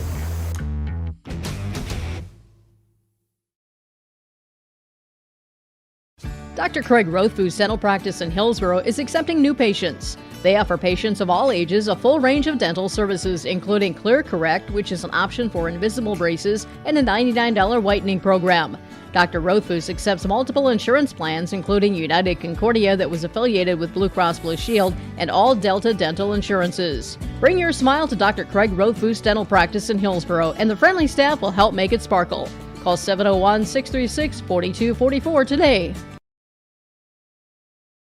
JT's Station in Fertile carries a variety of items that are sure to meet your needs, and you should stop in today. They sell hot stuff foods, frozen foods, selected groceries, household products, and much more. The Hot Stuff Foods and Deli will provide you with a fresh, quick, and easy breakfast, lunch, or dinner, and they also offer some of the best car services in town. They're open 6 a.m. until 9:30 p.m. daily. It's JT's Station in Fertile.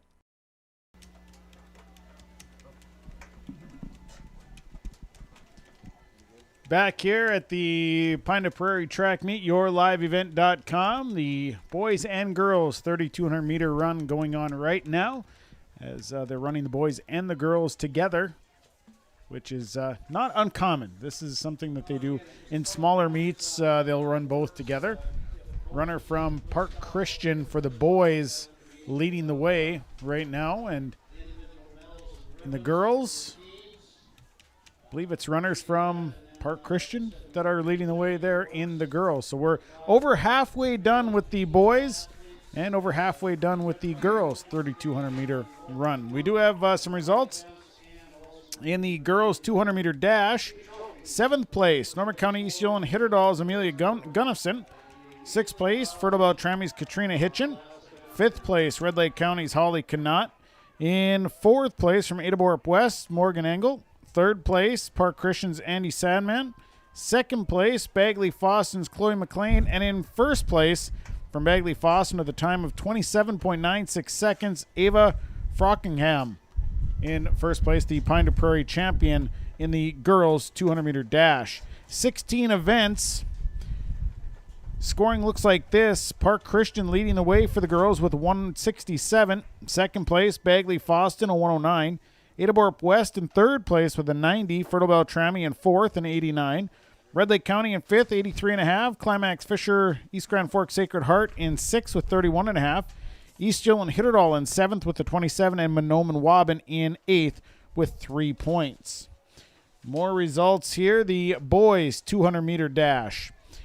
In 8th place from Norman County East Yule and Hitterdal, Travis Sullivan. 7th place from Fertile Beltrami, Tucker Bolstead. 6th place, Park Christian's Caleb Kern. 5th place from Ada Borup West, Alex Sturton. 4th place from Fertile Beltrami, Isaiah Wright. 3rd place from Park Christian, Kyle Gorman. 2nd place, Ada Borup West, Charlie Scholl. And in 1st place with a time of 23.68 seconds from Climax Fisher Sacred Heart, Jory Vosick.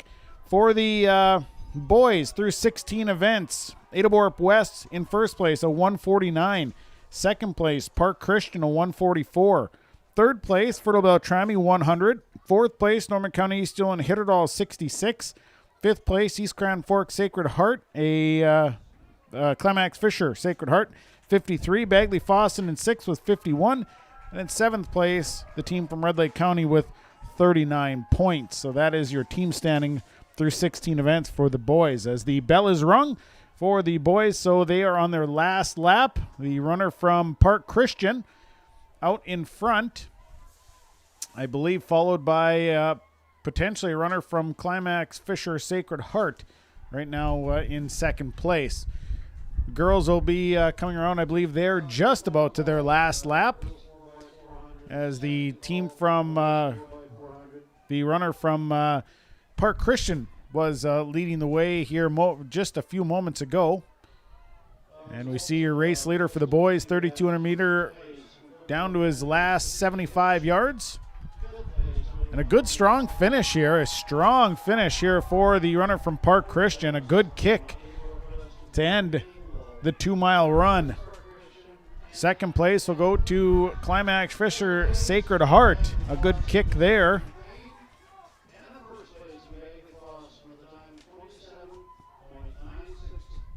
And we wait for the 3rd place finisher. Could you say that again? The girls making their way around as well. Say something I'm not supposed to say. So good times here for this 3,200 meter run. Looks like a runner from Park Christian coming in 3rd place with that last kick. And so Park Christian with a 1st and a 3rd place finish in the 3,200 meter run. And the 1st place runner from Park Christian coming across the line here in just a moment. I believe she'll be entering into her last lap. Yep, last lap for the girls' 3,200 meter race. The runner from Park Christian. Here comes the last kick here from Fertile Beltrami. The runner from Fertile Beltrami and a runner from Ada Borup West. And boy, what a great kick that was to end that 3,200 meter run. Both of them sprinting out that last 75 yards there. 3,000 meters for that Yeah.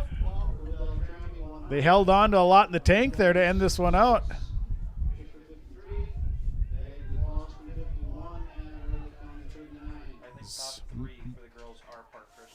So the runner is going to finish out here. Some of the last runners for the boys.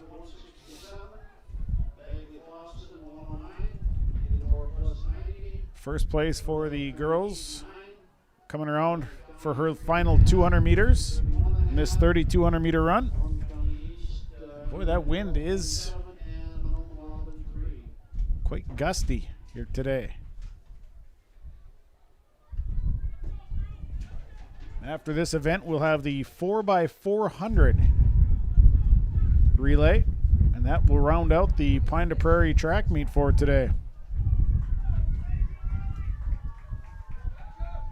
So here comes the first place runner from Park Christian, this 3,200 meter run, and was able to kind of keep that same pace the entire race. And a great finish. 2nd and 3rd place, both from Park Christian. So a 1, 2, 3 finish in this 3,200 meter run for Park Christian.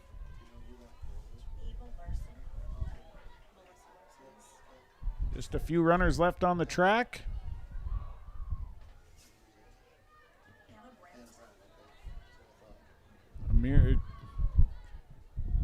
runners continue here, those left.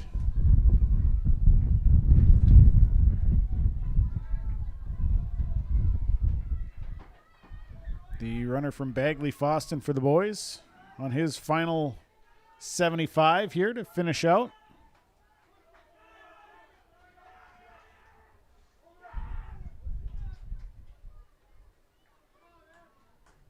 So we near that 15-minute mark unofficially.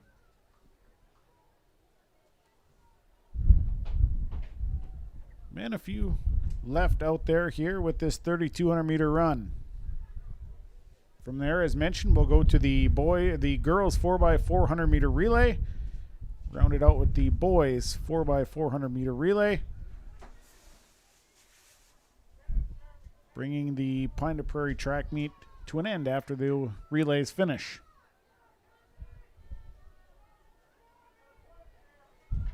Again, thanks to all the sponsors making the coverage possible today with YourLiveEvent.com from the Johnson Sports Complex here in Ada for the 2021 Pine to Prairie Conference track meet.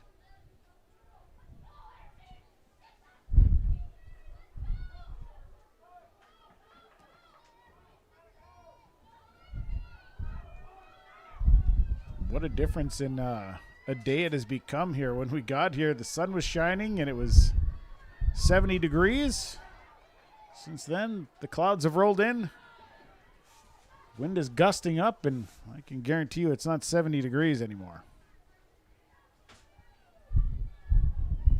So as the final runners cross this finish line,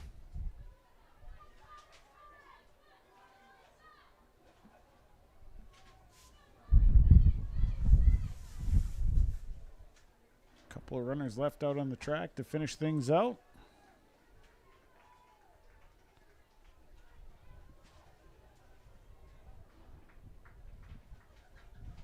And a tough race. This 3,200-meter run is a tough race. Now the teams coming forward for the 4x400-meter relay.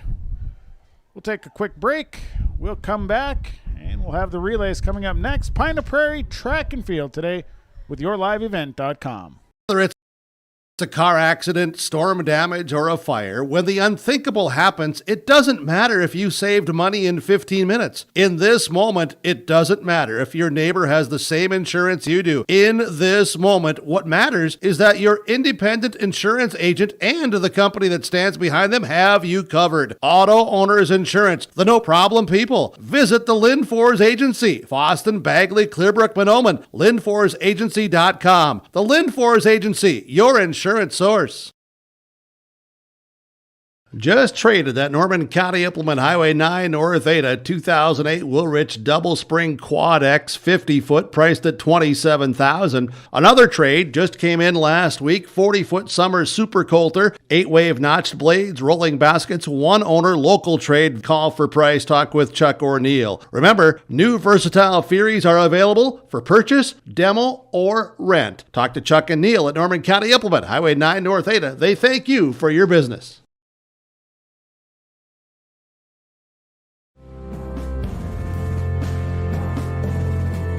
John Rosenberger and the Norman County Veterans Service Office is here to assist veterans and their families in obtaining benefits through the Department of Veterans Affairs.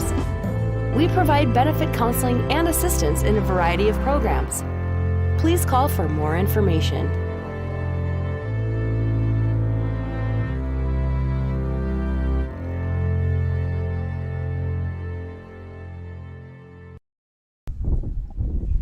Well, the 4x400 meter relay for the girls on the track as they're getting set to start this final running event of the Pine to Prairie track meet here today. Yeah, it is the final event, and again, Park Christian girls were leading in the team standings. Ada Borup West was second in the team standings for girls. Boys team standings at last check had Ada Borup West leading Park Christian by just 2 points with a couple of events to go. So that will come right down to potentially this final boys race coming up next, the 4x400 meter relay. This girls 4x400 meter relay. Take a look here, and you would expect Park Christian again to probably put in a strong performance here in a relay. And the gun sounds, and off they go. And a good start. It looks like the Ada Moore up west with a strong start there in lane 3 or 4, wherever they're at. Spencer Ripke, you're joining us here? Yeah, I was just going to comment. I would also add Fertile Beltrami into the conversation here. They have some strong 400 runners. That's Jimmy Bromachenko for Ada Moore up west. But I think that's Fertile Beltrami out in front. Yeah, it looks like Fertile Beltrami and then Bagley Foston in second place as they round this this turn 4 here. Yeah, that's Fertile Beltrami, and they're a force in the 4x4. Bagley Foston not too far behind.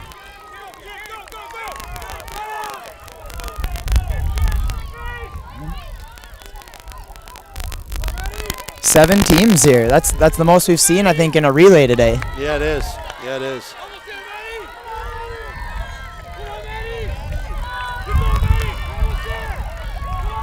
Do you have the splits, Coach? Splits? 115, I think. Right around a 115 for Jimmy. Fertile Beltrami way out. How about...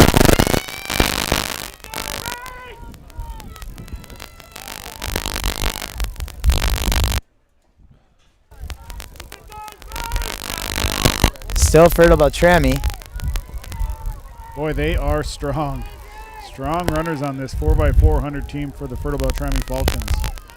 How huge is that for Park Christian in the girls 2 mile? 1, 2, 3. Yeah. 24 points for the team. That sewed it up.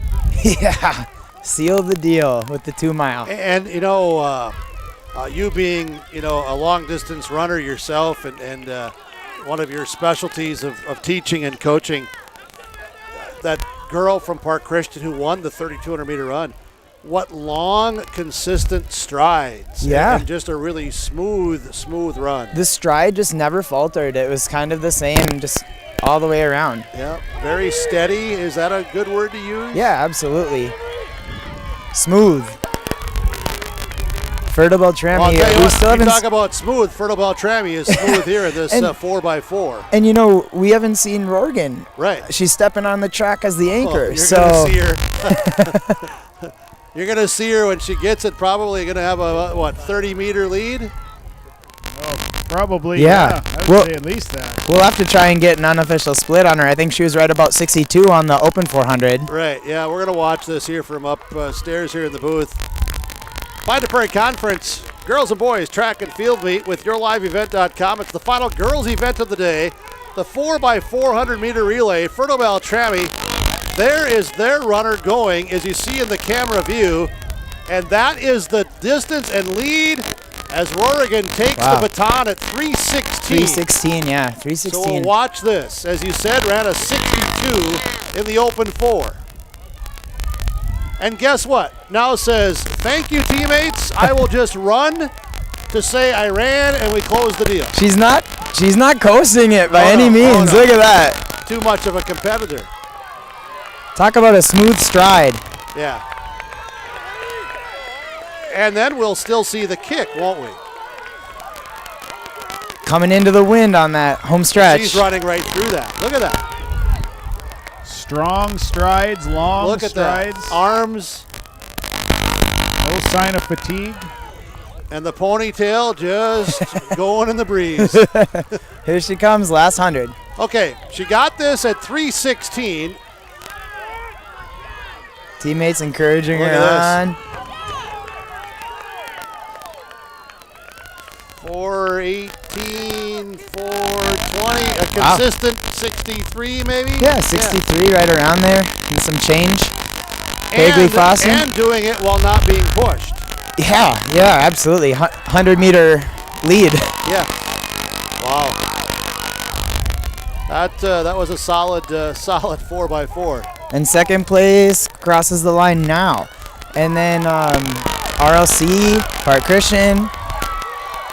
Yeah.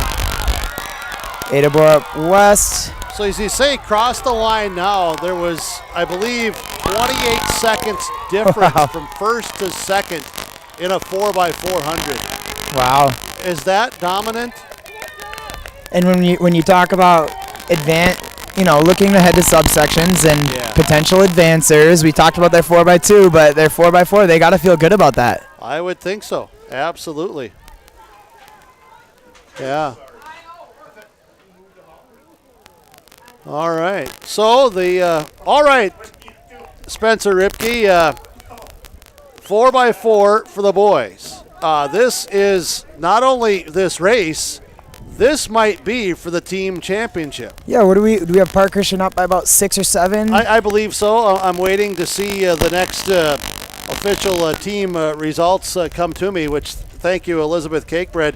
Yeah, so this is the girls' team events, and this is the boys' team events. So, yeah, Park Christian girls, landslide. 191 points, okay, after the girls' 3,200-meter run. Bagley Foston second, 109. All right. Here's the story coming into the boys. This is after 17 events scored. Park Christian 160, Ada Borup West 158. Oh, wow. So the last 3 events it has gone back and forth, 2-point lead for the other or the other. So Here we are, 2 points difference. So how does this then stack up? I'm not sure if I think Spencer Ripke might be going to do a little coaching here. Yep. All right, he's going to update his team on where they're at and where they need to be and what they need to do. Well, when you've got a 2-point deficit coming into the last race, there's a little bit more encouraging here. You step well, up, that means you can't just beat, in front of. You've got to say, all right, if I'm going to go first, you got to be third or fourth. If I'm going to be third, I better be doing it so you're 6th or 7th. Right, exactly. There's definitely that factor of, all right, you've got to have at least a team in between you now in order to make up those 2 points and hold on. Back in the old country in the South, we used to say, you better be getting into your body some giddy-up go juice. Yeah.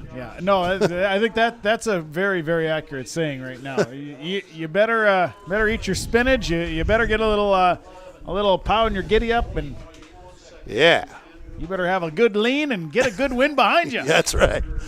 That's right. Yeah. So we got white flags. I think we're about, this is good. Well, we're going to watch this. We better, let's find the lanes of Park Christian. Lane 3. Lane 3 is Park Christian. Ada Borup West, lane 4. Looks like lane 4, yes. Well, keep our eyes on those 2 lanes. Park Christian has a 2-point lead over Ada Borup West going into the final event, and they're off.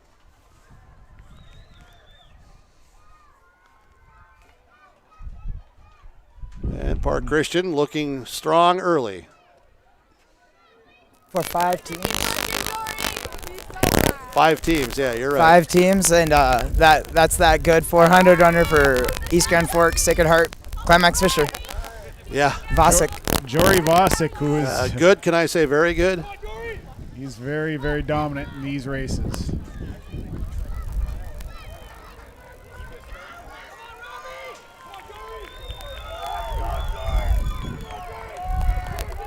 Yeah, look at the lead he's opened up. Wow. Smart to put him first, I think. I mean, now let the teammates do what they can do. Yep, They're going to be getting closed in on the rest of the way. You know that, but you put pressure on the 2, 3, and 4 runners of the other teams, right? Absolutely.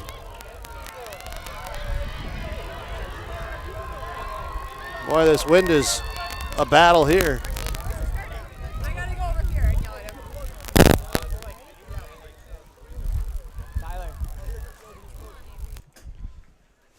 Looks to be still East Grand Forks, Sacred Heart, Climax Fisher. And then is it Bagley Foston closing in now? Yep, and Park Christian in 3rd place. This second runner from Bagley Foston has really come in with a very strong first 200.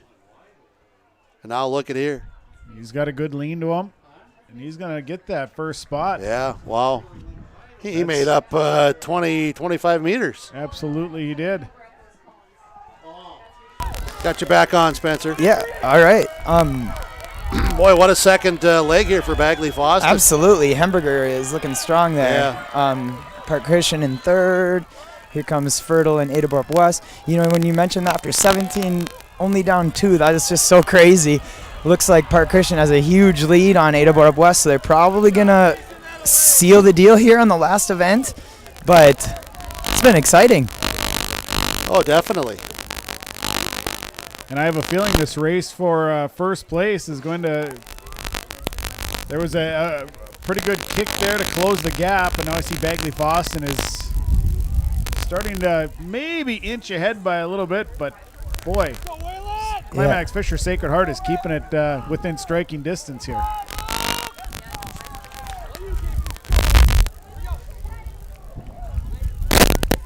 I just love the atmosphere down here on the field right now. Yeah, there seems to be a lot of energy and a lot of encouragement coming from teammates and coaches. You can't beat this 4x400 feeling. People running back and forth across the football field, lining the track. Luke Jalbert finishing strong for Adaborough West. And there's a young man, Luke Jalbert. He had a nice day in the pole vault too, didn't he? Yeah, it's tough. We're asking our young guys to do so much. 8th grader, and he's pole vaulting. He just did the 2-mile, and now he's in the 4x4, and he was in the 4x8 earlier today. So that's kind of what happens when you don't have the numbers. And, just kind of evident in this 4x4, it seems like we're kind of one guy short, that one extra body to plug into a relay or something. Tucker Hansen's cruising. Yeah, he is. Yeah, he's had a nice day. Here we have Bagley Foston. Yeah, this is a very, very strong. Wow, he looks good. Yeah, 4th leg. Wow. Bagley Foston, tremendous effort by those guys. And Climax Fisher Sacred Heart, very good. Park Christian looks like they're going to take 3rd. Yep, and then Adaborough West. 4 points between 1st and 2nd. Yeah, wow. Unofficially. Right.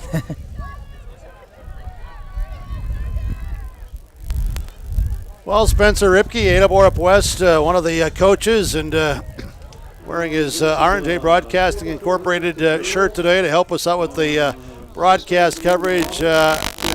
Hey, Gump, I just got to say thank you, man.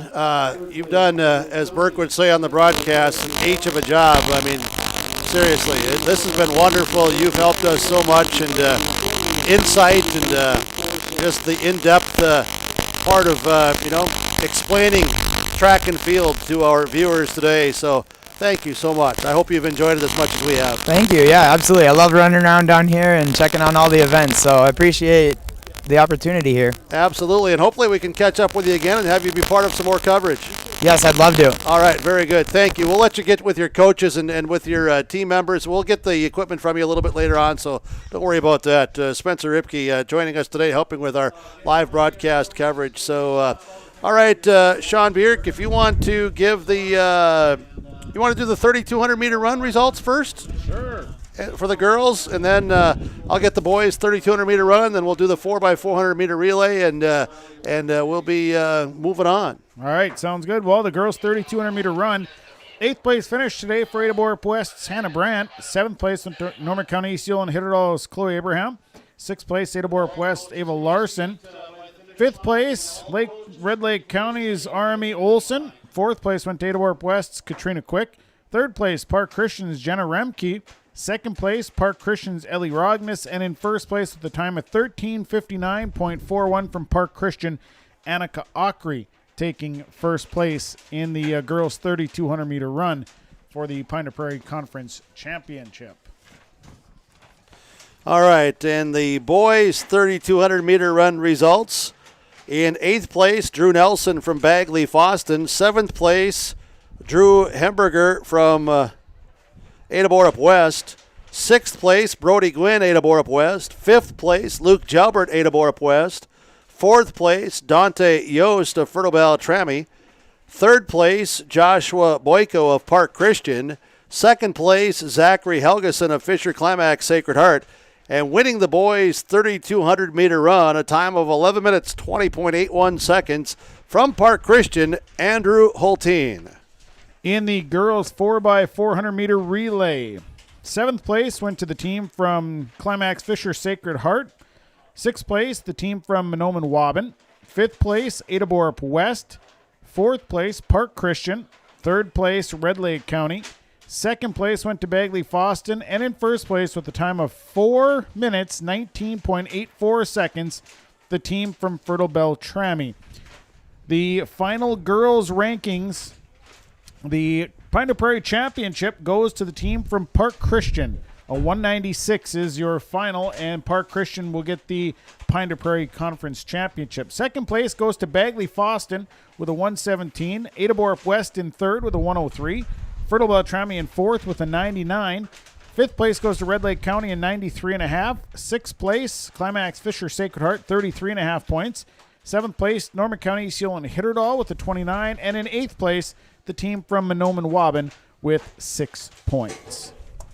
Yeah, and I'll wait for the final official girls 4x400 meter results to come in, and then we'll announce those. And thanks to all of our sponsors again for the sponsorship and helping to make this broadcast possible today on yourliveevent.com.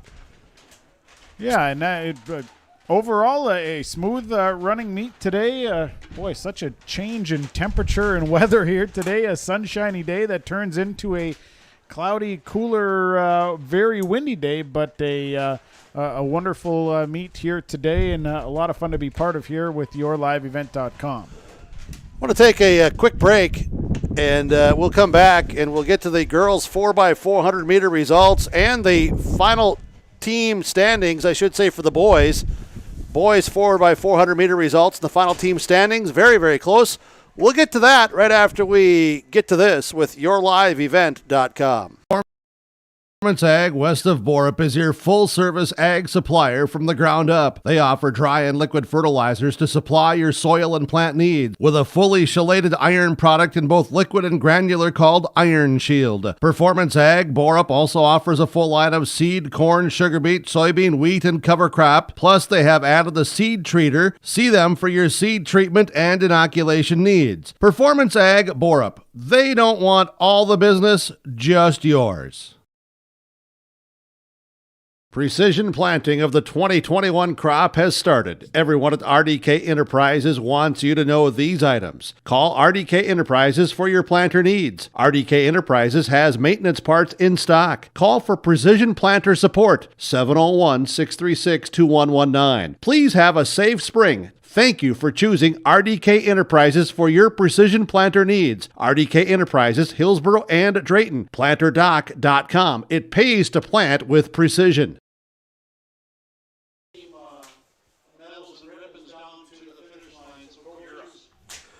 Welcome back. YourLiveEvent.com with the wrap-up here for the boys 4x400 meter relay results and the final team standings. The Park Christian girls winning the girls team conference championship for Pine de Prairie Conference 2021. And the boys 4x4, Fertile Beltrami was 5th, Ada Borup West 4th, Park Christian was 3rd, Fisher Climax Sacred Heart was 2nd, and the winning team for the boys 4x400 meter relay was from Bagley Foston, a time of 3 minutes 52.38 seconds. Bagley Foston boys win the 4x400 meter relay. Final team standings for the boys Pine de Prairie Conference. In 7th place, Red Lake County with 39. 6th place, Bagley Foston 62. 5th place, Norman County East, Julian Hitterdall 66. 4th place, Fisher Climax Sacred Heart 69. 3rd place, Fertile Beltrami 109. 2nd place, boys Ada Borup West 163. And winning the boys Pine de Prairie Conference Championship Track and Field 2021, 3 points ahead with 166 points, the team from Park Christian. So Park Christian boys, Park Christian girls win Pine de Prairie Conference team championships here in 2021. Well, guys, thank you so much for your efforts today and your contributions to making this broadcast possible here with YourLiveEvent.com, powered by Halstead Telephone Company, R&J Broadcasting Incorporated. Thanks to the sponsors who have made it possible. Please patronize them. At the very minimum, tell them thank you. Without them, we wouldn't be able to do the broadcast coverage. For the crew today, Spencer Ripke, Ada Borup West coach, helping out from down on the track and at the start-finish line for his insight and commentary. Thanks to Derek Zimmerman-Geyer for his work with the cameras out on the track and the various locations with the remote camera access. We appreciate that. Thank you. Also staying out there through the weather today. Thanks to our technical director and operator here in the booth of cameras, Joe Stetz. Our executive producer, Mark Forseth. My broadcast partner, Sean Bierk. From the Johnson Sports Complex, Pine to Prairie Conference. Boys and girls track and field meet. The team championships went to Park Christian for both the girls and boys divisions. From the Johnson Sports Complex, for YourLiveEvent.com, I'm the Burke saying so long, everyone.